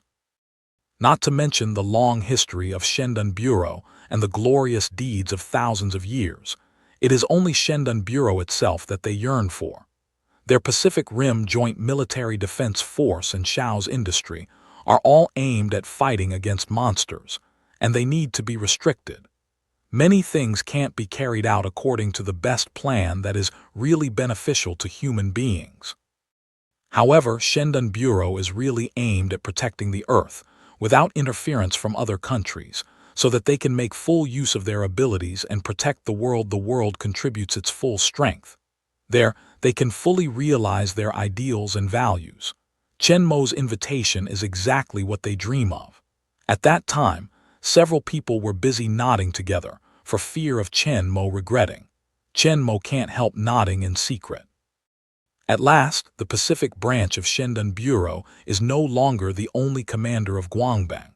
Shendun has made another big step forward in the expansion of the multiverse. In fact, although it is a matter of time before and after the disbanding of the Joint Pacific Rim Force, it will continue to exist for a long time at least. Although the pioneers were destroyed by Chen Mo, many countries were afraid of being attacked by monsters. 10 years ago, they thought that the pioneers had been killed by the self-explosion of dangerous vagrants. Later, monsters did not reappear. Even those who had asked for the disbandment of the UPA Defense Force dare not mention it now. In particular, the reappearance of monster mecha deepened their fear, until it is determined that there will be no more monster attacks, at least for 10 years. The UPF will not be disbanded. What they need to do is to secretly transfer the strength of UPF to the dark and turn it into a new shield. After all, Chen Mo's Shendun Bureau is just an empty shelf. He has nothing but himself and a famous name. The Pacific Rim Joint Army Defense Force that will be disbanded is the best object to supplement the Shendun Bureau's strength, especially when there is high-level cooperation between the Pacific Rim Joint Army Defense Forces such as General Yaosun Mazi and General Quan. It is not difficult to transfer it. Xiao Luan's Xiao industry has a strong scientific research capacity, production capacity, and financial resources. which is also a very powerful help to Shendan Bureau. When the Joint Pacific Rim Defense Force is disbanded in the future, Xiao's industry will become the cover of Shendan Bureau, which will be very beneficial to their future development and action. Of course, with the support of Shendan Bureau, the development of Xiao's industry will be more smooth. In addition to the strength of Xiao's industry and the Pacific Rim Joint Military Defense Force, Sen Mazi will also, according to the situation, test and draw up the Pacific Rim Joint Military Defense Force and some of the top-level countries that meet the requirements, invite more like-minded people to join the Shendan Bureau, and strengthen the power of Shendan Bureau. It can be predicted that in the near future, this new Shield Bureau will have the same or even stronger power as the Avenger Alliance world, and really have the power to protect the Earth. However, with Chen Mo's intervention, there are still big deviations in the future development of the world. The large-scale Hunter's Mecha, which used to be the core combat power, is specially developed for monsters with huge size. Now, with the help of Chen Mo, the pioneers and monsters have been completely eliminated. In fact, the role of the large-scale hunter is not so great. On the contrary, the small mecha made by Amala is more flexible and easier to manufacture and deploy. So while keeping the existing hunter armor as the necessary combat readiness force, in order to deal with the more complex situation from inside and outside the Earth, they will secretly adjust the main research direction to the small and medium-sized armor below 10 meters, as well as the ultra-small armor and exoskeleton armor similar to Chen Mo's steel armor in the future. In the future, when the joint forces around the Pacific are shut down, unless monsters or other giant alien creatures reappear, these small, more flexible and more convenient covert mecha will become the main force of their battle. However, this has nothing to do with Chen Mo after recruiting Sen Mazi and others to join the Shendan Bureau. Chen Mo directly appointed Sen Mazi as the Deputy Director General, and after explaining it, he directly returned to the real world in front of the people. In a flash, Chen Mo has appeared in the underground laboratory. Looking at his suit, which was transformed from riot, Chen Mo went back to the living room upstairs in a blink. In the air, there is still a light mellow aroma of coffee. On the tea table, an empty coffee cup is quietly placed on it. Seeing Chen Mo reappear, the old housekeeper came up with the coffee pot and bent down to fill the coffee cup again. With the brown coffee steaming out of the long and thin spout, a more intense fragrance filled his nose. Chen Mo can't help but draw up a light arc at the corner of his mouth, reach for his coffee, lean back on the soft sofa, and enjoy it slowly.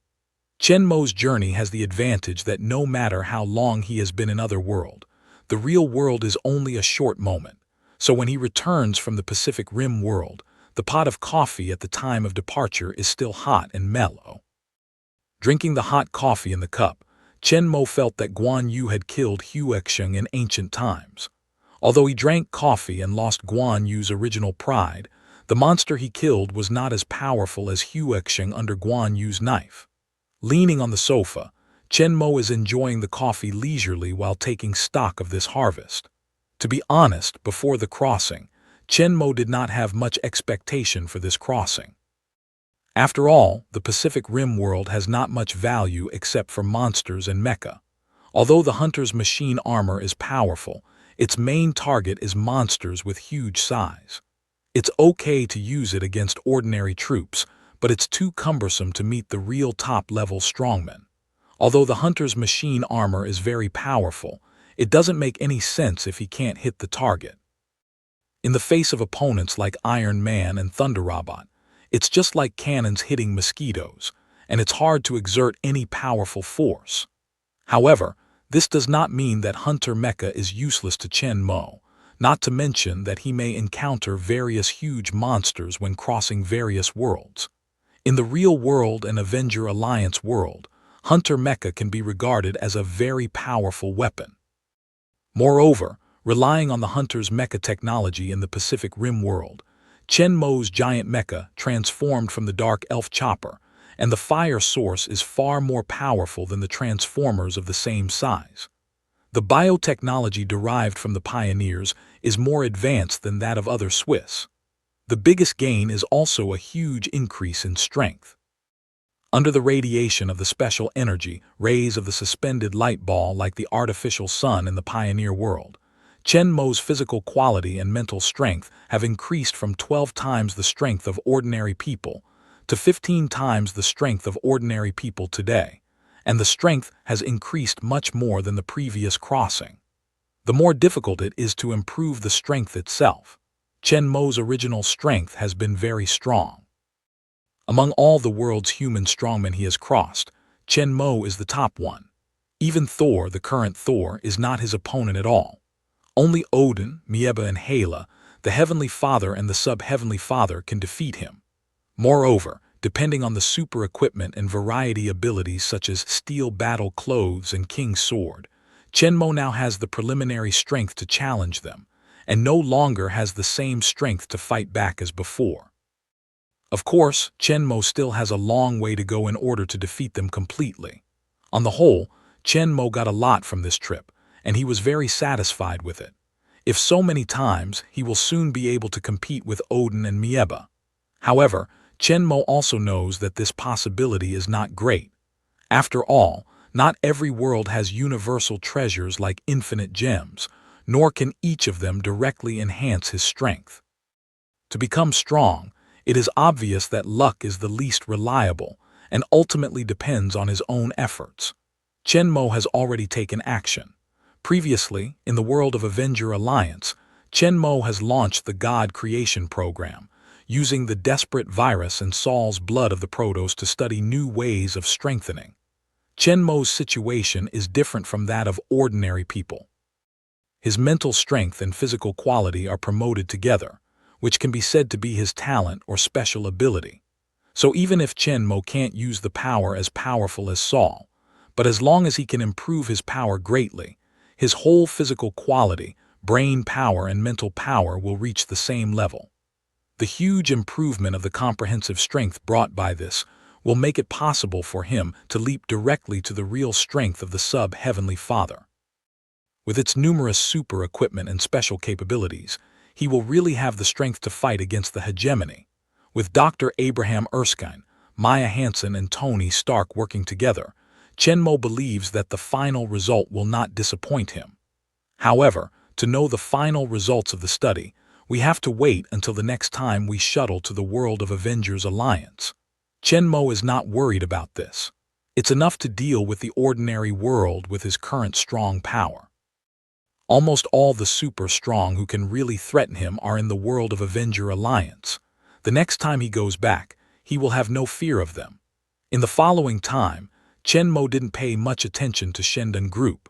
Under Su Wan's management, Shendun Group's development was in order.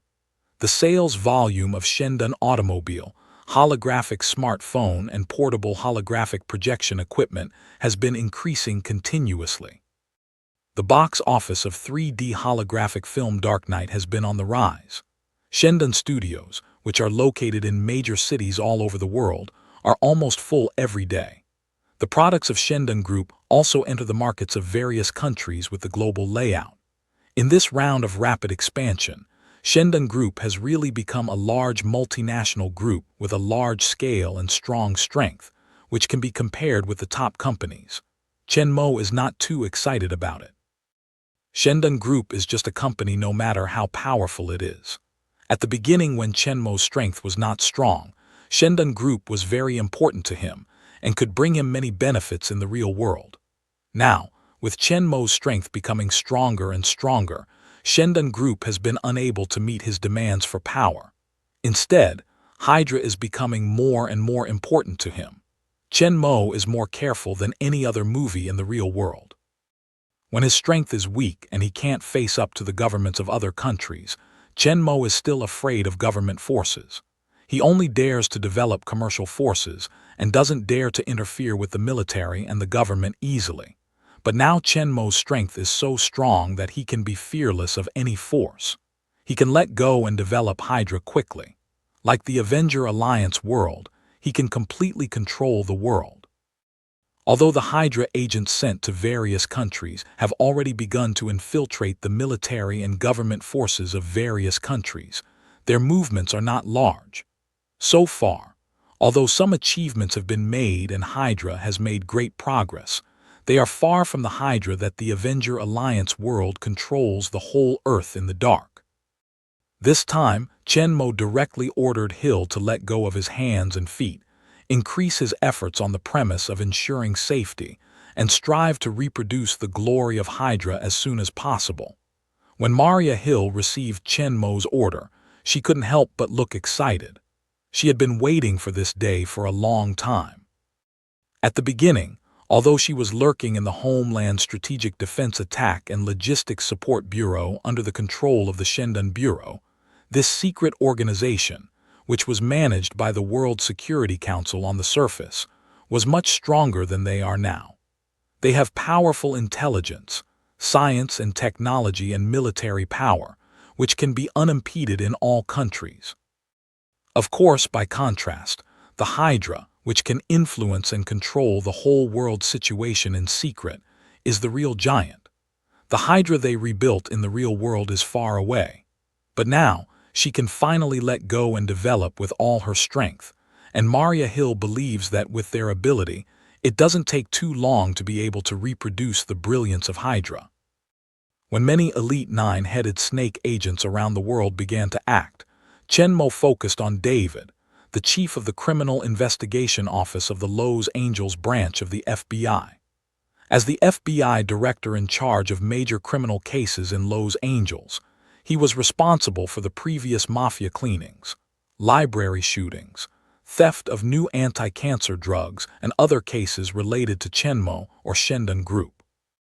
Chenmo had paid some attention to him before, and Jarvis also conducted a thorough investigation on him to find out his ability and very good character.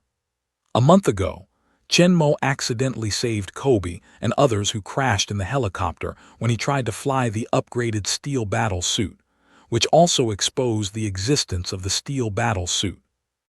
In the absence of any direct clues, David turned his suspicious eyes to Shendan Group several times and connected all the cases related to Chenmo. If it wasn't for Chenmo who brought the steel battle suit directly from the movie world, it had nothing to do with Shendan Group, and it was really possible for him to find out something. However, Chenmo realized that his ability was very strong, so he couldn't help thinking about whether to absorb David into the Hydra.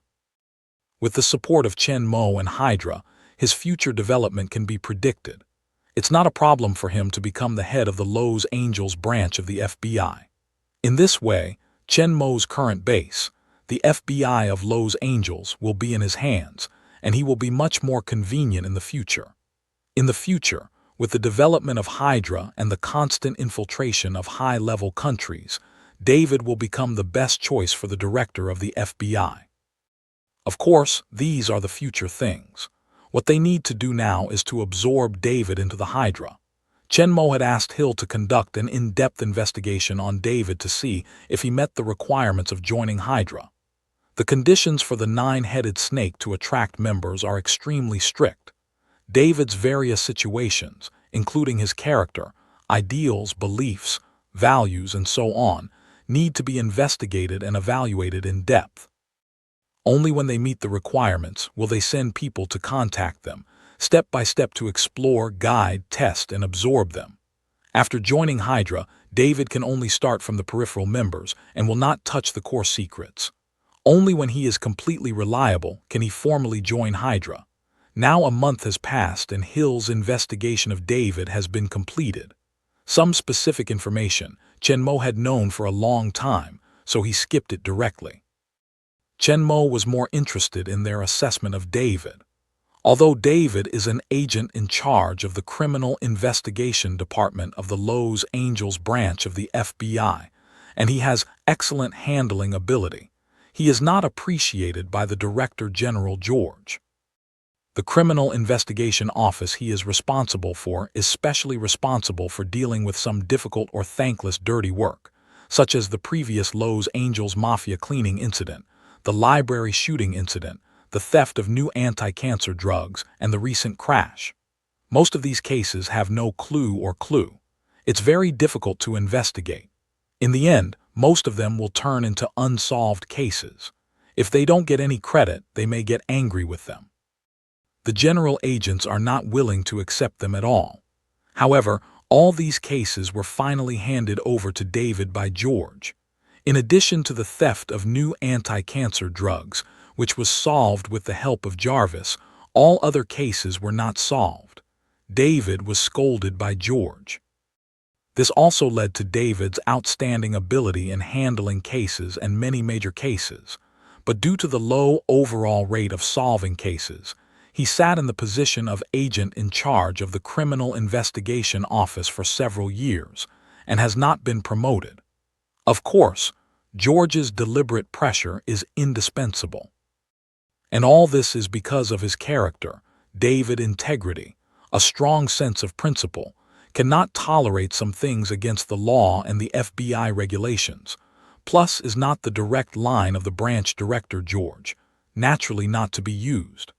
After he was promoted to the head of the Criminal Investigation Office by his own ability, he stayed in this position and didn't step in.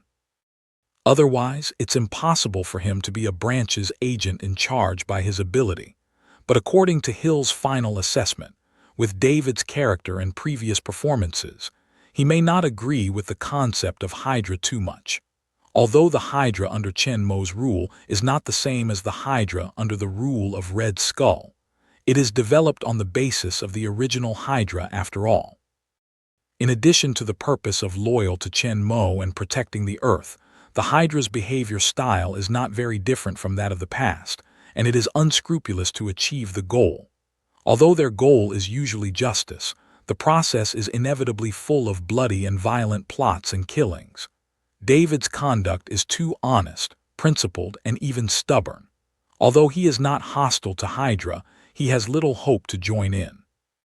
So in Hill's evaluation report, David's final audit result is unqualified. Chen Mo dropped the report, but his face was not disappointed.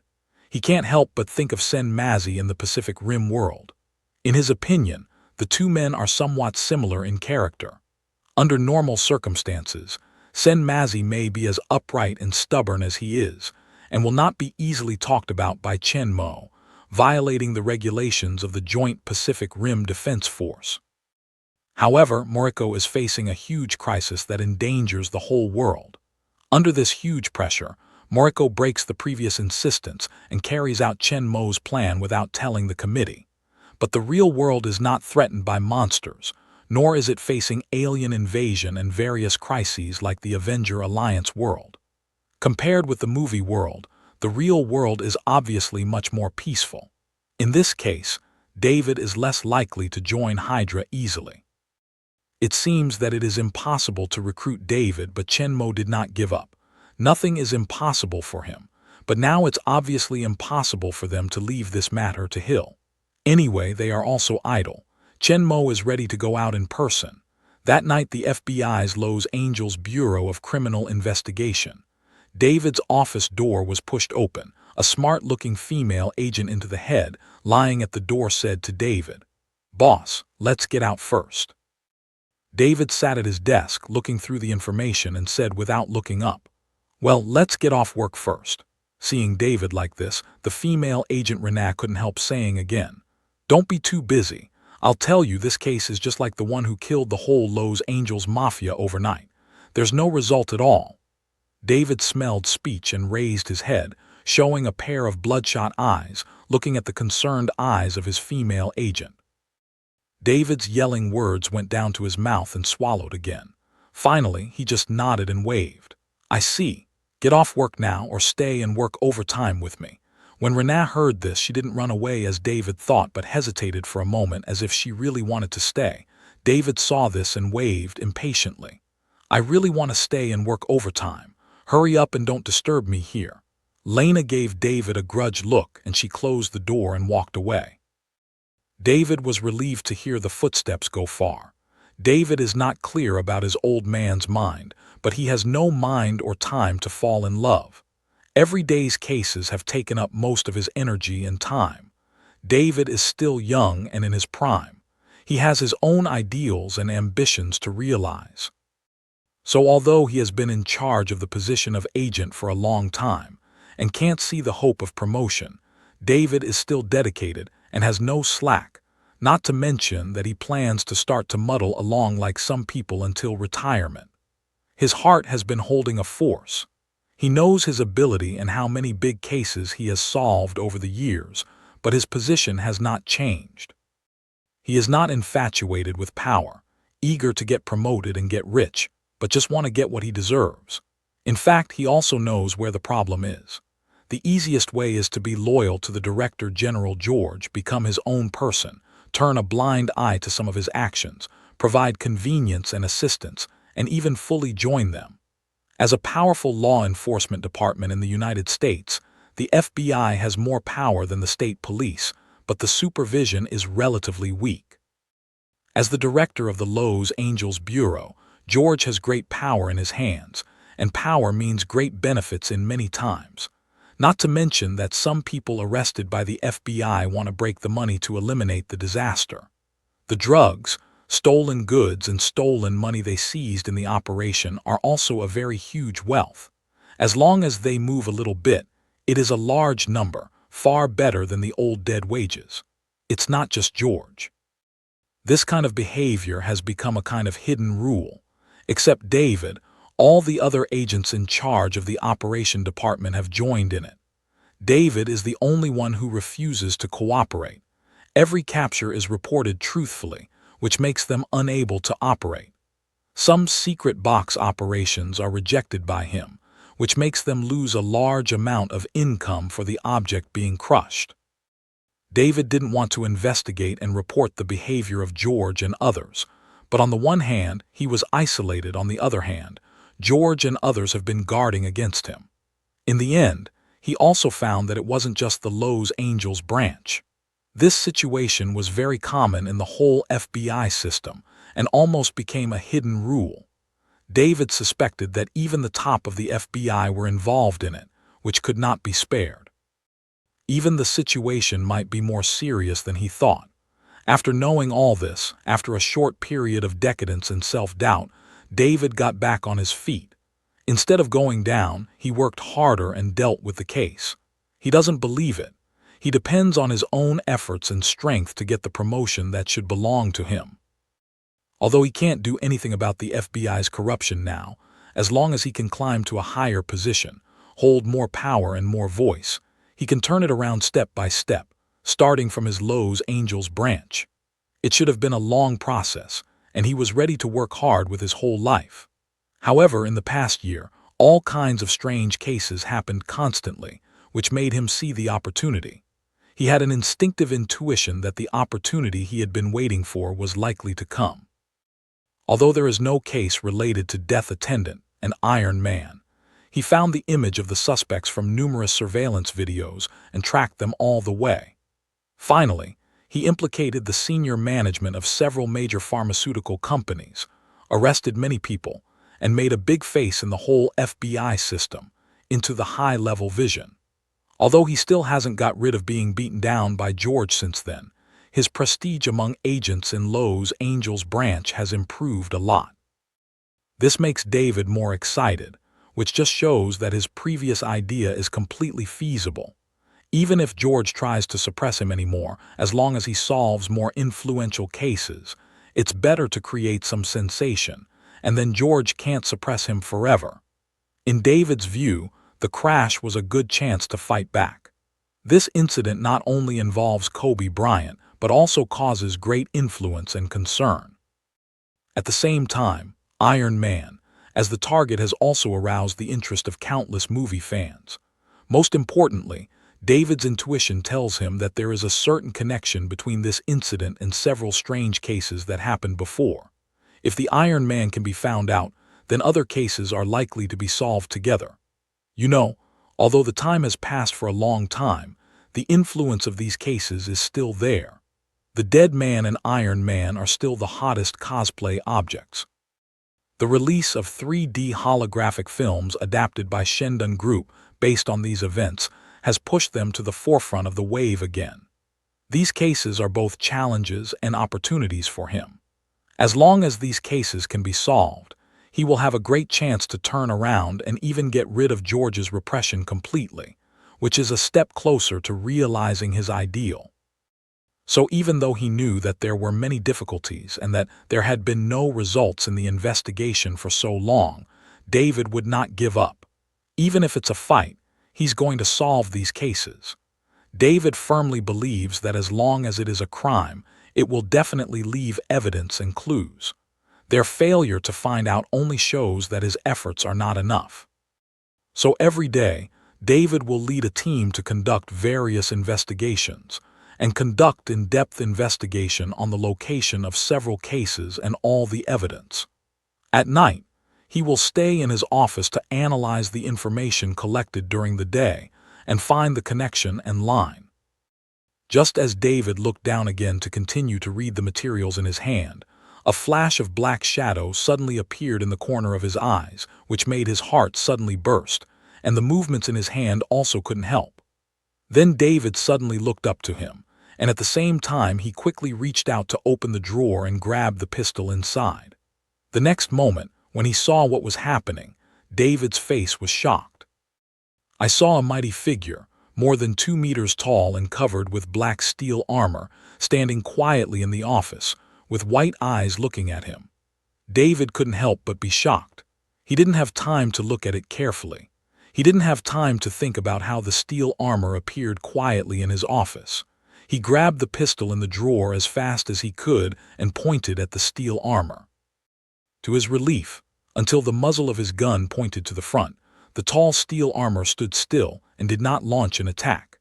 At this time, David finally had time to take a close look at the steel armor that suddenly appeared. David was stunned when he saw through the steel armor. In addition to the color, the shape of this steel armor is very similar to that of Iron Man. The heavy alloy armor covering the whole body, bright white eyes, and the most iconic arc reactor with dazzling light on the chest. This is a steel war suit. David couldn't help but think of the case he was investigating. According to the clues they got from their investigation and the description of the passengers on the helicopter, it was the Iron Man in black steel battle suit who rescued the crashed plane. Only the performance of the steel battle suit in the movie can pull the crashed helicopter. David did not believe that there was a real Iron Man in the real world, but now the iron battle suit in front of his eyes clearly tells him that everything is true, and it's likely to be more complicated. This is the FBI Los Angeles branch building. The whole building is heavily guarded. It's impossible for ordinary people to sneak in, let alone this steel war suit. He didn't hear that the steel war suit has the ability of invisibility. And David can be sure that during the period from Rena's departure to his bow, the door of the office didn't open at all. But how did the steel war suit appear here in vain? Isn't it instant movement? Isn't that the ability of a dead man? David feels his brain is not enough. Rena has just gone out. All the people in the criminal investigation office under him should not have left. He just needs to shout now. They can come to support him soon. But looking at the steel war clothes standing in the office without any action, Dewey still doesn't act rashly after hesitating for a while. Holding the gun and pointing at the steel war clothes, David asked after a long time, "Who are you?" Although David asked instinctively, he didn't hope that the other side would answer him. To his surprise, however, a low and majestic voice came from the steel battle suit. "Haven't you been looking for me?" David can't help but be stunned when he hears the words, and then he suddenly responds with some excitement. "You are the Iron Man who saved the helicopter." Chen-Mo is the natural person who appears in David's office. When he heard David call him Iron Man, Chen-Mo thought about it for a while and didn't refute it. He is the only one in the world who owns iron war clothes. It's right to call him Iron Man. I believe that Tony can't say anything when he knows it. That's right. Chen-Mo nodded at David immediately, then looked at the pistol in his hand and said in a deep voice, "You'd better put the gun down. I don't like to be pointed at." David looked at the pistol in his hand and the heavy armor covering Chen-Mo's body. After a moment's hesitation, he put down the pistol. On the one hand, he doesn't think that the gun in his hand can pose a threat to the other side. A set of movie props of Shendon Group can easily withstand the attack of bullets, let alone the obviously heavier steel war suit in front of him. It's estimated that his pistol bullets are very difficult to make the body of the other side shake for a while, and the deterrent force is almost nil. On the other hand, David's defense against the Iron Man who crashed the helicopter has been greatly reduced. The other side's ability to risk exposing his own risk to save people shows that he is not a bad person. He suspects that in several cases related to Iron Man, he also deals with some vicious gunmen and mafia. His behavior can be said to be acting on behalf of heaven, punishing criminals and helping the weak. After the mafia forces were purged, the public security situation in Los Angeles immediately rose to a large level. The crime rate was greatly reduced, and the number of vicious cases was significantly reduced. Compared with the previous, it can be said that earth-shaking changes have taken place. The appearance of the mysterious man in the shooting case in the library prevented the killing of 2 crazy gunmen in time and saved hundreds of civilians in the library. The Iron Man who appears in the real world is a superhero-like character like the movie. Although David has been investigating him, he is still full of admiration in his heart. So in the end, David put the gun down according to Chen Mo's words. Then he looked at Chen Mo and inquired tentatively. In the previous shooting in the library, 2 gunmen were killed. Did you do the same thing? At this time, the materials on David's desk contained the materials of the library shooting. One of the gunmen was kicked to the ground and his entire chest was completely crushed, which is not the power of ordinary people. Moreover, from the trace of bone fracture, the size of that foot was obviously much larger than that of ordinary people. David had long suspected that it was related to the Iron Man who saved the helicopter. At this time, the other side was in front of him, and David could not help asking. Chen Mo didn't deny it, nodded directly. Yes, it's me. See Chen Mo directly admit that David can't help but get a little excited.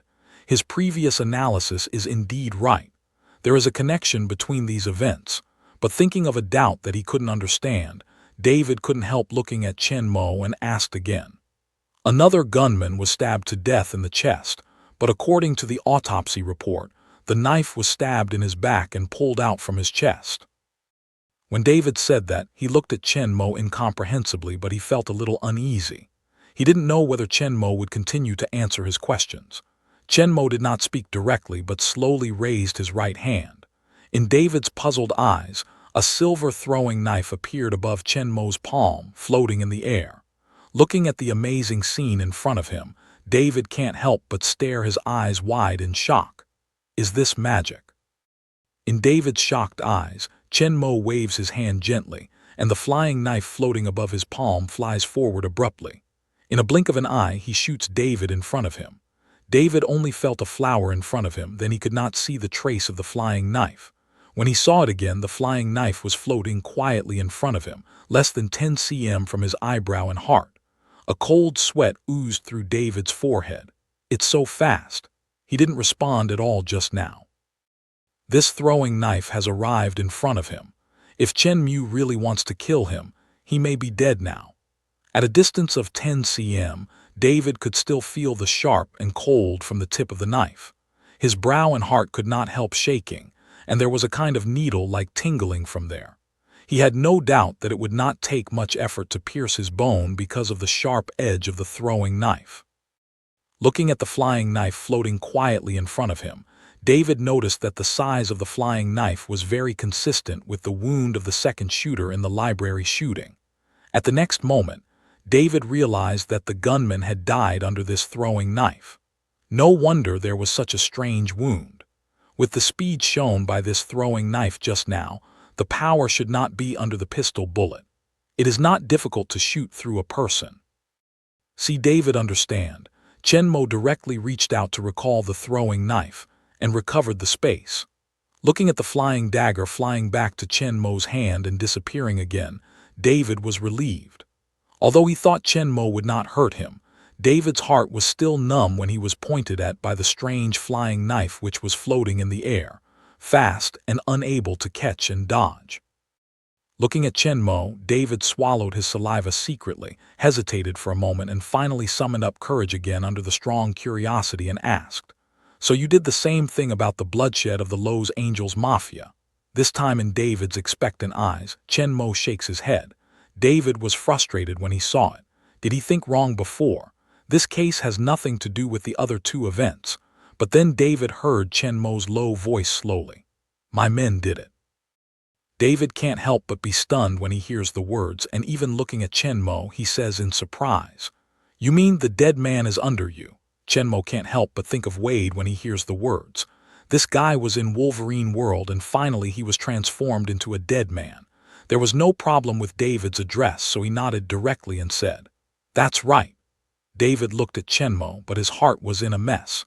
In this world there are Iron Man and Death Servant. Moreover, Death Servant is still under the Iron Man. Is this the real world he is familiar with? Has he crossed the world of Marvel, or has the superhero of Marvel crossed the real world? According to the information he has seen, it seems that the Death Attendants have the ability to break the space barrier and cross into other worlds. Is it possible that the dead man crossed with the Iron Man? If so, what about the rest of the Avengers Alliance and X-Men? Captain America, Thor, Black Widow. Thinking of this, David suddenly swallowed a mouthful of saliva. He secretly glanced at Chen Mo with a guilty look, and then his face changed. The Death Attendant and Iron Man come to the real world, so will the Exterminator come with his alien army? After a long time, David woke up from his reverie, shook his head hard, and threw away the unrealistic ideas in his mind. David looked up at Chen Mo and asked seriously, "Who are you?" David asked, but he couldn't help laughing at himself. He was really stupid. The other side answered several questions and admitted his relationship with several cases. Did he think the other side would tell him his true identity? How is that possible?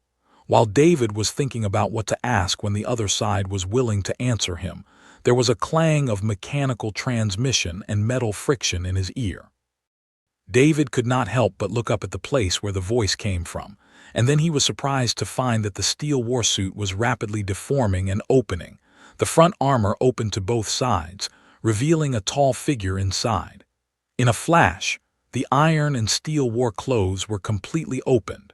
Chen Mo stepped out of the war clothes and walked slowly to David.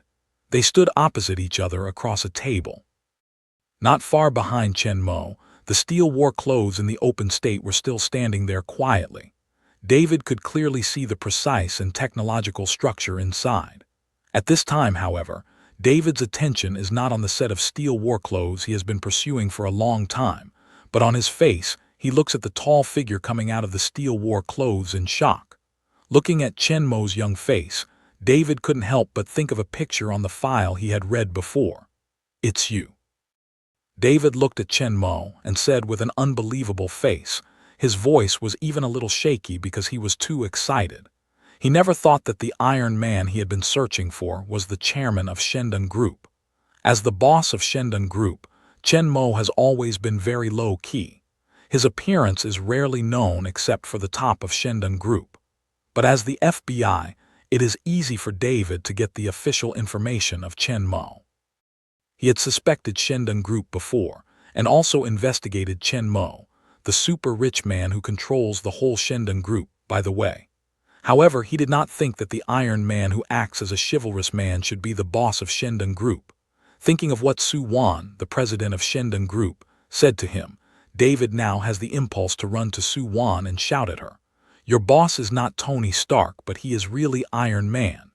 And he is also a super Iron Man with super power." In order to investigate these suspected superhero cases during this period, David made up some related superhero films. He was very familiar with all kinds of superhero abilities. Apart from Chen Magang's mind power of controlling throwing knives, he suspected that Chen Majai could avoid all the FBI people and quietly appeared in his office. Relying on it should be the ability to move instantly. If someone had told him that someone had the ability of blinking, David would have despised it.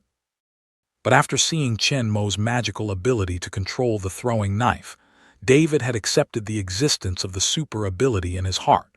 Moreover, Chen Mo appeared in his office in the blink of an eye when all the doors and windows of the office were closed, and only the ability of instant movement could enough to explain. Thinking of this, David's eyes suddenly brightened.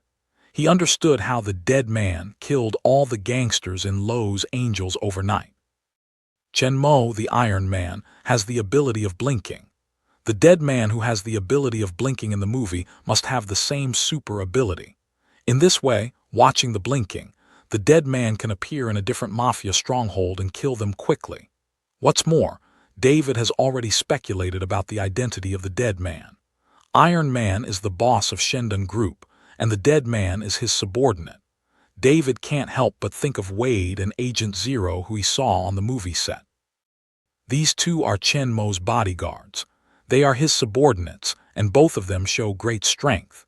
In David's mind, it can be concluded that one of the two, or even two, should be the death attendants of the whole Lowe's Angels Mafia who were blood-washed overnight, and think that their films are based on the mafia cleansing events they have done. They are 100% real and play themselves. Although Chen Mo, the Iron Man, didn't take part in the shooting of the film in person, he was the boss of the film company. He paid for the film with himself as the leading role. No one would have ever done that. Thinking of this, David can't help but have a very absurd feeling. The goal of his painstaking investigation, I thought they would be carefully hidden. Whoever thought they didn't mean to hide, but they made a movie directly from what they had done in a very high-profile way. Chen Mo, the boss, pays, and Wei De and Agent Zero, two of them, contribute to the performance in person. David doesn't know whether to use arrogance or craziness to describe this kind of behavior. Are they not afraid of identity exposure? But then David suddenly realized that it was not right. Chen Mo had no reason to disclose his identity to him, and admitted all the things they had done directly. It was really abnormal. He is pursuing their case. At this time, exposing his identity will not do them any good. Instead, it will cause huge trouble. Even if Chen Mo is the boss of Shendon Group, he will be hard to get out of his way. Even if Chen Mo kills a large number of mafia death attendants himself, he will face prison. According to the common sense, Chen Mo should hide from him or try to obstruct his investigation, instead of sending him to the door and confessing everything. In this case, the greatest possibility he can think of is killing people and killing people. Only the dead can keep secrets. Chen Mo came here, probably because his investigation threatened the safety of Chen Mo and his subordinates, so Chen Mo went out in person to kill him and kill him. He told him so many things, but he just wanted to understand. David could not think of any other possibility. After quickly analyzing Chen Mo's most likely purpose, David's heart sank and his right hand clenched the pistol still in his hand. But this pistol can't bring him more sense of security at this time. Chen Mo's ability to control the throwing knife with his mind is no slower than that of the bullet. David suspects that if he dare to raise the muzzle of the gun again and don't wait to point at Chen Mo, the throwing knife that he didn't know was received by him will pass through him first. David immediately looked at Chen Mo in front of him with a solemn face and said in a tone of uneasy voice, "What is your purpose here?" Chen Mo noticed David's change and glanced over his pistol-holding hand, which made David nervous. Then Chen Mo looked up at David and slowly said to him, "Here to find you." When David heard this, he felt a cold in his heart, and his back was soaked with sweat. Sure enough, this rich man risked the risk of exposure to go out in person just to kill him. His previous investigation in Shendon Group may have aroused his vigilance. After learning that he was investigating several cases related to him, in order to prevent him from finding out the truth, exposing his identity and secrets, he decided to start first and kill people. Confirmed his speculation, David wouldn't even want to resist, but in Chen Mo's sharp eyes like a blade, he did not dare to act rashly. It was in David's heart that he struggled, hesitated to fight to the death, but listened to Chen Mo's voice again and said slowly, "As the director of Shendon Bureau, I invite you to join Shendon Bureau." David's eyes widened when he heard the words, and he looked at Chen Mo with astonishment. He stammered, "What did you say? God Shendon Bureau?" David naturally knows what Shendon Bureau is for.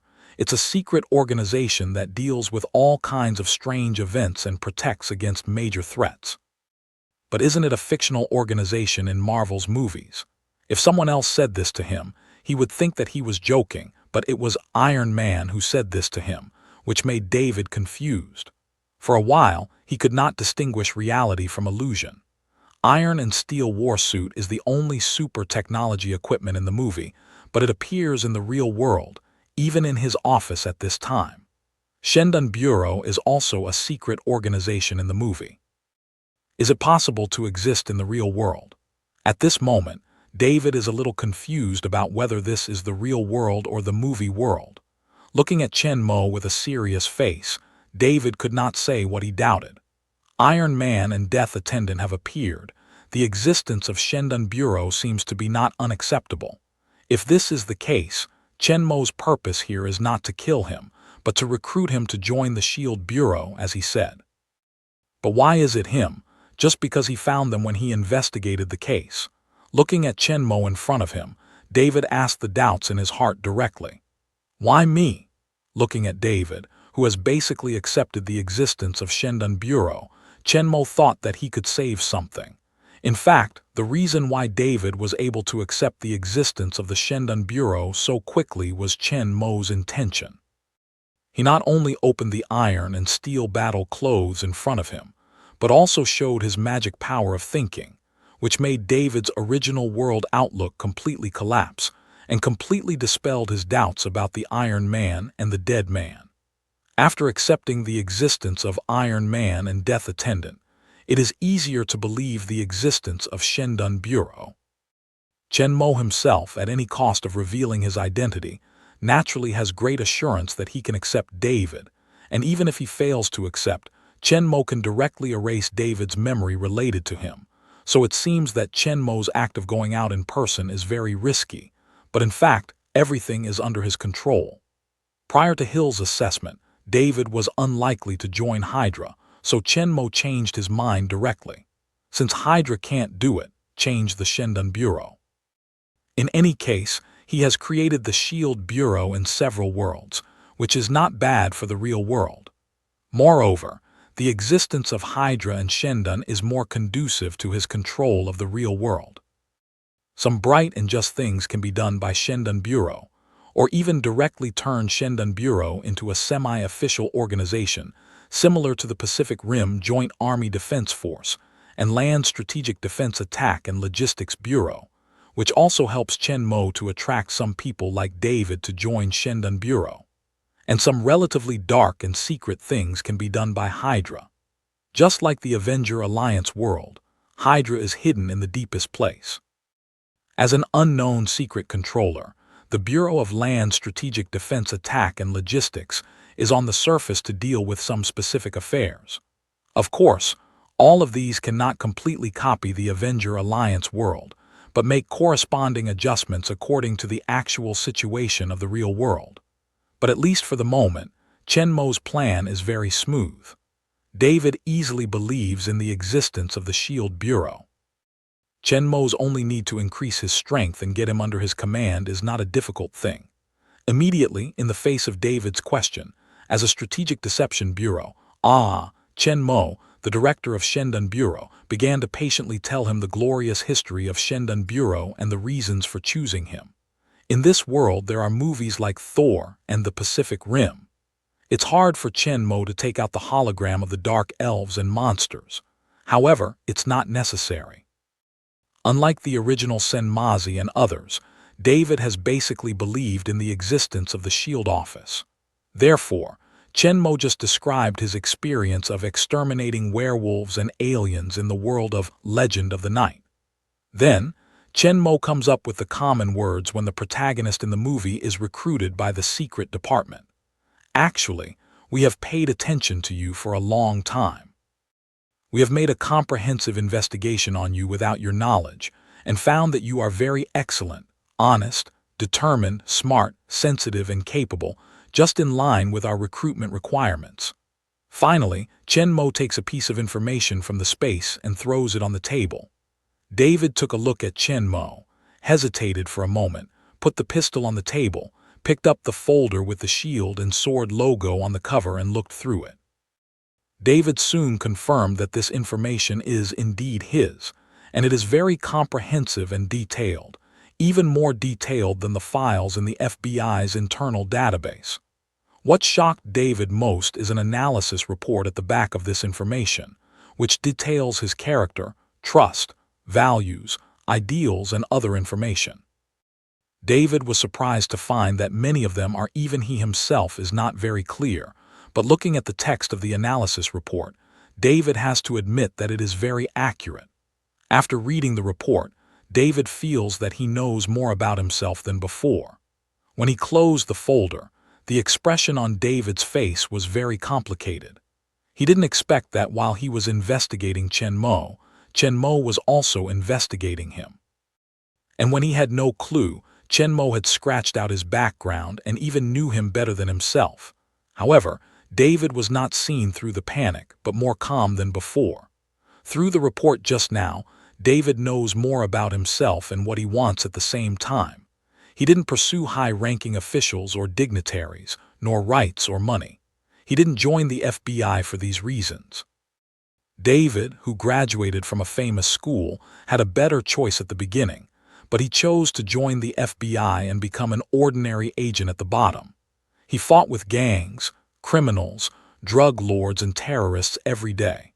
With his excellent ability, he gradually climbed to the position of the current agent in charge. Only he knows how many dangers he has gone through. But he never regretted that every time he found a case, killed or arrested a criminal, or rescued a civilian, his strong sense of achievement and responsibility clearly told him that his choice was right. What he wants is to do his job well, fight against crime, protect the people, and uphold justice. He has always adhered to the concept of the FBI's creed: loyalty, brave, integrity. Just because of George's suppression, or because of the depravity of human nature and the corruption of the FBI, his way to realize his ideal was cut off. Every time he got some complicated and hard to handle or no-clue cases, which made him full of enthusiasm, but it was difficult to fully play. And Chen Mo's appearance let him see the hope of realizing his ideal, even further sublimation. According to Chen Mo, the Shield Bureau in the real world is not the same as that in the movie. They are not an organization jointly established by all countries and managed by the World Security Council, but an ancient organization established by Chen Mo and has existed since 1,000 years ago. Their aim is to maintain world peace and protect the Earth. Compared with them, David felt that his ideal was too small, but he was relieved to think of Chen Mo's age and magical ability. Although David thinks he is very good among ordinary people, compared with Chen Mo, who has superpower and has lived for thousands of years, there is no comparison at all. According to Chen Mo's description, David found that the Shield Bureau existed in the real world was more pure and noble than the Shield Bureau in Marvel's films. However, David's biggest concern is the behavior style of Shendun Bureau. Without the supervision of international organizations such as the World Security Council, the action of Shendun Bureau is more radical without various restrictions. The action of Bloodbath of Los Angeles Mafia before shows the style of Shendun Bureau very well. From the FBI's point of view, in the absence of evidence, arrest, and trial, it is obviously illegal for Shendun Bureau to shoot down members of the Mafia directly and violently, which will be defined as murder or even terrorism. From this perspective, Shendun Bureau's way of action is in great conflict with his original idea. In recent years, David's way of justice is also to obtain evidence through investigation. He sent the bad guys to prison through trial. Most of the people who died in his hands were those who resisted violently in the process of arrest. Most of the rest of the bad guys who were arrested are actually living in prison. The idea of the FBI made him put compliance first. Even when he was beaten down by George, he still tried to get out of trouble by normal ways. But at this time, after Chen Mo told him all about the Shendun Bureau, David could not help thinking about what he had done before. It's true that the death attendants killed many mafia members illegally, But David is very clear that none of the mafia members who were killed was wronged for their sinful deeds. The act of a dead man can be called an act of God. According to the FBI's rules, if we don't say that we can't take them without evidence, even if we have evidence and send them to prison, we can release them for decades at most. If they have a lawyer to defend them, they may even get rid of the crime directly. In this way, it seems that the way of death attendance is actually the right choice. The death of the mafia means that the interests, safety, and even lives of countless civilians have been saved. After the mafia purge, the crime rate of Los Angeles plummeted is a good proof of this. This has shaken the idea that David has been firmly following. It seems that sometimes he can better achieve his goal and maintain justice by breaking the law and not being bound by rules. Before that, he was not always bound by laws and regulations, so he could only watch those villains live well, waste taxpayers' money in prison, and regain freedom in the future, and continue to do evil. In the face of the FBI's corruption, in the absence of evidence and accusations, he can only let them continue to corrupt. In the face of George's suppression, he can only bear it silently, work harder to solve the case, and try to get rid of the dilemma in a formal way. At this time, looking back on his experiences over the years, David could not help feeling extremely depressed, followed by deep disappointment, anger, and unwillingness. This is not what he wanted when he joined the FBI. At the beginning, he was full of ambition to uphold justice for the people who were oppressed by crime, but now he is firmly suppressed by the laws, rules, and corrupt superiors. In recent years, he has completely stopped and has not done much meaningful things. Now he is not close to the original ideal, but more and more far away. However, after recognizing his real situation, David also realized the significance of Chen Mo's invitation to him at this time. Isn't a secret organization that aims to maintain peace and protect the earth, but is not bound by any laws and regulations, the best choice for him to realize his ideal? Isn't that what Chen Mo and the deacon did that he always wanted to do but couldn't? Every time he saw a case of mafia killing civilians, his heart was filled with indignation. He did not know how many times he wanted to clean up all the mafia, but because of the principles and laws of the FBI, he had to put this wrong idea behind his head.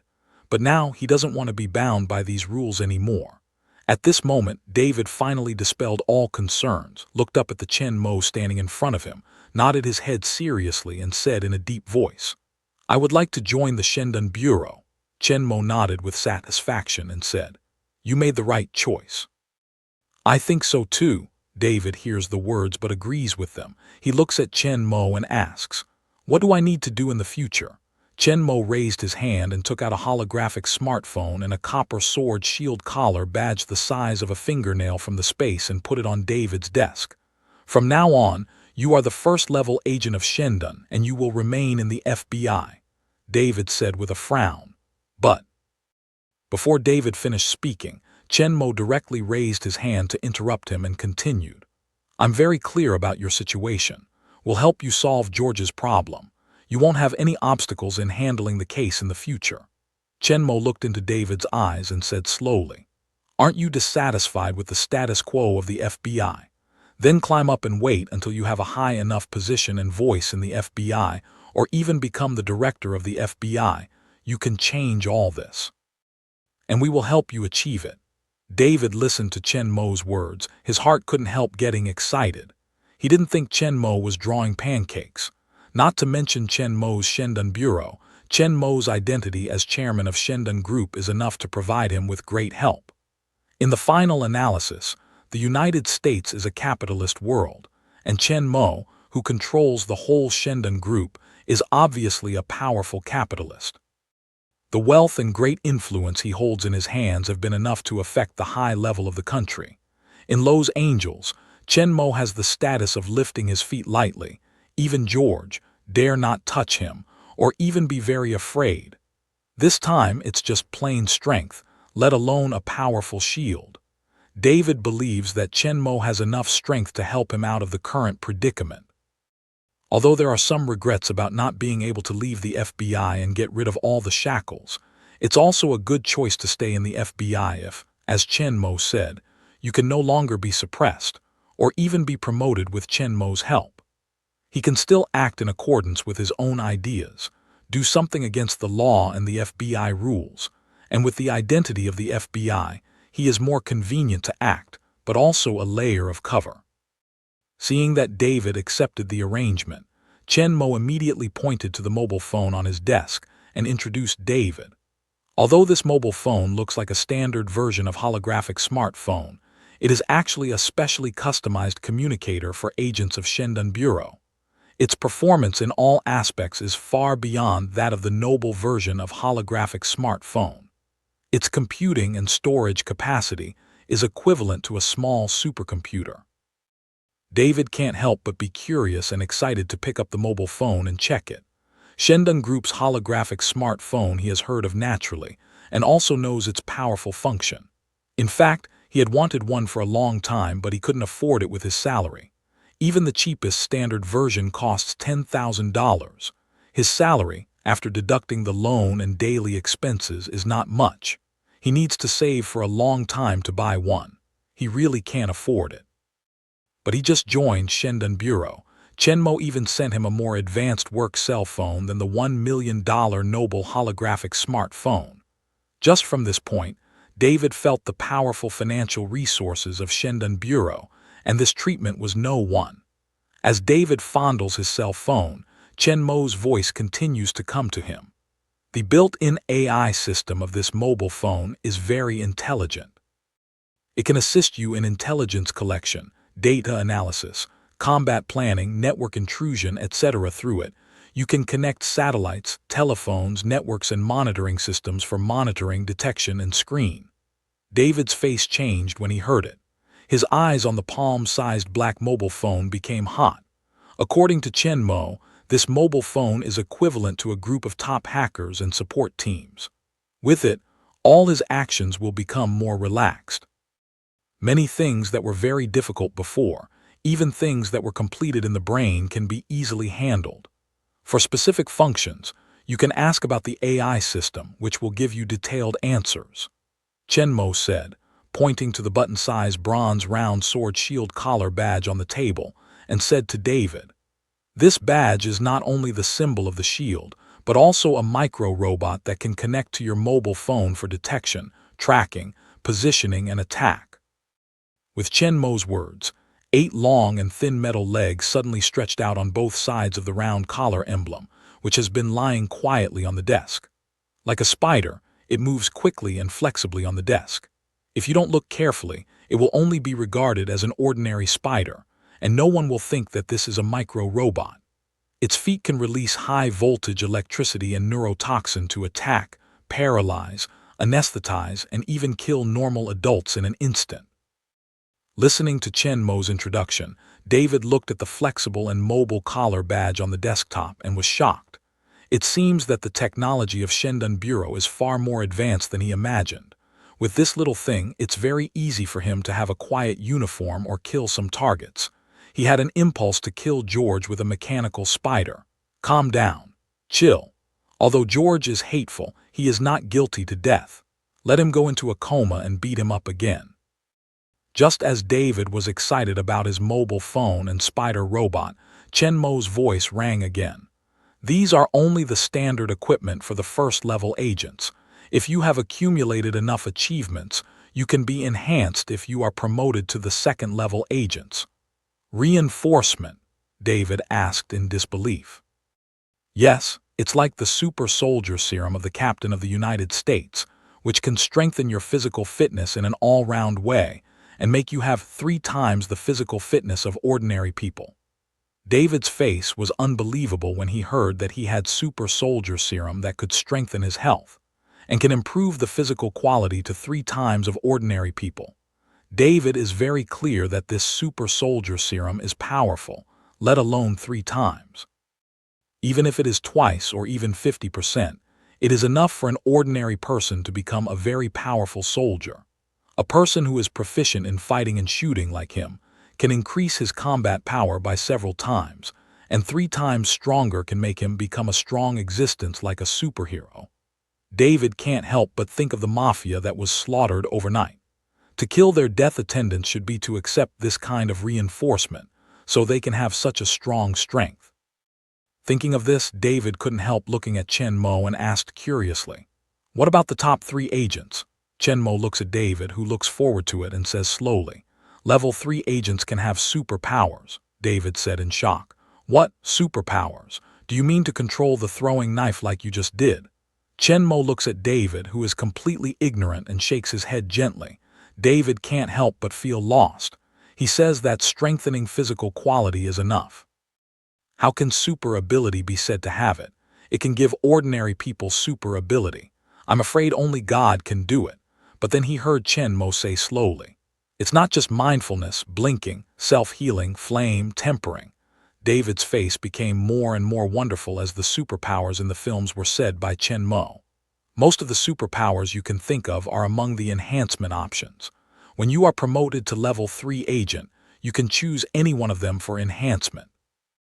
When David heard the words, he could not help but radiate the extremely hot brilliance in his eyes. He looked at Chen Mo and asked excitedly, "Is there a magnetic field controlled by the Magneto King?" Among all the superpower films he has seen, the most impressive one is the magnetic field controlled by King Magneto. The scene of King Magneto holding the whole bridge in the air really shocked him.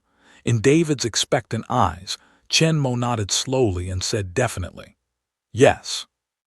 David was so excited that he wanted to be promoted to a 3rd-level agent and chose to strengthen his ability to control the magnetic field. But soon he came to see Chen Mo and said excitedly, "How can I become a level 3 agent?" Looking at David with an excited face, Chen Mo couldn't help but smile. It seems that no one can resist the attraction of superpower. Immediately, Chen Mo said directly to him, "To complete the mission of the Shendan Bureau, or to contribute to the maintenance of world peace and the protection of the Earth, the Shendan Bureau will record the corresponding scores in your files according to your performance and achievements. If you meet the requirements and pass the review, the agent level can be promoted." When David heard this, he immediately looked at Chen Mo and said that he couldn't wait.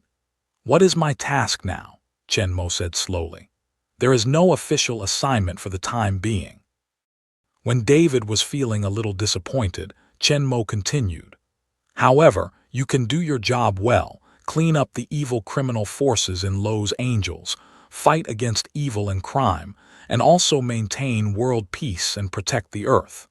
In fact, the identity of the FBI is very beneficial to you.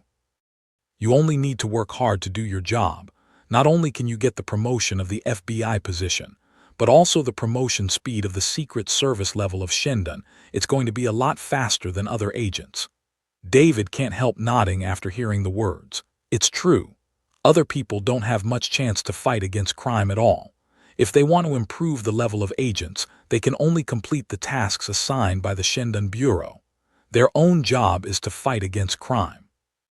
They accumulate achievements while working, and the speed of promotion is naturally faster. David felt that he was full of energy at this time. He wanted to wipe out all the criminals and evil forces in Los Angeles. If you encounter any unsolvable problems during the operation or find any special circumstances, you can contact me. If you have my phone in your mobile phone, I will provide you with corresponding support and help." David was stunned to hear Chen Mo's words. Naturally, he could judge that Chen Mo's words were not just words, but really able to provide him with support at the critical moment, which made his heart suddenly generate a strong sense of identity. When he was in the FBI, his boss never said such words to him. He had to solve any problems by himself. Instead, some problems and black pots would push him. What he got in the FBI was more exclusion and calculation, which also made him have a strong sense of belonging to the FBI. Although he just joined the Shendan Bureau at this time, Chen Mo's words gave him a sense of belonging that he didn't have in the FBI in an instant. From then on, he was no longer fighting alone, and he had a real reliable backing behind him. Looking at David, who was a little excited, Chen Mo continued, "You can also develop some reserve personnel in the FBI. We will conduct in-depth investigation and audit on them." The qualified personnel can be absorbed into the Shendan Bureau and become your real comrades in arms. David can't help but think of the guys under him when he hears the words. The Criminal Investigation Office is not a good department. Most of the people who deal with them are vicious gangsters and gangsters. From time to time, they will encounter gunfights and their work is very dangerous. And under the deliberate suppression of the director of the Bureau, George, their life is becoming more and more difficult, dealing with the dangerous, dirty work. Those who are still able to stay here are just like him, with firm ideals and beliefs. Those who are not firm, greedy for life and death, and infatuated with power and wealth have long been under George's command and transferred to other departments. Now that he has joined the Shield, has the opportunity to realize his ideals, maintain justice, and gain physical and superpower reinforcement, he will not forget his fellows. With the understanding of his opponents, they almost all meet the requirements of joining the Shendan Bureau. Some of them are still immature, but at least there is absolutely no problem in belief. It's also a kind of compensation for the unfairness they have suffered for so long. After successfully recruiting David and booking his players, Chen Mo, under David's gaze, put on the steel war suit again, and then a blink disappeared in the office, and the stealth device that opened the war suit flew back to the castle. This time, David witnessed Chen Mo's disappearance, which confirmed his ability of blinking again. David could not help but look forward to Chen Mo's various superpowers. Looking down at the information on the desk, David couldn't help but smile. Then he sorted them out one by one and threw them into the garbage can beside the desk. These cases don't need to be investigated anymore. Although he already knows the real identity of Iron Man and has roughly guessed about the identity of the dead man, Iron Man is his immediate superior, and the dead man is his immediate bodyguard. Only when his brain is out of his mind can he disclose the news that Chen Mo is Iron Man. He has more important things to do than to find the dead man and Iron Man. That is to be a conscientious FBI fighting crime. But now he'd better go home and have a good sleep. Since he began to investigate the Iron Man incident, David almost didn't get a good sleep. He worked overtime in the office until midnight every day.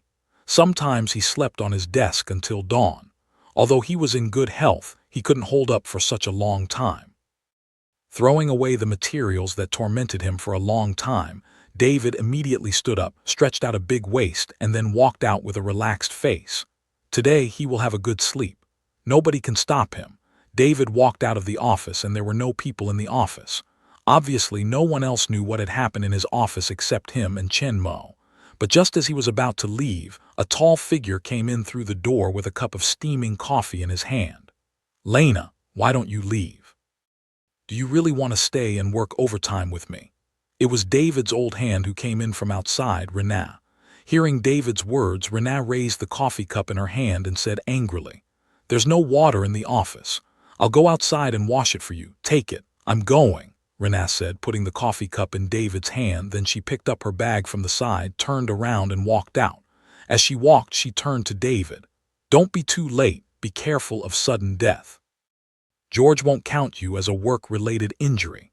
David listened to Renaa's words of concern, looked down at the hot coffee in his hand, and was unable to help being silent for a while. David suddenly found out that it seems that Renaa has been making coffee for him all these years, and he has been used to the taste. Others, including his own, make coffee either too strong or too light. Only the cup in his hand is just right. Looking at Renaa's figure at the door, David suddenly called out, "Wait a minute." Renaa could not help but stop listening to the words, looked at David doubtfully, saw that he had put the coffee on the table beside him, and said strangely, "What's the matter? Coffee is not good. It shouldn't be. I made it according to the concentration you like." David looked at Renaa, who was puzzled. He shook his head and said with a smile, "Coffee is okay, but I'm not going to work overtime tonight." At this point, David looked at Renaa and said slowly with a serious face, "Eat together." "It's my treat." Renaa looks at David in surprise and then suddenly responds. She nods happily at the same time. "Good. A new restaurant has opened near my home. I heard it tastes good." David walked up to Lena, looked at the blush on her face, smiled and nodded. "Then let's try it." They walked out of the office area of the Criminal Investigation Office side by side and walked towards the elevator.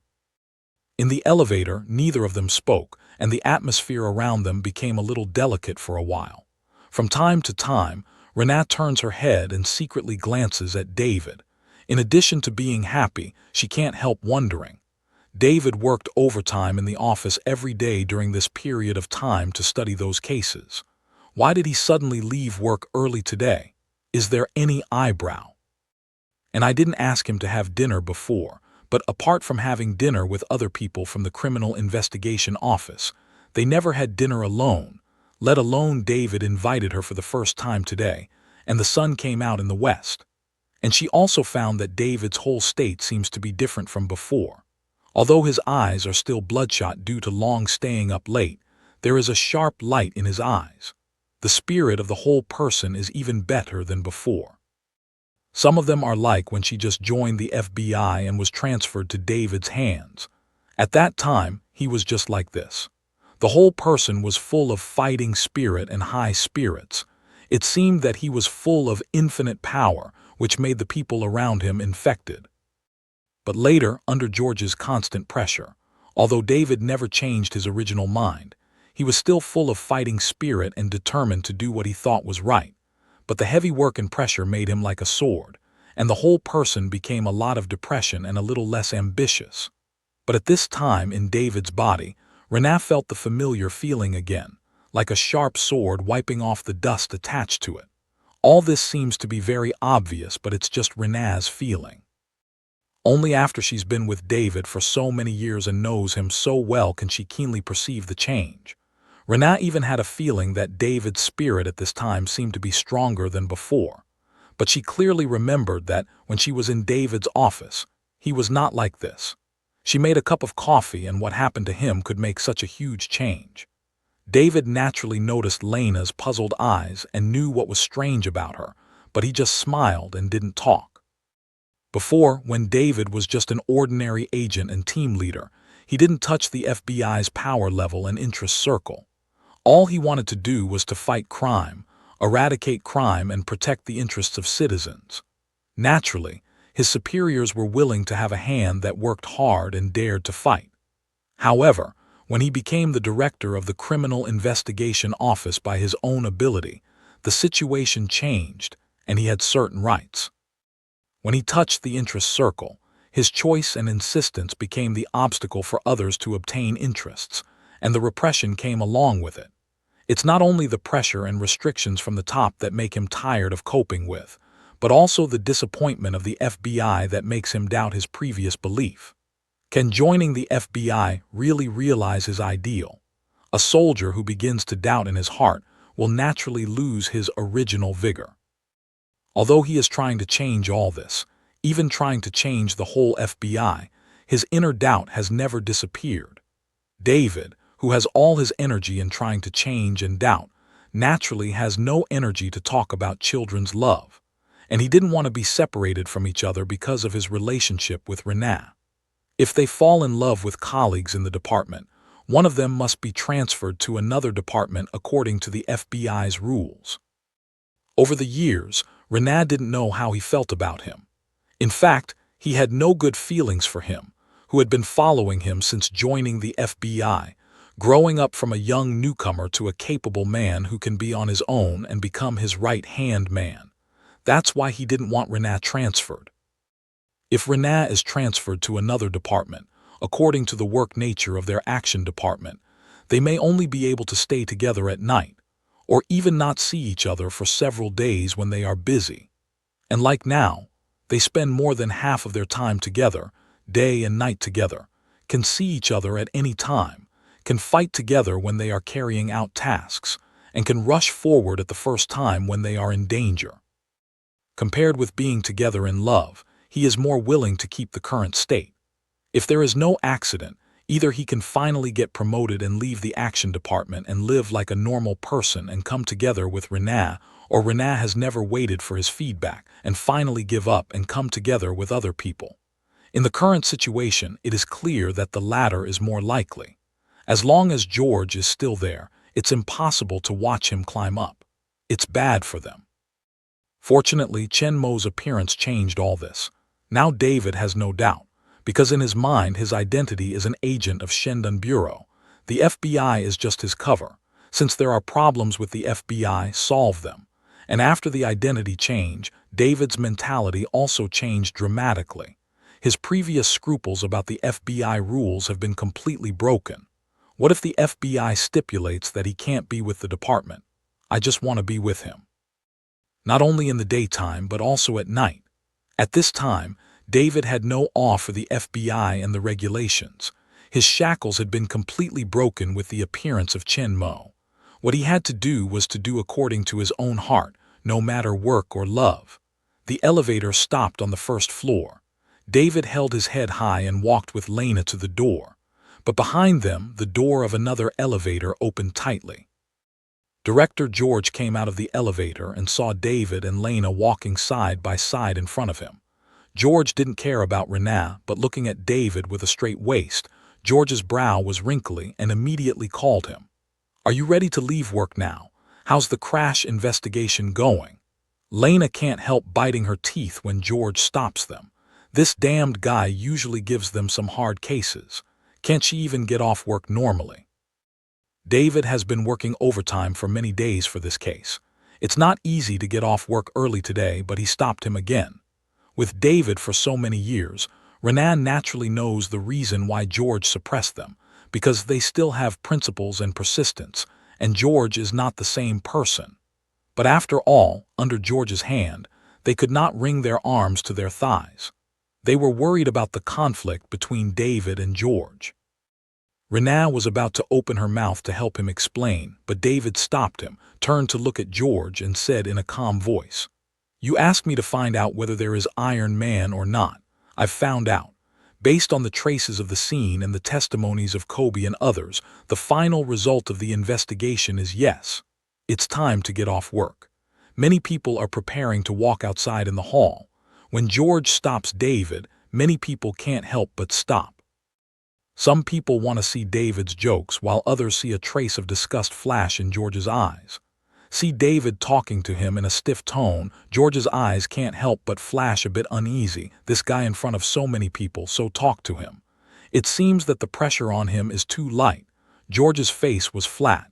He glared at David and shouted, "Is it over? Find him for me. I want to know who he is." In fact, George doesn't know that this case is not easy to investigate, so he will give it to David. This kind of thing is the best way to create difficulties and suppress this hard bone. If in the past, David might go back to work overtime to investigate. After all, George is his immediate superior. Although he plays official role, it is also because his work is not done well. George and all the people in the room thought the same, but Renee suddenly felt a bad feeling. From the sudden changes in David to the provocative words just said to George, Renee smelled an unusual smell.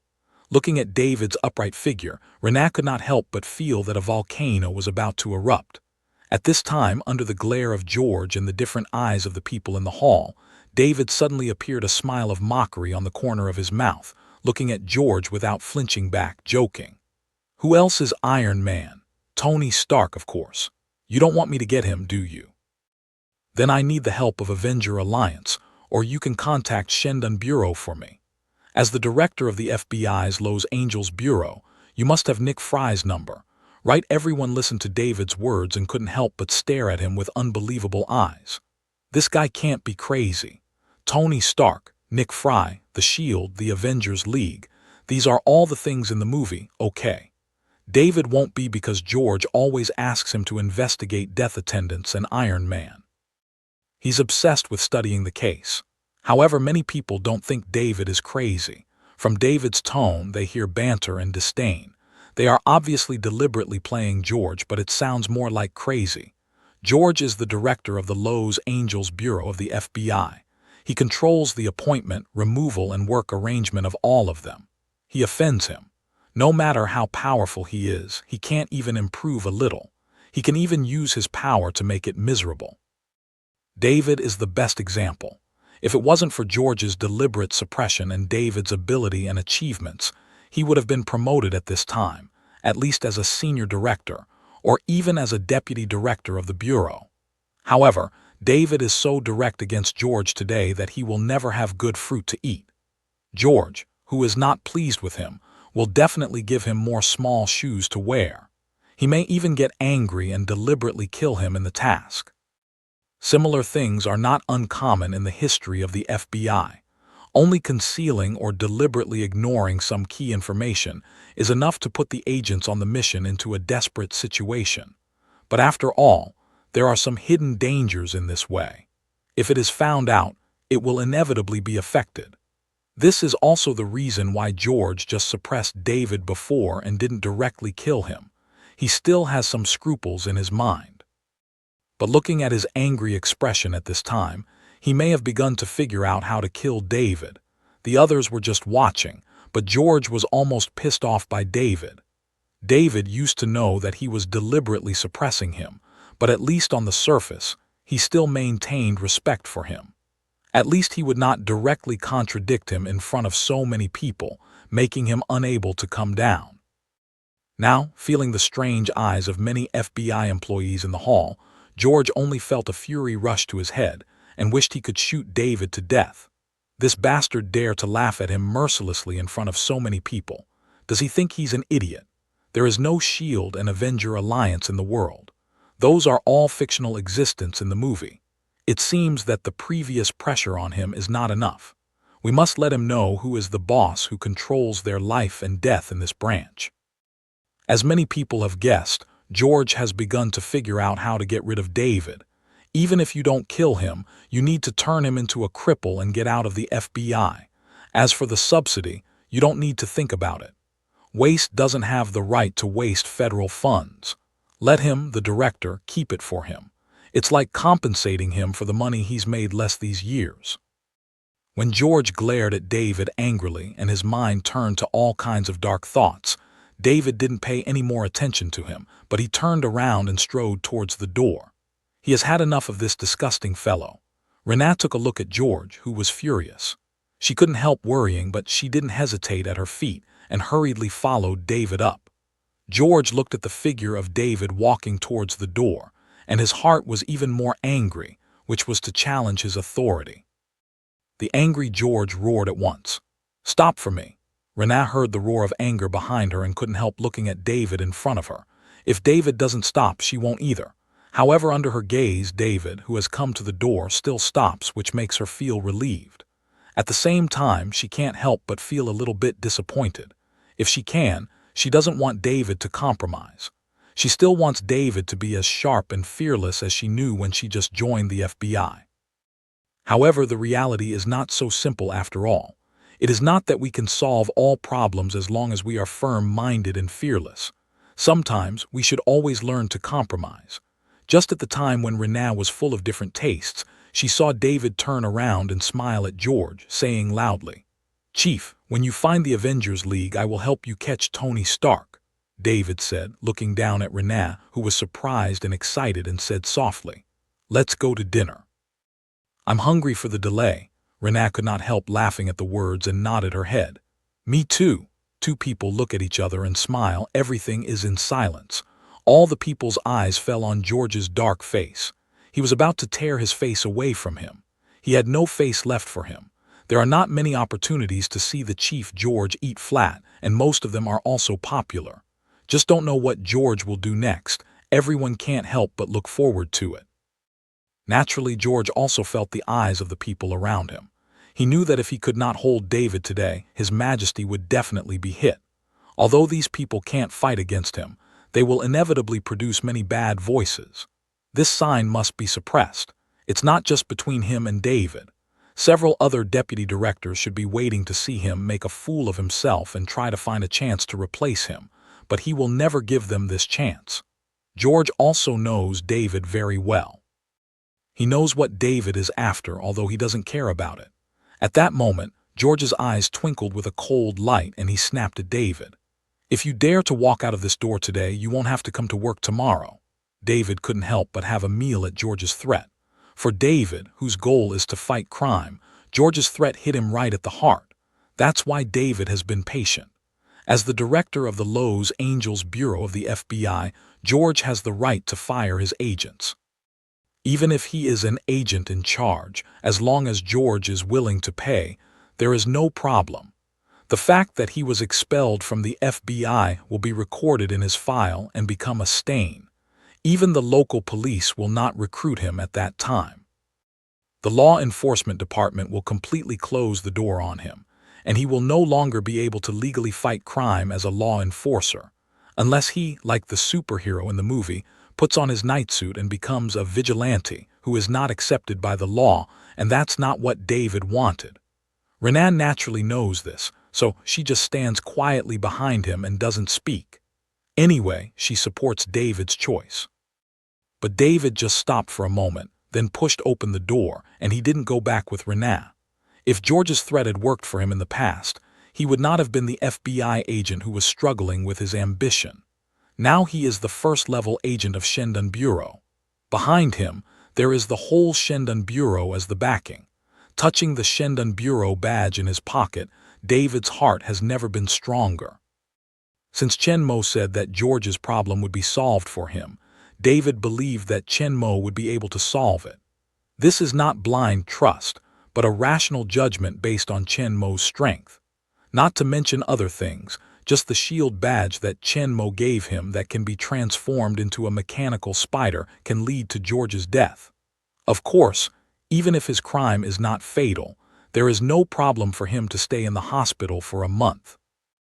Watching David and Renan leave, George's face is as black as the black agent next to him.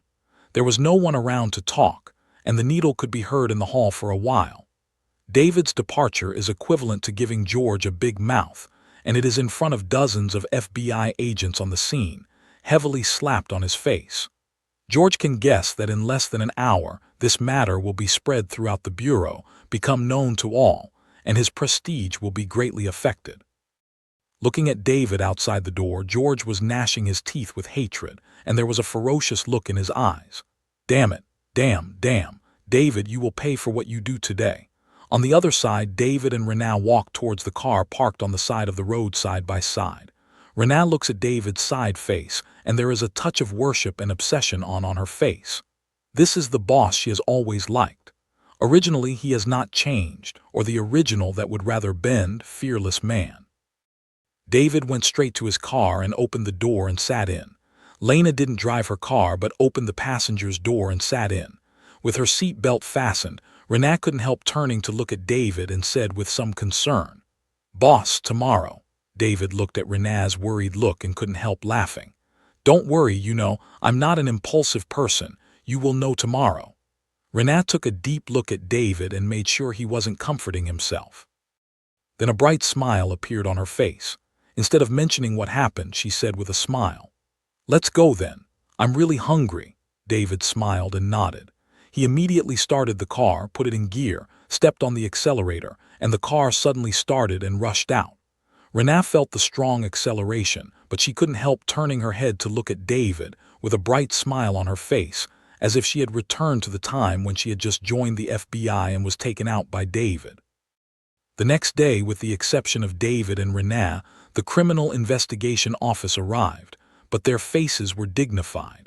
Several people in the office area or stand or sit who did not speak, but their eyes from time to time sweep to the direction of the door. They all heard about what happened in the hall last night. Although David slapped George in front of other people to make them happy, they began to worry about their boss. George is not a tolerant guy. If David doesn't give him face, he will not give up so easily. But when they worried about calling David, they found that his cell phone had been turned off, and then they called Renan's cell phone as well. They almost doubted whether they had eloped, or whether they had been killed in secret by the angry George. In anxiety and worry, it's not easy to pass the night. When I came to the sub-bureau this morning, other people looked at them with strange sympathy and even schadenfreude. It is obvious that everyone knows what happened last night. According to what everyone knows about George, David will never have good fruit to eat. I am afraid that they will be implicated in his loyal powder. A few people are not afraid of this. Anyway, their previous situation in the FBI has been bad enough. How bad can they be? It's really not a big deal. Anyway, many of them have already done enough. If it wasn't for David, they would have resigned. It has to be said that, although David was not accepted by Director George and was severely suppressed, his Criminal Investigation Office is still the most cohesive department of the whole FBI Los Angeles branch. And all this is because of David's personal charm, or more precisely, the ideals and beliefs he has always insisted on. All who can still stay in his hands and work hard with him are people who agree with his ideas. People who share the same ideals with him are like waves scouring the sand. All the gold left is heavy. Just as several people were waiting anxiously in the office area, two familiar figures came in at the door side by side. David and Renee finally came. Several people immediately stood up and looked at them, but soon they found something wrong. Before, the boss was always the first to come to the office early, while Renee was often late and never saw both of them go to work together. Moreover, with their keen sense, they found the subtle changes between the two people, especially the attractive, ruddy, and satisfied look on Renee's face, which made it easy for several people to guess what happened to them. There is adultery. Several people have been together for a long time, and they are familiar with each other. Naturally, they know Renee is interested in their boss, but David has not accepted it all the time. Now, our boss not only accepted it, but also ate her directly. They couldn't help but give David a thumbs up. It's worthy of being the eldest. His heart is big. He just turned his face with the Director General George. Angry George directly threatened to dismiss him, and then he ate the overlord of their Criminal Investigation Office. It seems that he didn't take George's threat seriously at all. As expected, it is the fearless and vigorous leader in their mind. For David and Renee to finally come together, everyone is happy to see their success and secretly bless in their hearts. If they were in normal times, they would certainly make a lot of noise, but at the moment they really don't have the mood. One of David's longest agents couldn't help worrying. "Boss, we all know what happened yesterday. George will not let you go. He will kill you this time."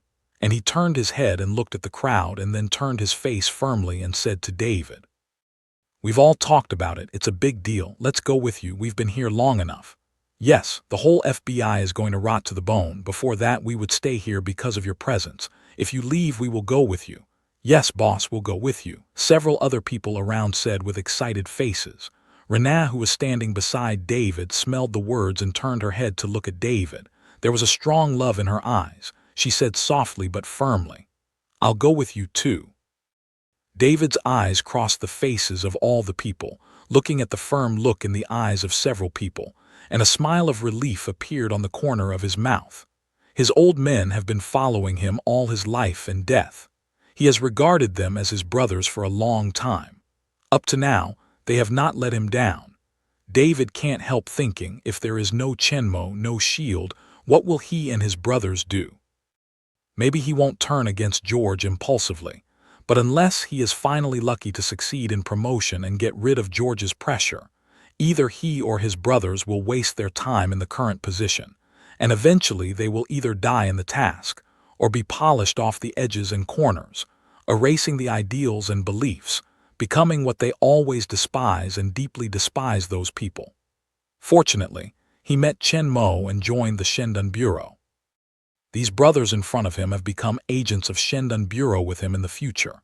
There, they can give full play to their ambition and realize their ideal and pursuit. Thinking of this, David's face couldn't help but smile a little and say to the crowd, "Who said I was leaving? Have you forgotten our ideal? The ideal didn't come true. What to go? Get back to work." But yesterday, an agent opened his mouth with a worried face and was interrupted by David's direct wave. "I said get to work. Can't you understand me?" When they saw David's face coming down, they all shut up and went back to their respective positions honestly. However, they were obviously not willing to work, and their eyes were glancing at the door from time to time, for fear that someone would come in and announce David's dismissal at the next moment. Lena took a look at David and saw that there was no worry on his face, so she said nothing more. No need. After making a cup of coffee, David went back to his position like other people. Anyway, after last night's crazy love affair, Renee is satisfied now. They finally broke the window paper and came together. Even if they were dismissed, as long as they can be with David, everything is worth it. But her eyes were still the same as those of the others, turning away from time to time towards the door. Soon, half an hour later, there was still no movement outside. Renee couldn't help but look at the time. Although George was always the last one from the bureau, he should have arrived now. With her knowledge of George, as well as yesterday's situation, he shouldn't be still. Is there any bigger plot brewing in him? Some worried Renee couldn't help contacting her colleagues who knew each other in the administration department and quietly inquired about it, but unexpectedly learned that George hadn't come to work. Renee frowned at the words. What the hell is this guy doing? This abnormal situation made Renee uneasy. When the other members of the Criminal Investigation Office knew about it, they couldn't help worrying about George's big move to get rid of them. It's not just the Criminal Investigation Department. The whole FBI Los Angeles branch is watching George's move and waiting for his arrival. The whole sub-bureau is filled with a kind of tension, feeling that the rain is coming and the wind is blowing all over the building. Everyone believes that George is definitely brewing something. With his arrival, waiting for David is bound to be a fatal blow. But this was the whole morning until 12:00 noon. George still didn't show up. Someone detected something wrong, tried to call George, but found that his phone had been turned off. All of a sudden, everyone realized that something was wrong. At that time, they did not wait any longer. They used their own means and contacts to investigate George's trend. After all, they are a group of FBI, with ways, means, and contacts that ordinary people do not have. Soon their investigation came to a conclusion, which was unexpected to all. George was caught. According to what they learned, George was captured by a group of people in black at midnight last night, and the identity of these people who arrested him was from the Supervision Office of the General Administration. The Department of Supervision is the discipline department within the FBI, which is the last department that FBI agents like to contact. Because when the Inspector General comes to you, it means that no one who has been taken away by the Inspector General can come back safely. Dismission is light, and more people are directly sent to prison. And George was taken away by the inspectors, and the result was obvious. Many people know what George did in the bureau. He can't come back from this walk. It will be a long prison life waiting for him. But at the same time, a lot of people's hearts are also mentioned. Not only George, the director of the bureau, but also many of them are not clean, especially those who have been with George recently. They are more or less directly involved in what George did. Now that George is arrested, they are likely to be involved and go to jail with George. In many people's panic and restlessness, the news of George's capture spread quickly in the branch bureau, and people's mind was the first to think of David. George and David had a quarrel in the hall last night, and they were taken away by the inspectors that night. No one would believe it was just a coincidence. At that time, many people saw the situation, and within an hour it spread throughout the Los Angeles branch.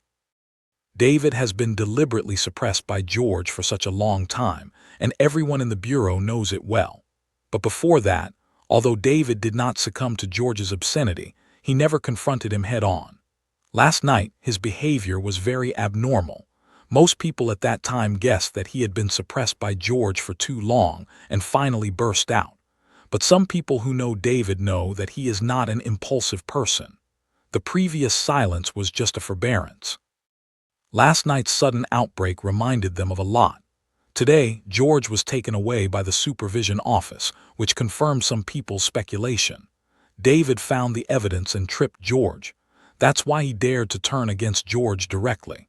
In front of many people, he mocked him severely, without considering the risk of getting revenge from George. I'm afraid that at that time, he had already handed the evidence to the headquarters and knew that George would be caught that night. That's why he met George so mercilessly, which is to vent all the evil spirit accumulated over such a long time. Behind this, they made up a game of staying in bed and tasting gall. It's nothing more than David's patience under George's pressure. While dealing with various complicated cases given to him by the job seeker, he also secretly collected evidence of his corruption. Finally, After getting enough evidence to overthrow him, he gave George a fatal blow last night. When David went out to lunch with the criminal investigation people, Renaa and others found that all the people who looked at David were full of awe and fear. Even their eyes changed completely.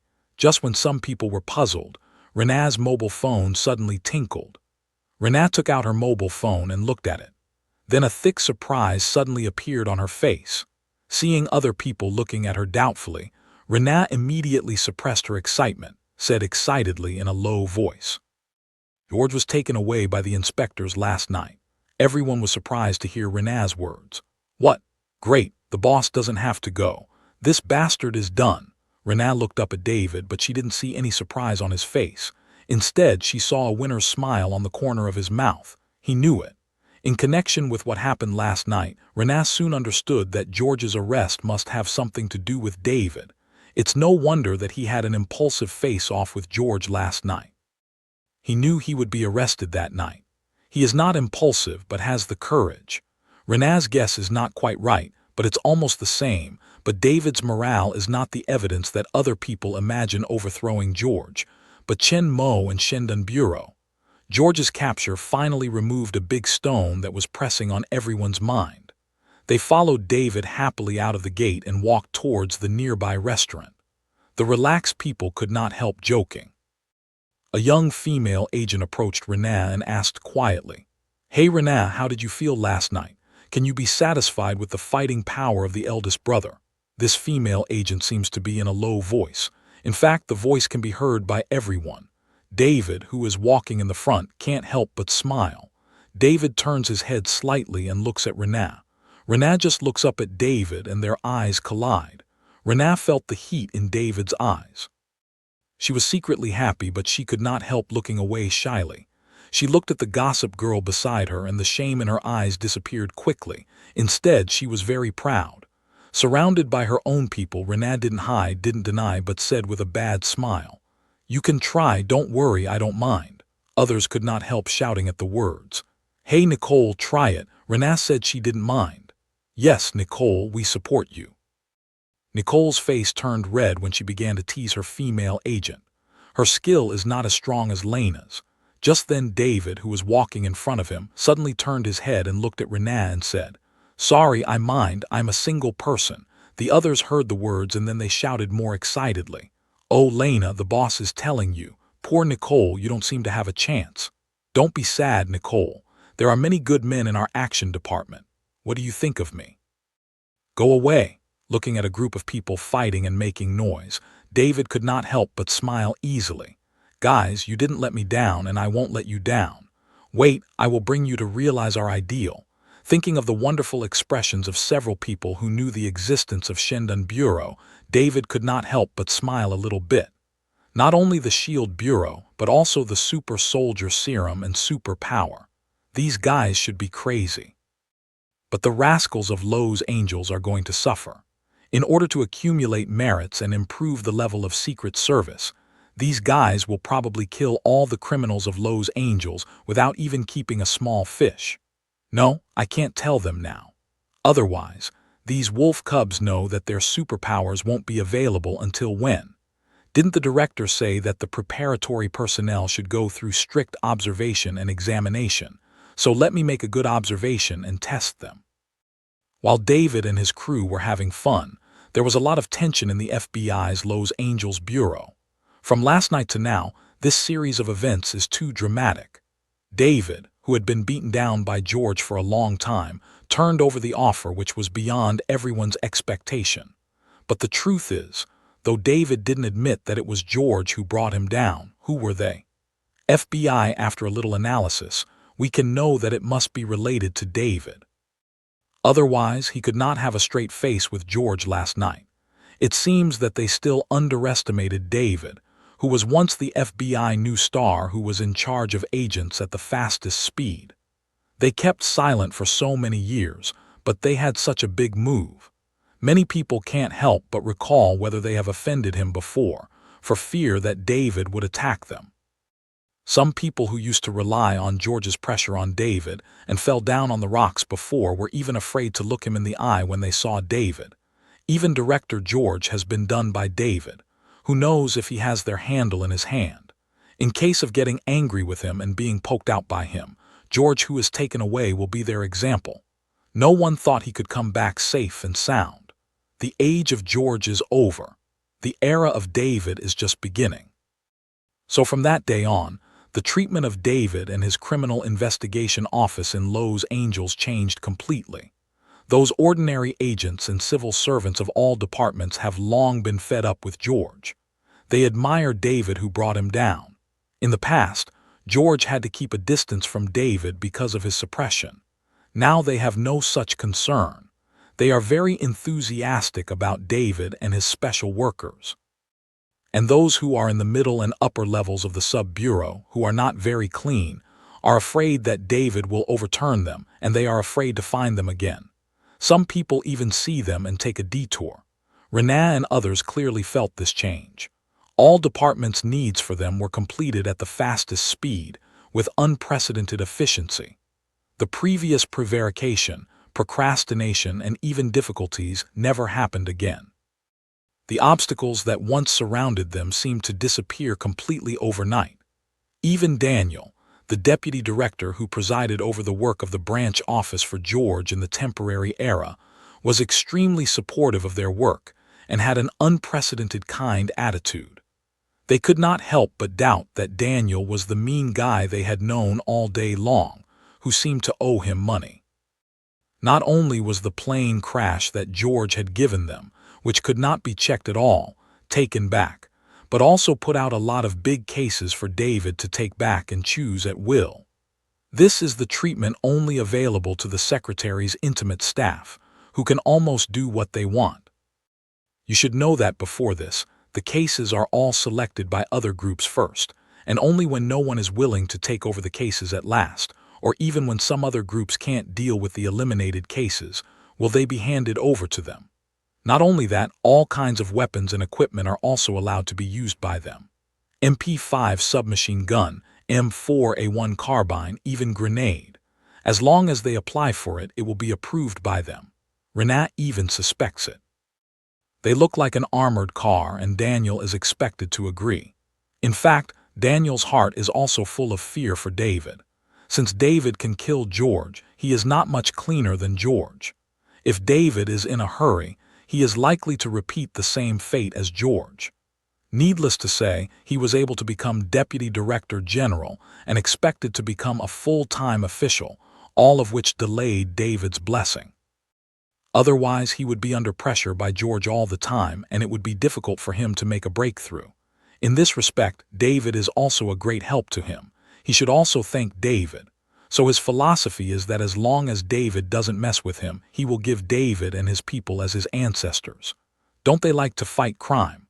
Let them work hard to fight with those criminals. It's better to kill several of them every time. If all of them die, he will be completely relieved.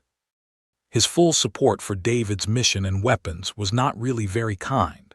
Daniel knows the style of David and his men. They are brave and brave.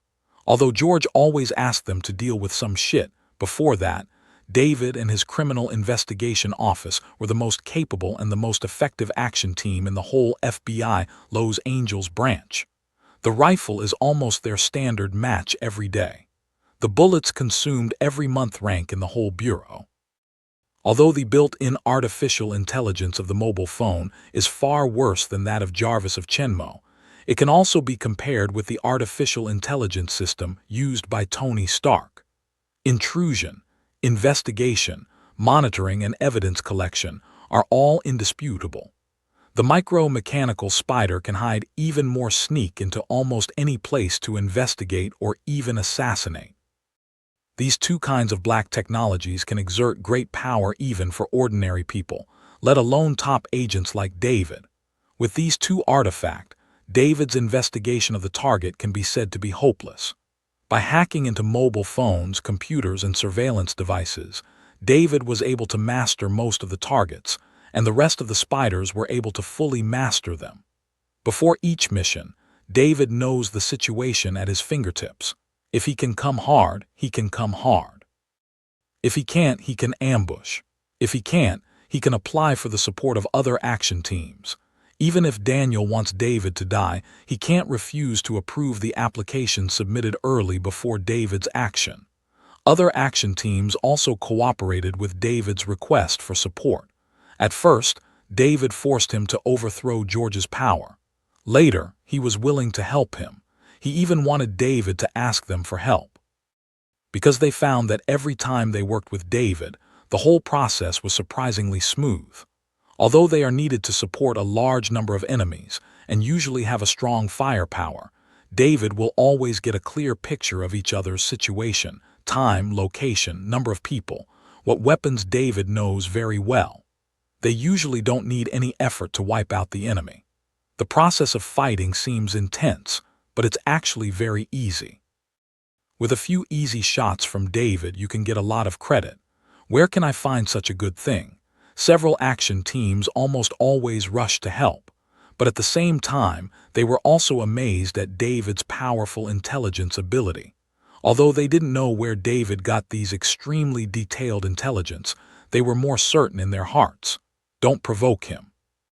David can get the evidence of George's corruption, send him to prison, find out the internal intelligence of these illegal forces, and easily wipe them out. All of these show that he has a very powerful intelligence channel, and it's not too easy to clean them up. A lot of people wonder if he has anything to do with the CIA or the National Security Agency.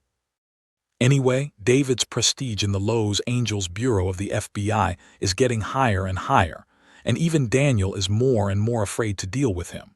Under the leadership of David, the Criminal Investigation Office has cracked several major cases one after another and killed several large criminal groups. Within half a month, there were dozens or hundreds of criminals killed by them in the battle alone. More people were captured. The FBI's detention room has been unable to accommodate them. They had to borrow the cell of Los Angeles Police Station. The Los Angeles Police Department was very dissatisfied with the FBI's recent big moves. After all, no one wanted to be robbed of the credit. But when they saw the criminals sent by the FBI in batches, they almost filled their cells, which were not small in scale. The original anger disappeared for the most part in an instant. Especially after learning a series of fierce fighting process, no one mentioned the matter of robbing credit. They don't want this kind of credit even if it's in front of them. Compared with that, it's obviously more important to have a small life. They don't want to shoot a group of armed bandits with pistols.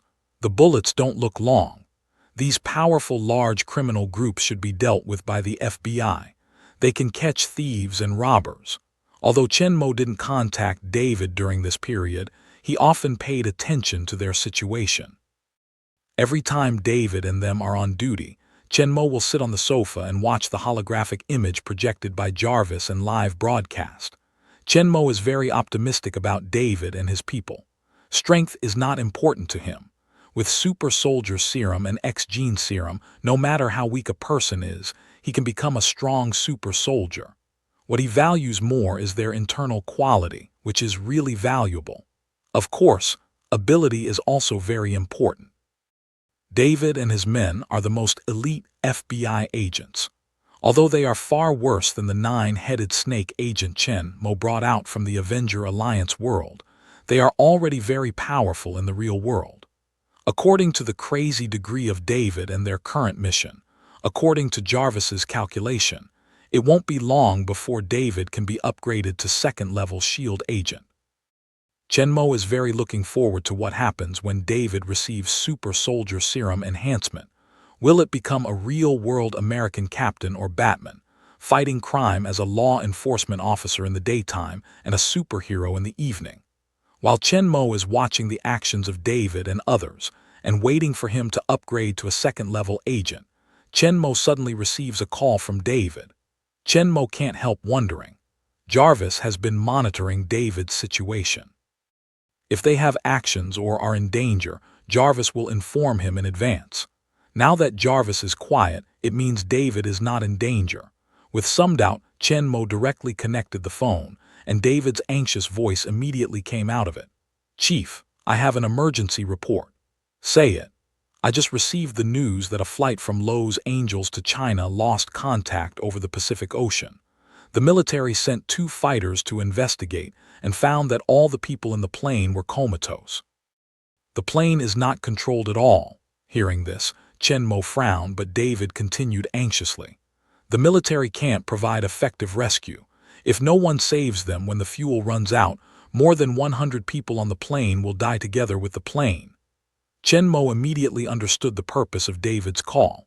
In this case, the airliner must be in the state of autopilot, flying at high speed at high altitude. Although the fighter can see the situation inside the aircraft through the porthole, it can't send people into the interior of the airliner at this altitude and speed. So they can only watch, but there is no way. In the current situation, no one can save them. But David knew that there was a man who could. That's Iron Man. Although Chen Mo can't directly hold the crashed airliner like holding the helicopter, he can directly enter the interior of the airliner and try to control the plane to land smoothly. So the first time he heard the news, David called Chen Mo. Now in the whole world, Chen Mo is the only one who can save this airliner and more than 100 people on it. Chen Mo is not a desperate person, let alone the plane is flying to China. There must be many Chinese compatriots on board and Chen Mo can't do anything. I see. Give it to me, Chen Mo said and hung up the phone directly. David on the other side looked at the phone that had been hung up. He couldn't help but wonder. I haven't told you the location of the plane yet, but on second thought the opposite is the director of Shandong Bureau. With his power, it's not very easy to know the position of the airliner. Immediately, David's heart, which he had been carrying since he heard the news, fell for the most part in an instant. Chen Mo helped himself. David believed that the plane would be saved. Sure. On the other hand, Chen Mo didn't delay. He asked Jarvis to locate the location of the plane.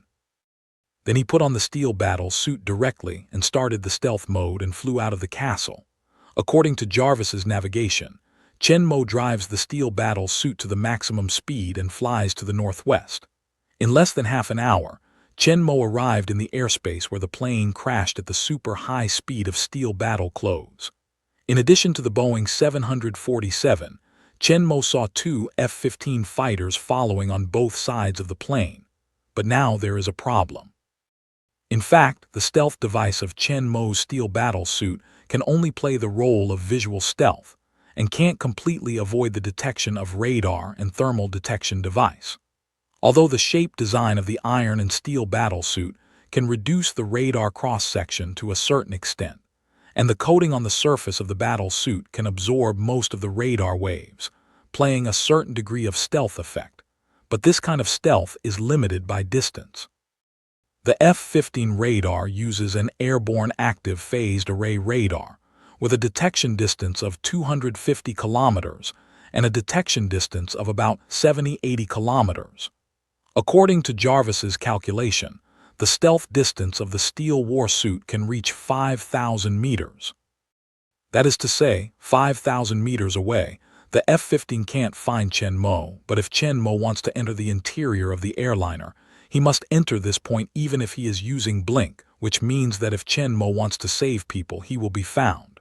But since Chen Mo has come, he has already had psychological preparation. In fact, the steel battle suit was exposed when he rescued the helicopter last time. This time, it was just a little more thorough. Chen Mo did not hesitate to fly directly to the plane ahead. At the same time, he also canceled the stealth function of the steel battle suit. Anyway, Chen Mo is ready to expose his iron and steel battle clothes. Chen Mo simply doesn't hide and tuck in. Otherwise, the fighter pilot just sees something approaching on the radar, but he can't see anything. He thinks he has met a ghost. Besides, the steel battle clothes are exposed enough, and the stealth ability and blink don't need to be exposed together. Although Chen Mo is expecting people to know the reaction after the Iron Man really exists, he doesn't want to make the world become a magic world full of superpowers.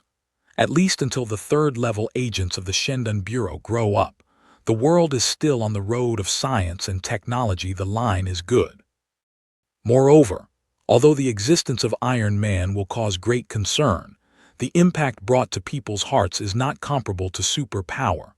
Iron and steel war clothes can at least be explained by advanced black technology beyond the times, and people have a strong acceptance of this aspect. Like Shendan Group's anti-cancer drugs, supercars, holographic smartphones, and 3D holographic movies, people are more excited than surprised. People can accept what science can explain, even if it's just a matter of explaining. However, superpowers are obviously not something that science can explain. Their emergence is likely to cause panic among ordinary people and then bring many bad effects. What Chen Mo is going to do now is to save the plane as an ordinary Iron Man. Yes, ordinary Iron Man. Therefore, after Chen Mo's stealth was removed, he directly reduced his speed and flew to the airliner at a slightly faster speed than the aircraft. The two fighters soon found the unknown target, which appeared suddenly in the rear and approached rapidly from the radar. After two combat effectiveness pilots were stunned, they quickly responded and immediately reported to the command center. Unidentified flying targets suddenly appear a few kilometers behind, approaching at a high speed. At the same time, they reported that the steel battle clothes were also approaching rapidly. Through the rear-view mirror on the side of the cockpit, the two men finally saw the shape of the unknown target suddenly appearing on the radar. However, after they saw it clearly, they were completely blinded. At an altitude of more than 30,000 feet, the fast-approaching target they found on their radar was a person. Both fighter pilots couldn't help but blink hard and look in the rearview mirror again, only to find that the black figure is not disappearing but closer.